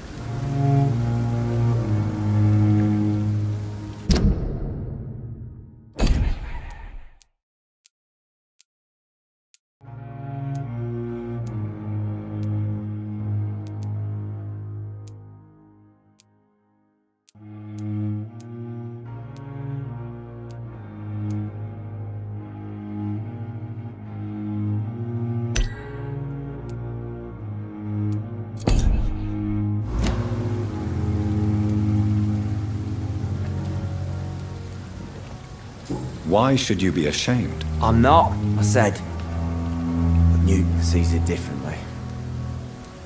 I admire your honesty. It takes courage to stand up to society. The world needs people like you to create change. Courage is what we needed in the trenches, looking death in the face every day. I speak plain. I speak my mind. Have you always been this straightforward? All I know is, before you saved me by the sewer, my only regret was I wouldn't be able to hold or kiss Newton again. I love him, that's all.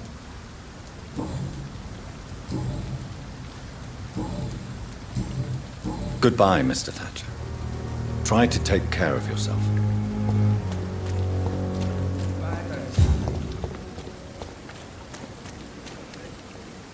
Good evening, sir.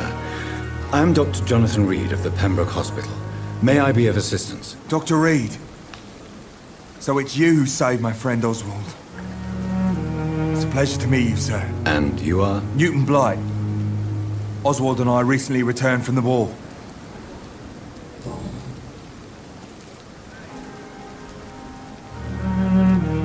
You are always welcome at the Pembroke Hospital. As a former officer, I'll be honored to welcome a fellow veteran. I'm not giving up on bringing Oswald back to the hospital. I just need to convince him that he needs some help. Perhaps he needs to reach that decision by himself. Could you speak to him? He doesn't usually listen to doctors, but perhaps because you've been through it, you can talk him round. Why do you stay here now that Mr. Thatcher's back? It's complicated. Since the war, Oswald's been really nervous with the idea of entering any hospital. And me, I've got my own issues. Can you speak about them? Rats, sir. Even seeing one, they turn me. Just want to run. It's that fear that stopped me from going after Oswald when he left. What can you tell me about the war, Mr. Blight? If you want to speak about it, of course. War was... well, you know, sir. The stench of death everywhere. Your mates lying bleeding in the mud. Just praying to make it through and get home. Bloody nightmare. Did you know Oswald Thatcher before the war? No. We met in the battlefield. I think we're in the same boat to France. We've stuck together ever since. I fought in France, too. I served as a field surgeon, but it was not uncommon to repel an assault, especially at night. Yeah. The first time I was wounded, I had to protect the infirmary from hostiles. Twice.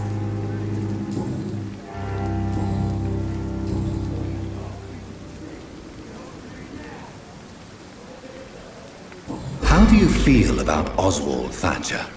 You are more than friends, aren't you? I love him. I love Oswald. We knew we wouldn't survive the war without each other. But I am terrified, Doctor. What frightens you so much? What if people find out? Oswald says I'm ashamed, but it ain't that.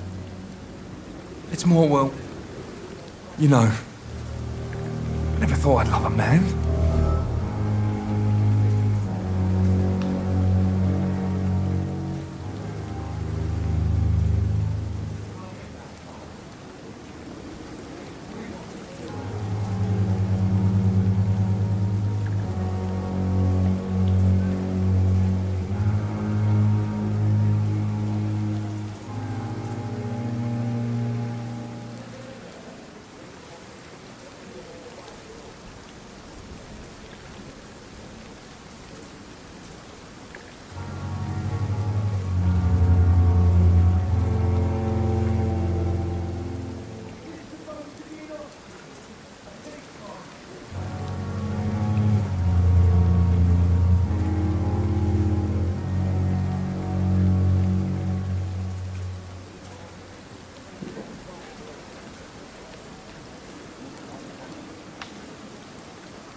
Enjoy your love.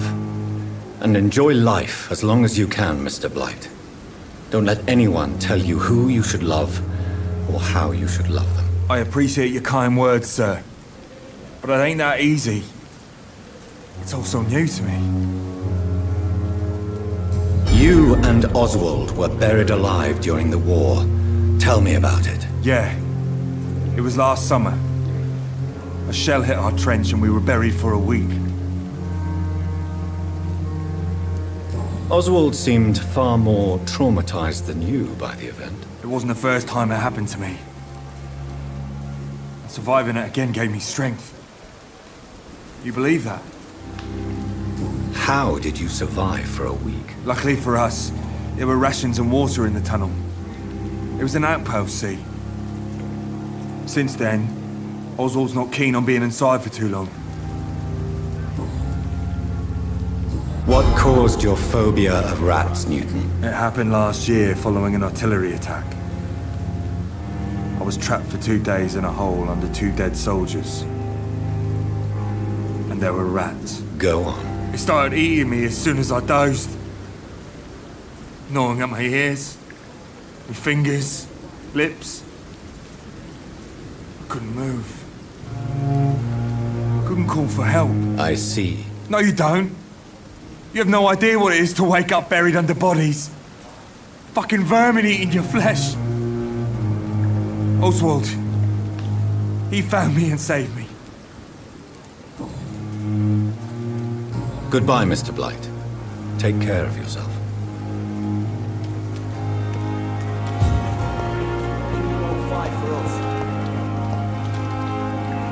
Good evening. Evening, Dr. Reed. Newton is conflicted about his feelings towards you. Would you like to talk about it, Oswald? It makes me sad and angry. It feels like the beautiful thing we have is somehow tainted. It hurts to see him so lost. His love for you is genuine. I'm certain he wasn't lying to me when he expressed his feelings for you. Newton still has to accept it, knowing he'll be seen as a queer, a fairy, less than a man in those simple-minded bigots' eyes. Though he's more of a man than they'll ever be, so fuck 'em all. Goodbye, Mr. Thatcher. Try to take care of yourself.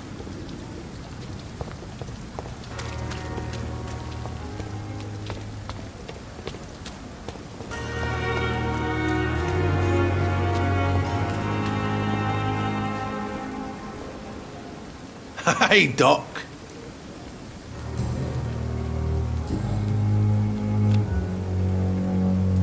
I'll leave you for now, Mr. Cox. Jesus, I've never seen so many people dying at the same time.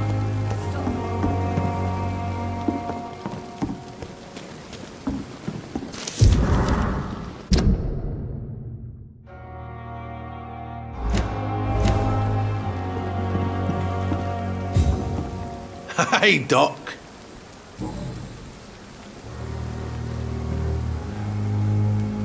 What can you tell me about your marriage, Clay? Marriage is the sweetest cage, they say.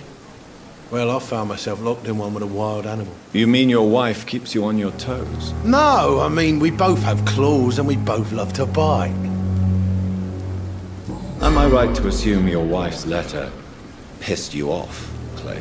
I was so mad, I threw away the knife she got me when we got married. Your wife gave you a knife as a wedding present. That knife has always been my lucky charm. If I'd had it in my hand when I got stabbed on that pier, I'd not have been wounded. A lucky charm? I never would have taken you as the superstitious type. We all have our flaws, Doc. Mine's to have my weapon of choice for when the really dirty business comes around.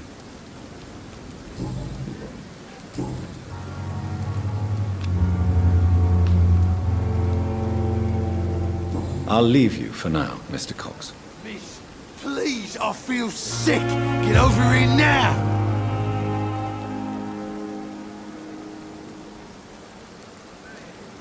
Hey, Doc.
I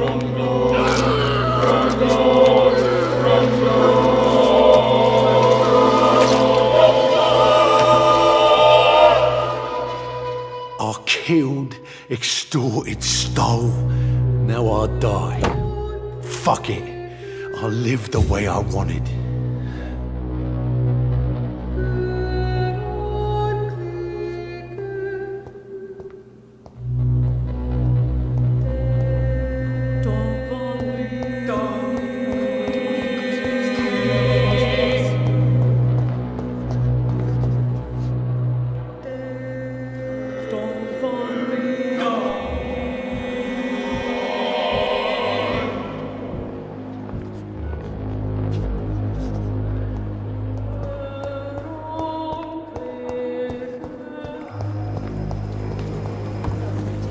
Another night with the glorious battalion.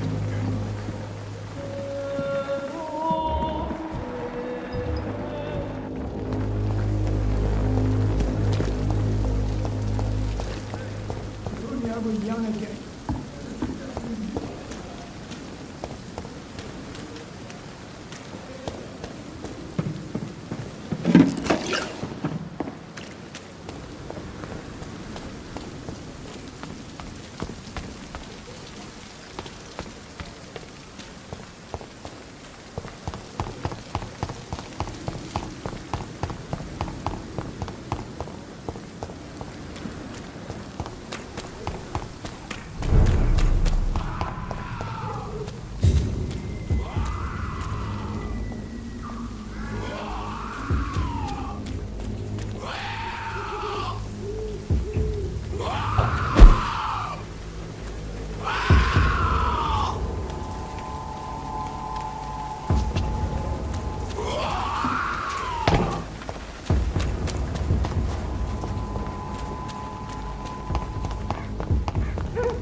More and more of these bloody leeches every night. Aye. But the guards recruit more and more every year. When did you join the guard? Smells like wrong days. Sorry, sir, no admittance. Medical hall, sir. It's locked. Step away, sir. This is no place. Die, burning! More and more of these bloody leeches every night.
It's locked, all right.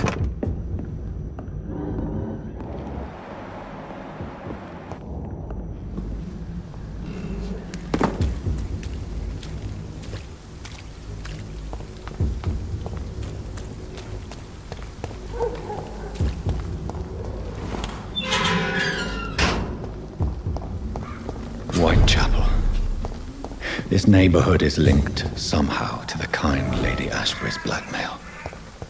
First, let's find this Petrescu fellow.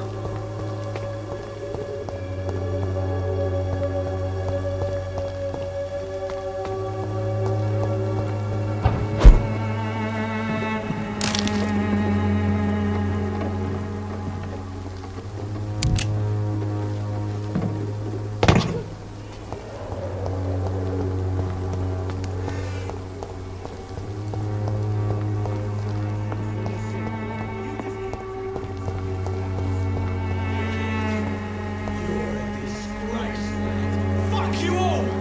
Fuck it all! Stop it now, Albert, stop it! Me? I'll not die in some piss-stinking alley reeking worse than a week-old lavvy. Are you all right? The bastard hit the wall next to me. I don't even know if he meant to miss. If you've been hurt, I can help you. I'm a doctor. Name's Albert.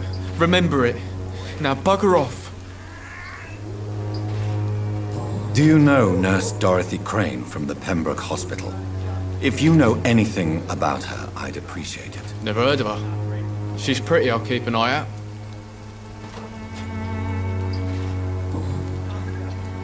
What happened? Did you really steal that man's medication? Hey, I didn't do anything, it ain't me.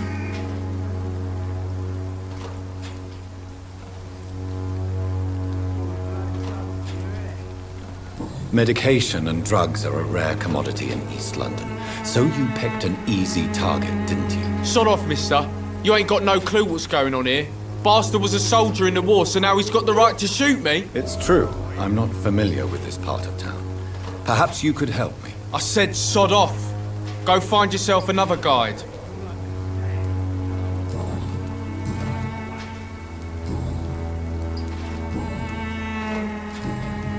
Goodbye, young man. I'll not die in some piss-stinking alley reeking worse than a week-old lavvy.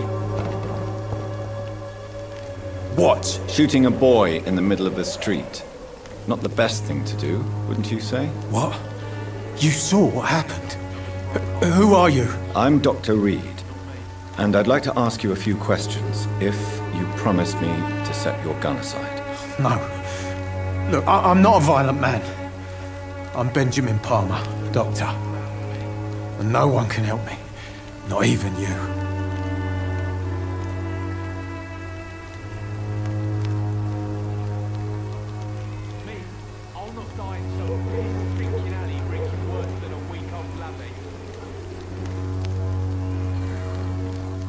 Do you know Nurse Dorothy Crane from the Pembroke Hospital? Have you heard anything? It's funny, I've been searching for her too. I need some pills. But the woman is a phantom, if you ask me. Really? And why is that? Word is she ain't real. She's a cover for some doctor who runs an illegal dispensary for migrants.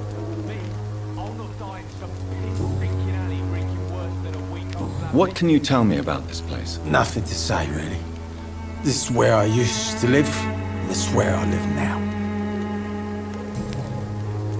What can you tell me about this place? Nothing to say, really.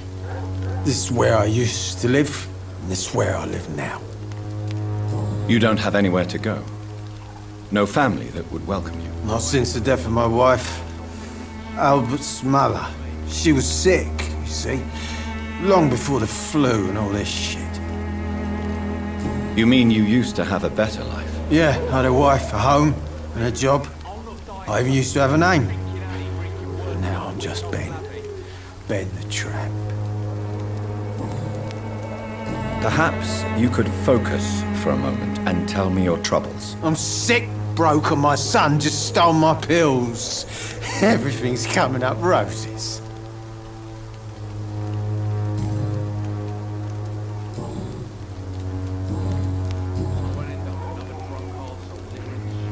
Whatever the boy did, I'm sure he didn't deserve a public execution. I swear I didn't want to hit him. It's just that I'm sick in the head, you see, and the boy just frayed me last nerve.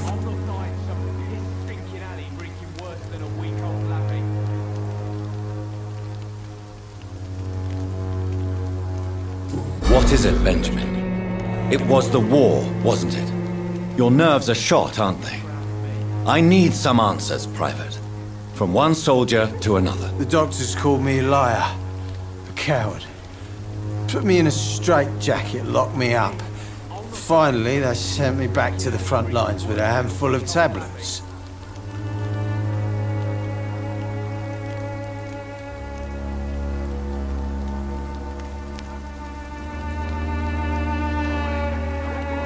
What about those we left behind, face down in the mud? You want to change places with them? You cannot waste your chance at life this way. It's not that simple. I wouldn't have expected you to understand. I don't even know why I spoke to you in the first place.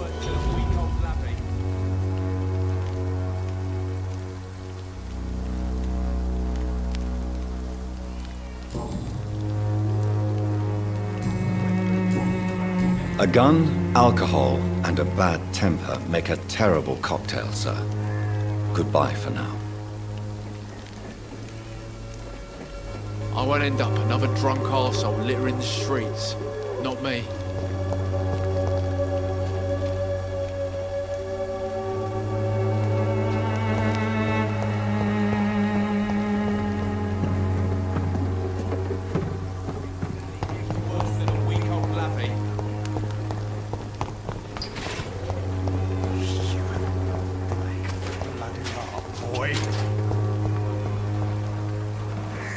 Good evening, miss. Good evening, sir.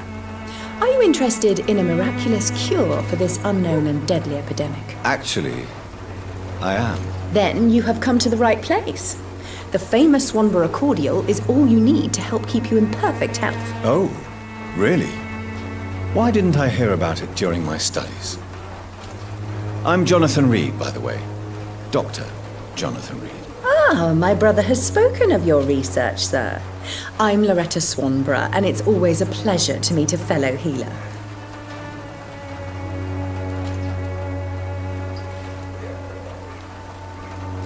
Do you know Nurse Dorothy Crane from the Pembroke Hospital?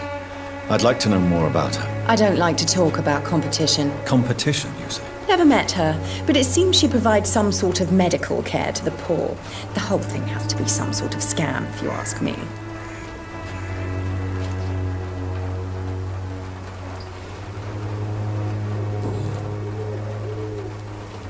Tell me, who intrigues you most in Whitechapel? The region itself is something to see, but I would say Camellia the mute florist who gives away her flowers.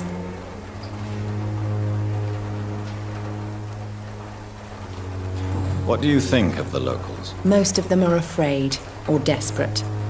They all come to me eventually for my remedy. Is there anyone I should avoid? Cadogan Bates, without a doubt. The bloody bastard remorselessly exploits poor migrants as soon as they get here.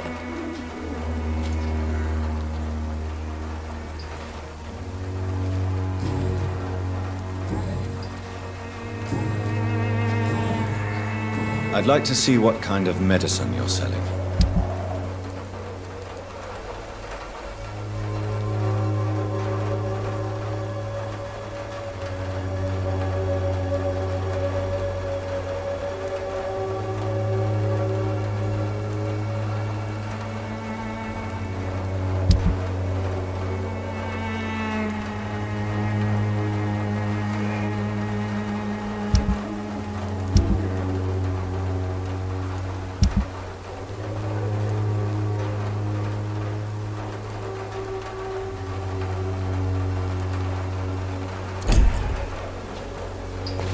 When science fails you, this elixir will give you faith again.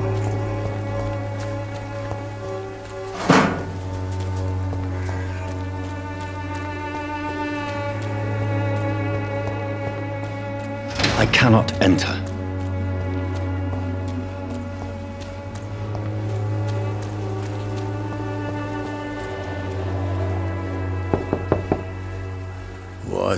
What do you want? Leave me alone. Good evening, sir. I'm Dr. Reed. I'm looking for Nurse Dorothy Crane. There is no Dorothy Crane here. Now goodbye. I'm afraid this medical leaflet says the opposite, sir. Really? Well, I'm afraid I'm going to close this door right now. Go bother someone else, Mr. Doctor. To enter that house, I must discover who this man really is. Maybe I could start by observing what he's up to.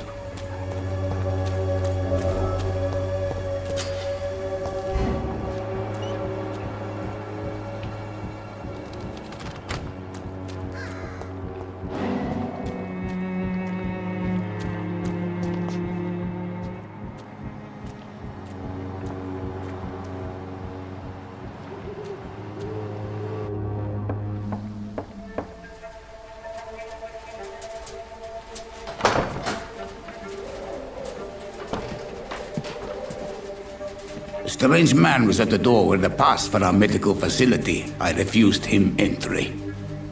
Darius, how could you know he didn't need our help? His clothes were too finely tailored to be for Whitechapel. Perhaps just a friend of that stray poet who is always about. Richard Nethercott? No, not of the same cloth, this man. I suspect some machination from that journalist. Clayton Darby. Is he still asking questions? Yes. I saw him drifting around St. Mary's Church. I swear he is tracking me just downwind.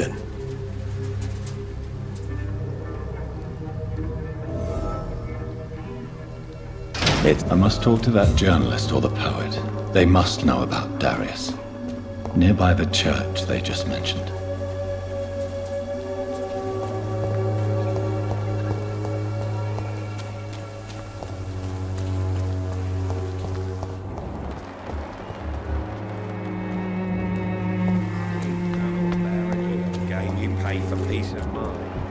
Can't you just look the other way this week, Joe? Come on, we can sort it out, right? It's not my call. Welcome, sir.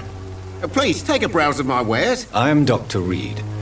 I would like to ask you a few questions, if you don't mind. Doctor? Interesting. I'm Barrett Lewis. Usually I don't have time to waste with talk, but at this hour of the night I can hardly refuse.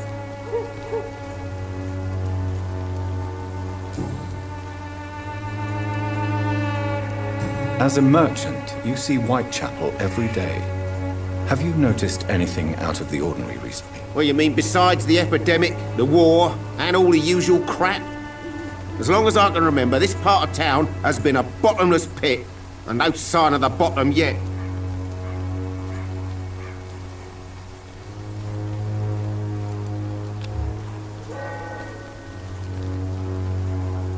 Violence is increasing in the borough. Yeah. A few nights ago, some blokes jumped me. Came out of one of the condemned workshops. Fever, madness, something like that. Where did this happen? Why did you go there? In the closed workshops nearby. I worked there as an apprentice in better days. Now I only go to find trinkets or tools. Too bad I was mugged, though. There was good money in that little box of loot I lost. Have you been hurt? No, but that's only because I ran like hell. Those men were raving lunatics, I tell you. Not even able to speak anymore, just screaming.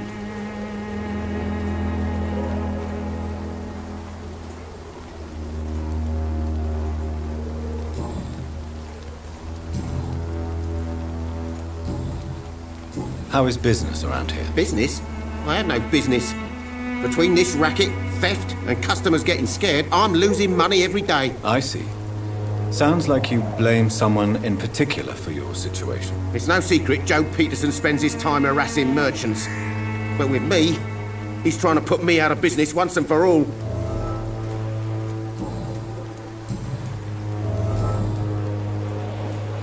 Right then. Show me what you have.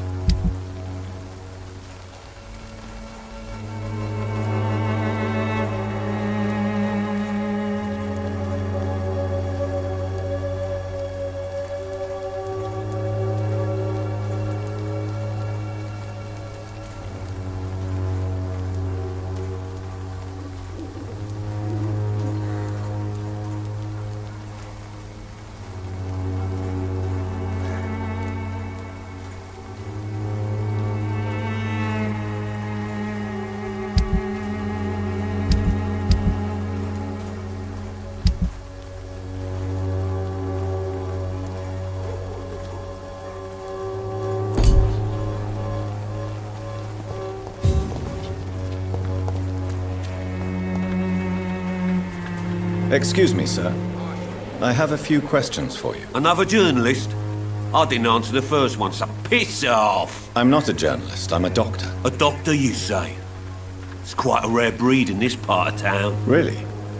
But still, here I am. Dr. Jonathan Reed, at your service. I'm Joe Peterson to some, but Colossus Joe to most. And I don't remember asking for your service, sir.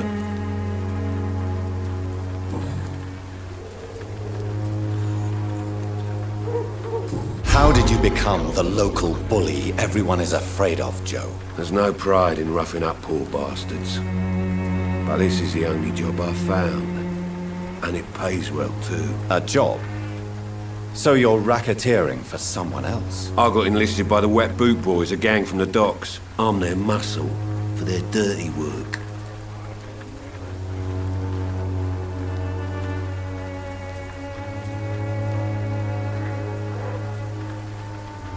Most people don't become thugs when unemployed. This is a choice you made. I don't care what you think, sir. I do what I have to do for my own reasons, and that's that. I'm not sure Mr. Lewis would agree with your by all means necessary philosophy, sir. Oh, do you really think he's the poor victim here? Barrett can be as sneaky as anyone. Long ago, I even called the bastard my best friend.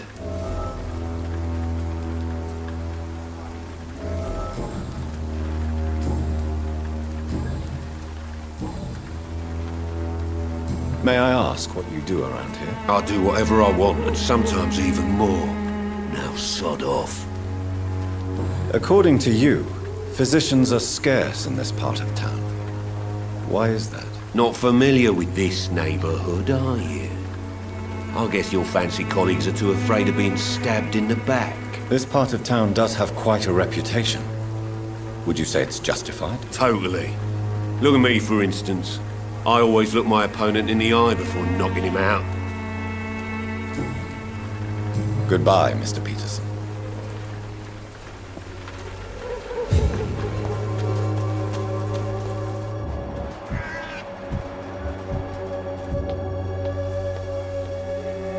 Excuse me, sir. Are you familiar with this part of town? Name's Clayton Darby, reporter. Sorry, I'm new to Whitechapel. But perhaps you could help me since you're a journalist.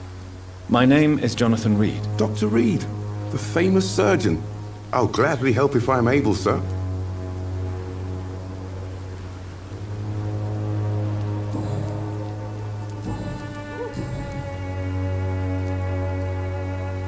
Have you any idea of the danger you face in these streets at night? I've had to run and hide more than once from frenzied mobs incensed by the fever. Do you think the flu is really responsible for this, Doctor?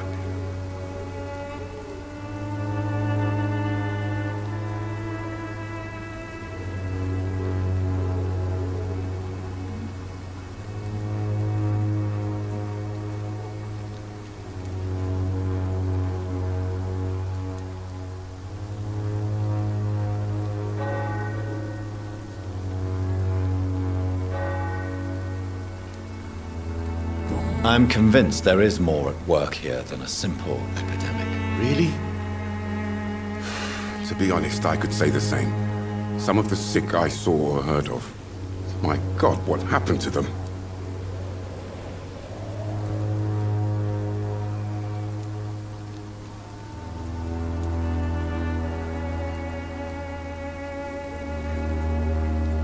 Why are the newspapers keeping silent about the Spanish influenza?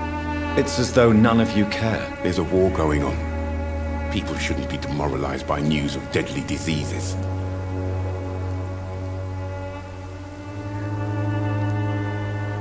It's a disgrace.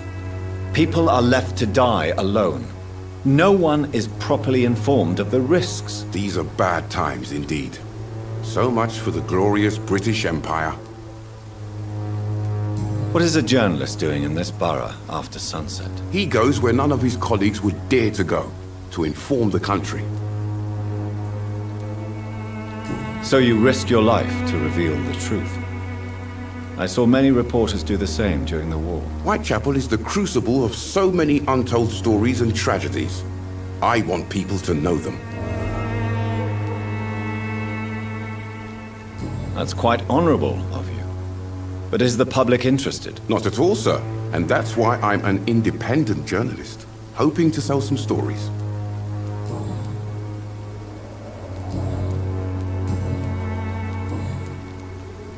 I heard you're investigating an underground medical dispensary in Whitechapel. What do you know about it? Not much, I'm afraid. They are wary of strangers, and I'm not really an acquaintance of theirs. Why do you care?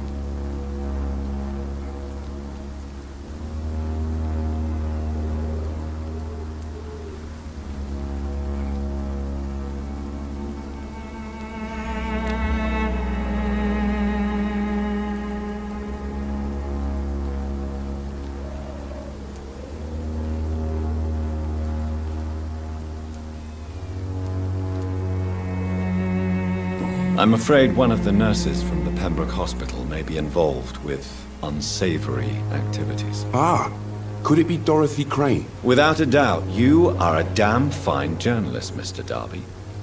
What do you know of her accomplice, a man named Darius? I don't know much about the man. He's very cautious, never goes out, doesn't seem to have any friends or family. He has no relatives at all? No. Except for that strange man, a poet named Richard Nethercott, who sometimes comes by. Darius would never let him in. Where can I find this Mr. Nethercott? He spends most of his time lurking around Whitechapel, talking to himself or declaring verses. These days, you can usually find him behind the church. He never goes out? No. A few days ago, he unexpectedly did. I followed him, but it was just a ruse to keep me away from his house. Really? How do you know? He went to the nearest mailbox, but just before posting his letter, he ripped it up and threw it away.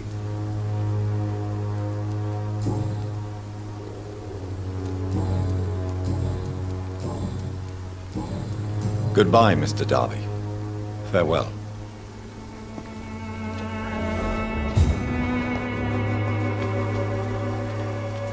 Forgive my interruption. Do not apologize, my son.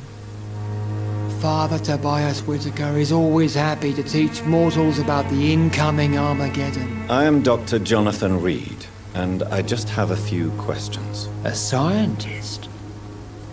You are much more lost than I thought, my son.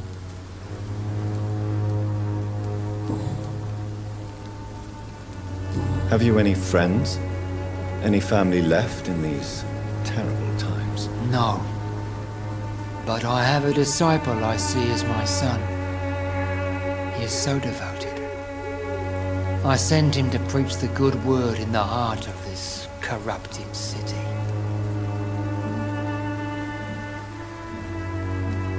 Where did you send him? I sent Samuel to the Stonebridge Cemetery, where the pestilence and evil grows night after night.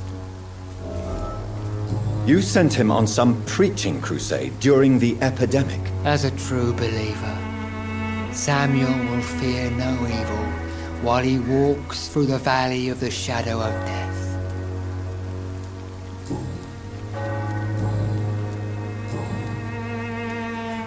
What do you mean when you say that I am more lost than you thought? All scientists are entangled in a world of causes and consequences, and most of them can't see the plain truth. Quite a judgmental opinion, if you ask me. But what do I know? Blinded by science as I am. But you are seeking answers, aren't you? Answers about the Armageddon about to strike the city. Answers about the hidden truth. I am. But the answers I seek are based on facts, not superstition.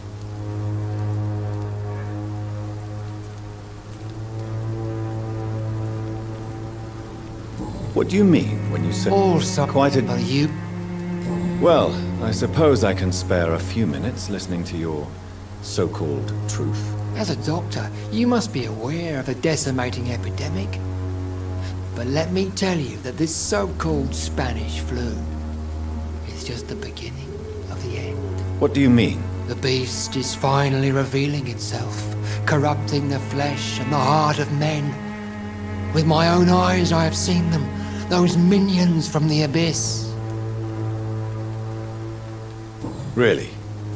And what would be your answer to this biblical threat? We must fight the disease before this legion outnumbers us. But not with scalpels and microscopes. No. What is left then? Cleansing fire. Tell me, Tobias, what exactly is your plan concerning the cleansing of this city? God will recognize his own. More than once this city has risen from the ashes, hardened and purified by the flames.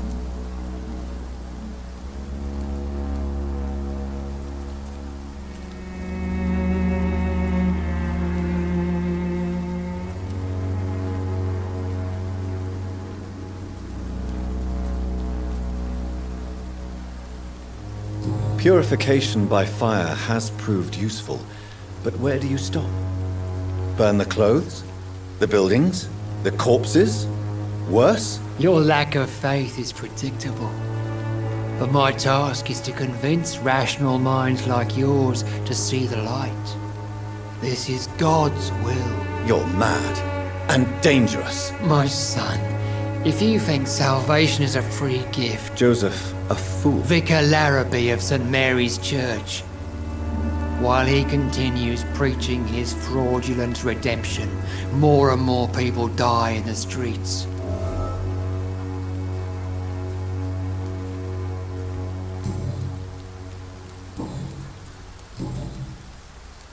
I have heard enough for tonight. Goodbye.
Good evening, sir. I'm Dr. Reed. I would like to ask you a few questions. Please be my guest. Although I may not be the best informant regarding this part of town, my words speak about that which the eyes cannot see. Really? Are you an artist of some kind? I'm a poet, sir. Richard Nethercott, at your service.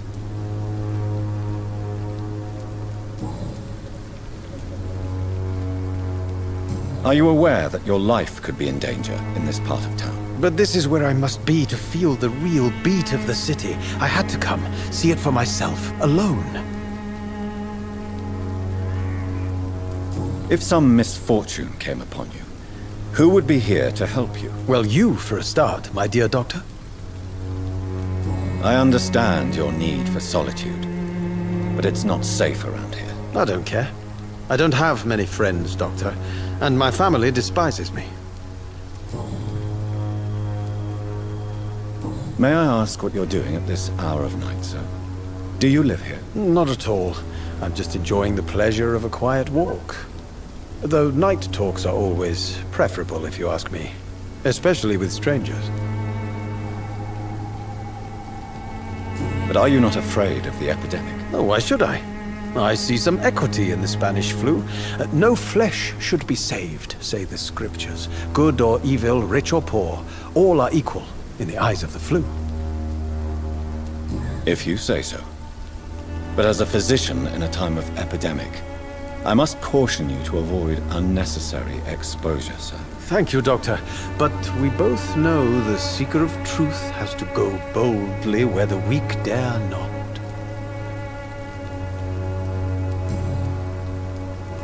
What are your thoughts on the terrible situation in this city? Terrible, you say? No. Of course, the death of so many innocents is a tragedy. But the scourge has not been all bad for the city. Oh, no, sir. What are you talking about? Do you remember London before the flu? Noisy, cacophonic, quiet nowhere to be found. And now, listen to this oddly peaceful silence.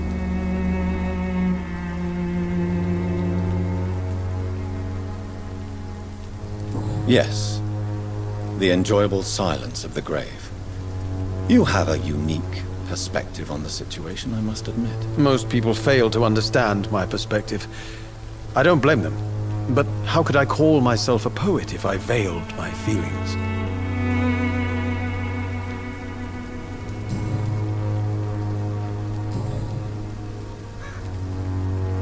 Tell me, Mr. Nethercott, why seek inspiration in Whitechapel? The place is not beautiful per se, but how to explain it?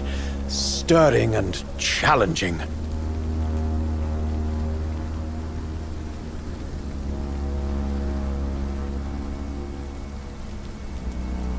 In what way, exactly? The struggle by gaslight, the barren smiles and the added hunger under the rain. If you say so. Such vibrant antagonism and vivid paradox, the stripped humanity raged across each street.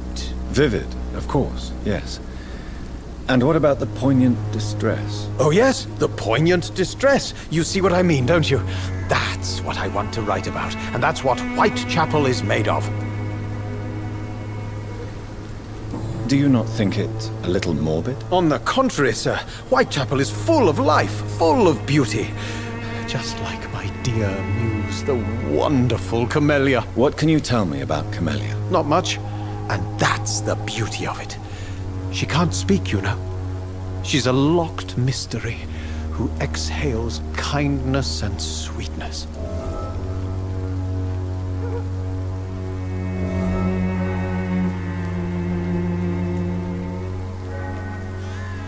And have you ever tried to learn more about her? Where she lives? How she survives? Whom she may know? Maybe I prefer she remains an enigma. Reality can be so dull, don't you think? Perhaps you're just afraid to find out the truth about your muse. One day, perhaps, I'll ask her to come with me. But will she still be my wild flower of Whitechapel if she moves uptown?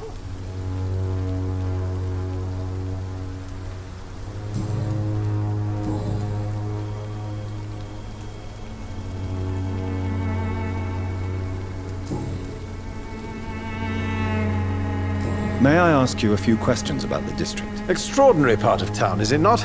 I'll be glad to help you, if I can. I'm looking for Dorothy Crane, a nurse who lives in this vicinity. Dorothy Crane. Oh, I love the name. The Crane of Whitechapel. Sounds very mysterious. But, sorry, no, never heard of her. What can you tell me about an old man called Darius? Darius Petrescu? Yes, I know him. At first, I thought he was only a small publisher, I invited him to publish my work, but his reaction was pretty clear. Not interested in your talent? Darius is an old political activist who takes delight in printing tracts and lampoons. Those communist activities only require mediocre writing skills.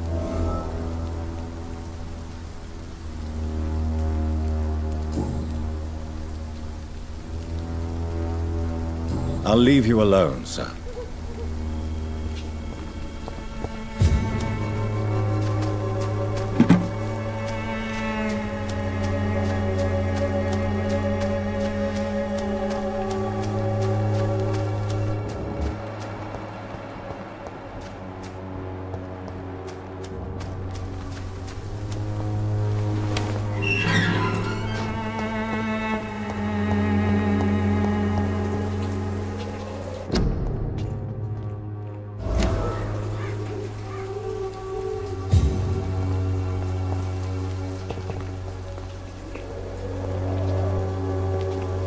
Good evening, miss.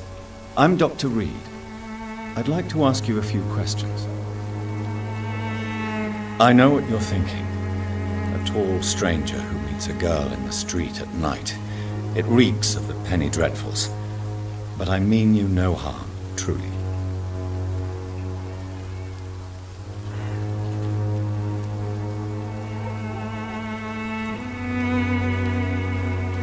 I know you understand what I'm saying. Your silence has nothing to do with you being mute, does it?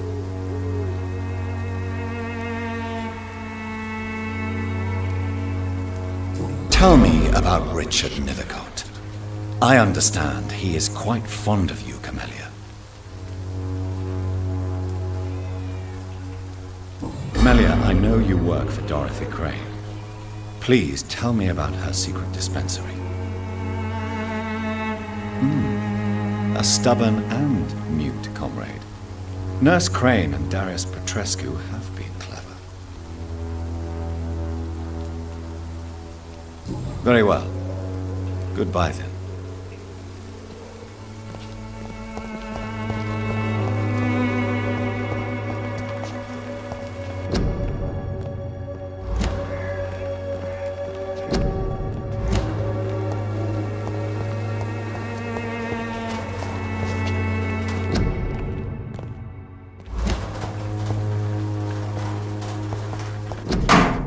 The content of Darius' letter to his children could give me more leverage to enter.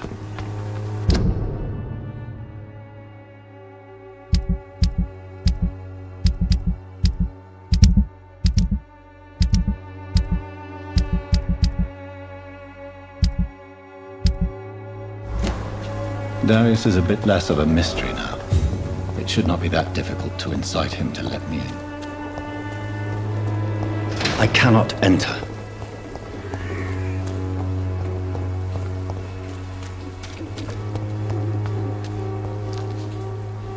Pay me a glass and I'll be gentle.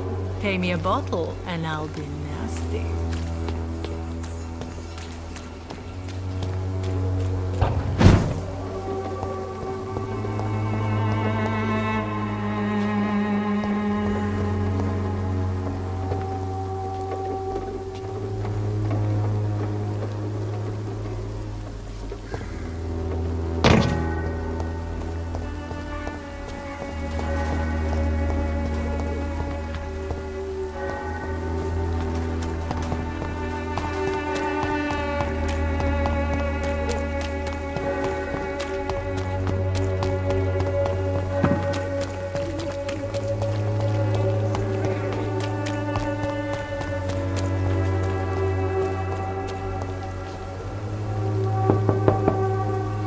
Hello, young man.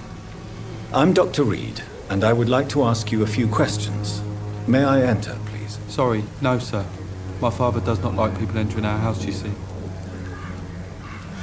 Your father is worried about you, boy. He asked me to look for you. So my father actually worries about me, then?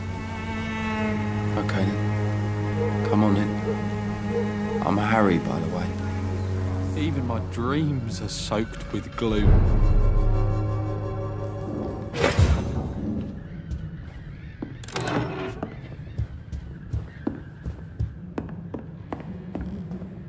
Is there only pain and suffering in this world? So, may I ask you a few questions? I'm not bothered. What could be worse?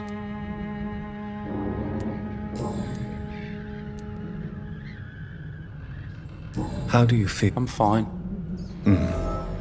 Speaking of which, My father is an idiot who makes idiot things. Forgive my bluntness, young man. Why should I? I never wanted to come here in the...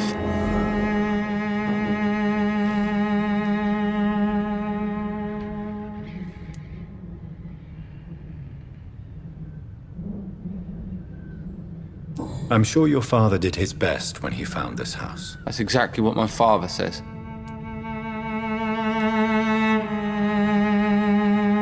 If life here is so terrible for you...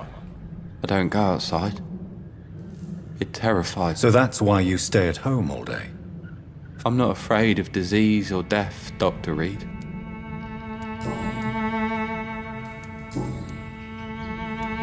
Your father and Mr. Lewis used to be good friends. What happened, Harry? I was young then. I don't remember Mr. Lewis ever coming back. Have you tried speaking to Mr. I don't go out often, but yes. And he scolded. But you are not responsible for your father's actions. Am I not?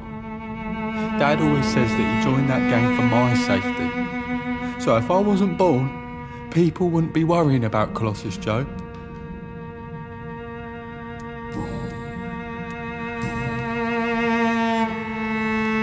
Goodbye, young man. Take care of yourself. Even my dreams are soaked with gloom.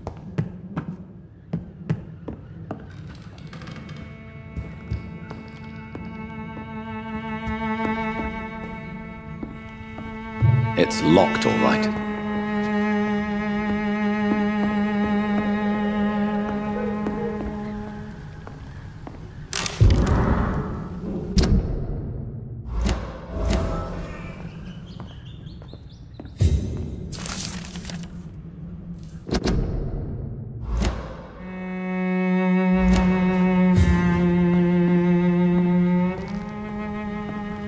It's locked.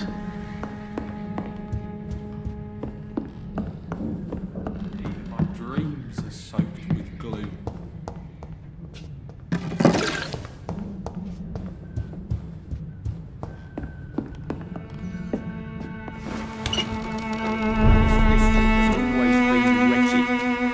Don't let your guard down, sir.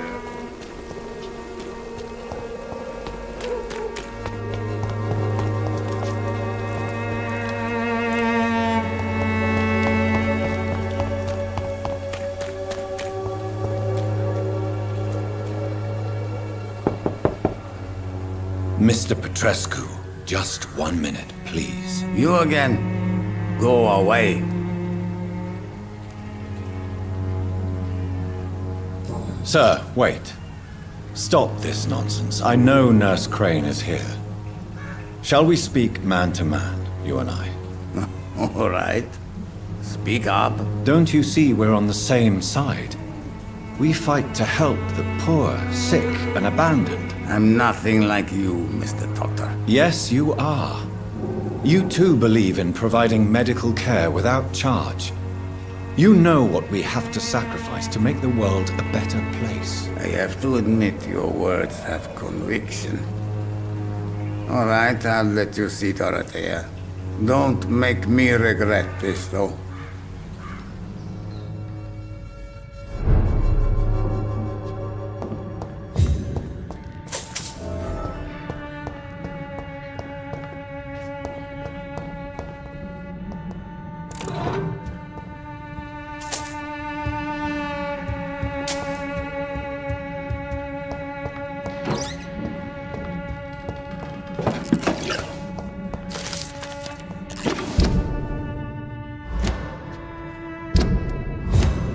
It's locked, all right.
to convulse. What do we have here, nurse? Patient Razvan Vasily. High fever running on 3 days.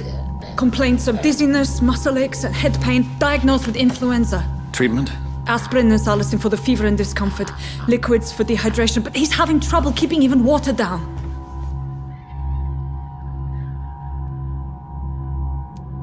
Aspirin and salicin, you say? Why not some warm milk and a kiss on the cheek? Where are the quinine salts? Tried buying, borrowing, even stealing. There's none to be found, Doctor. He's not convulsing, he's choking. He's not getting any air. Scalpel! Hand me that scalpel! What can I do, Doctor?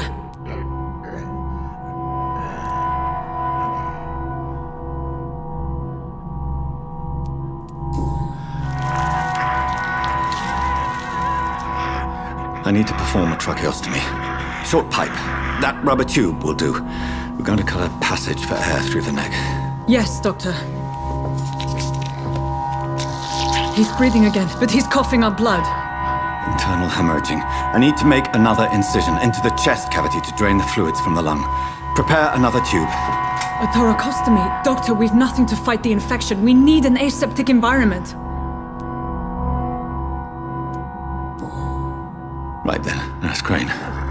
What do you suggest we do? I've no idea. I'm not the doctor. Time is of the essence. We need to perform a thoracic drain. Yes, Doctor.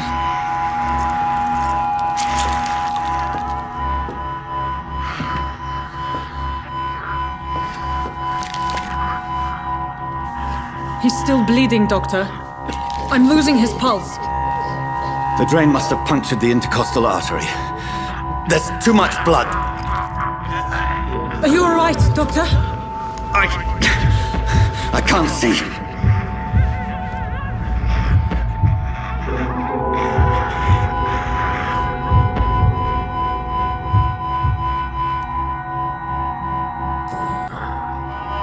I must first suture the artery. Find the wound. The source of the blood. Needle and thread, Doctor. Good. The stitches are holding. How's he doing? We're losing him. We've lost his pulse. He's dying, Doctor!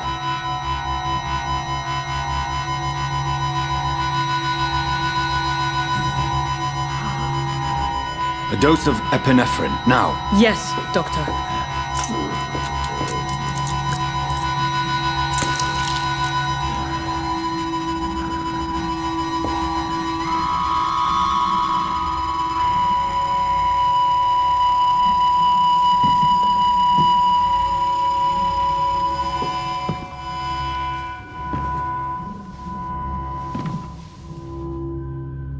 We've lost the pulse.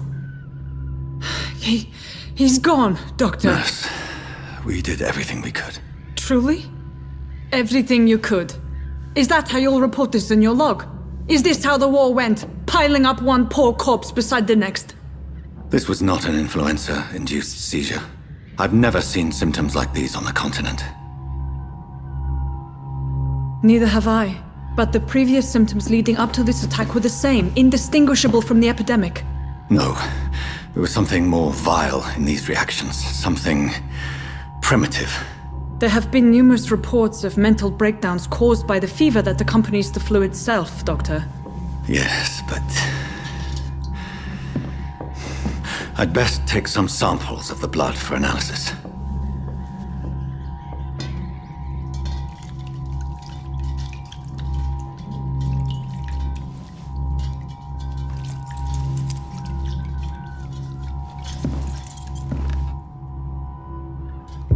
You're here to test my bedside manners.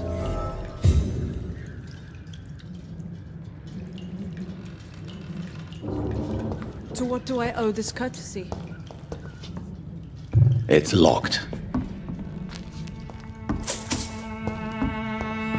This is an unfitting place for the illustrious Dr. Reed. You shouldn't be here. I suspect it was more than intuition alone that led you to us. So, how might I be of service, Dr. Reed?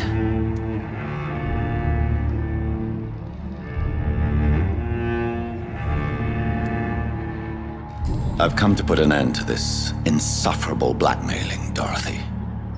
Doctor, you think your warnings scare me? I've stolen and plied, blackmailed and lied, but what else am I to do? I'm all these people have.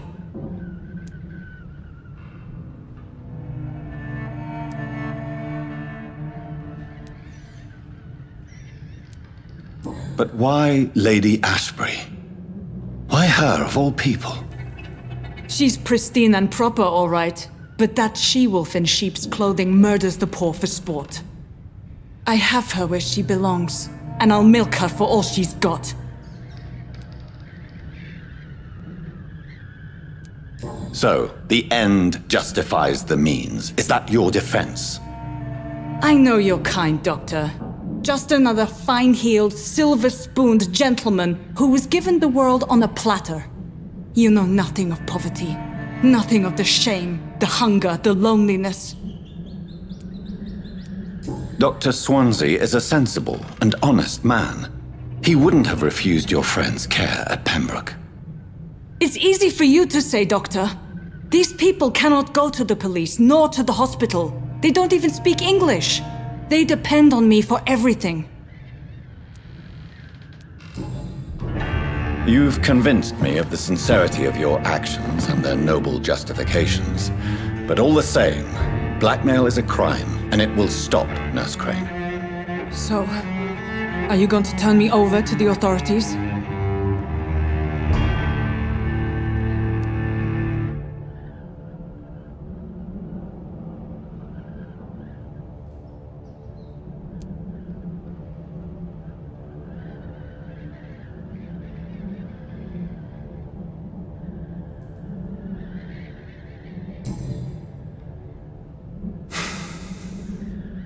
No. Your place is here. Jailing you would be an even greater crime. So, here is my proposition. I'll look the other way on your little enterprise.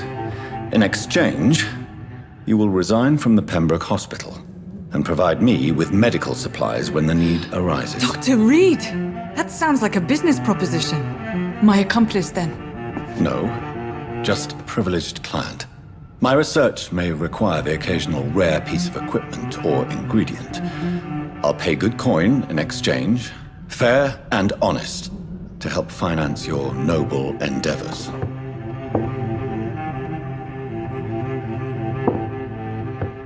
We have ourselves a deal, Doctor.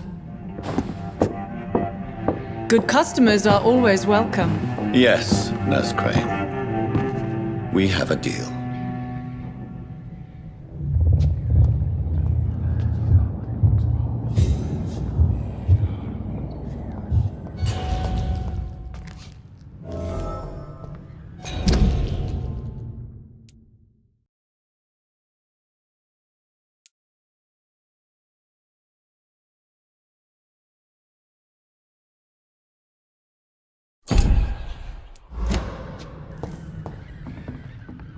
It's locked, all right. It's locked, all right.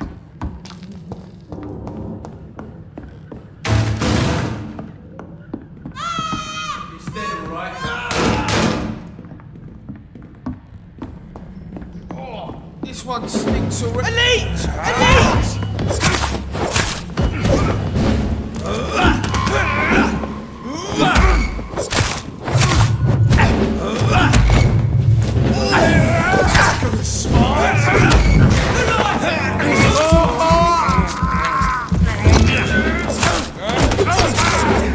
Fuck, it's full!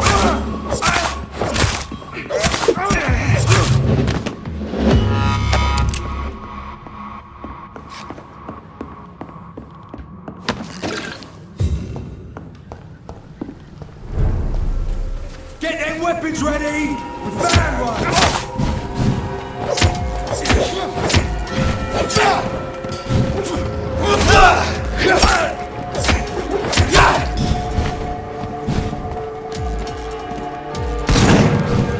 I'll kill you!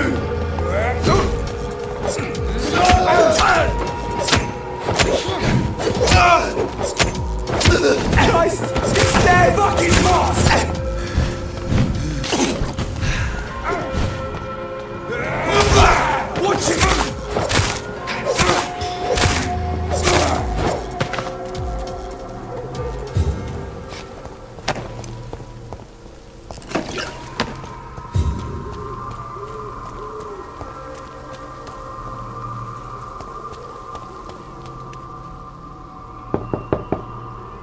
Hello, Mr. Petrescu. Hello, Dr. Reed. Come on in.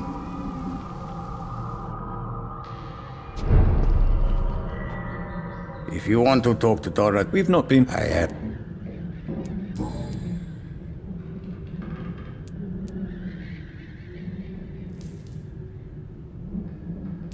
Tell me. Are you not? Are you? Don't be. So Dorothy, she's more. Who is you? Well, tell me. But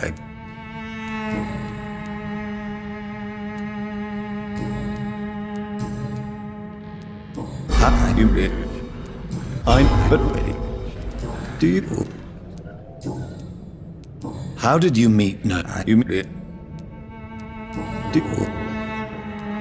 No. Don't. Goodbye, Mr. Petrescu.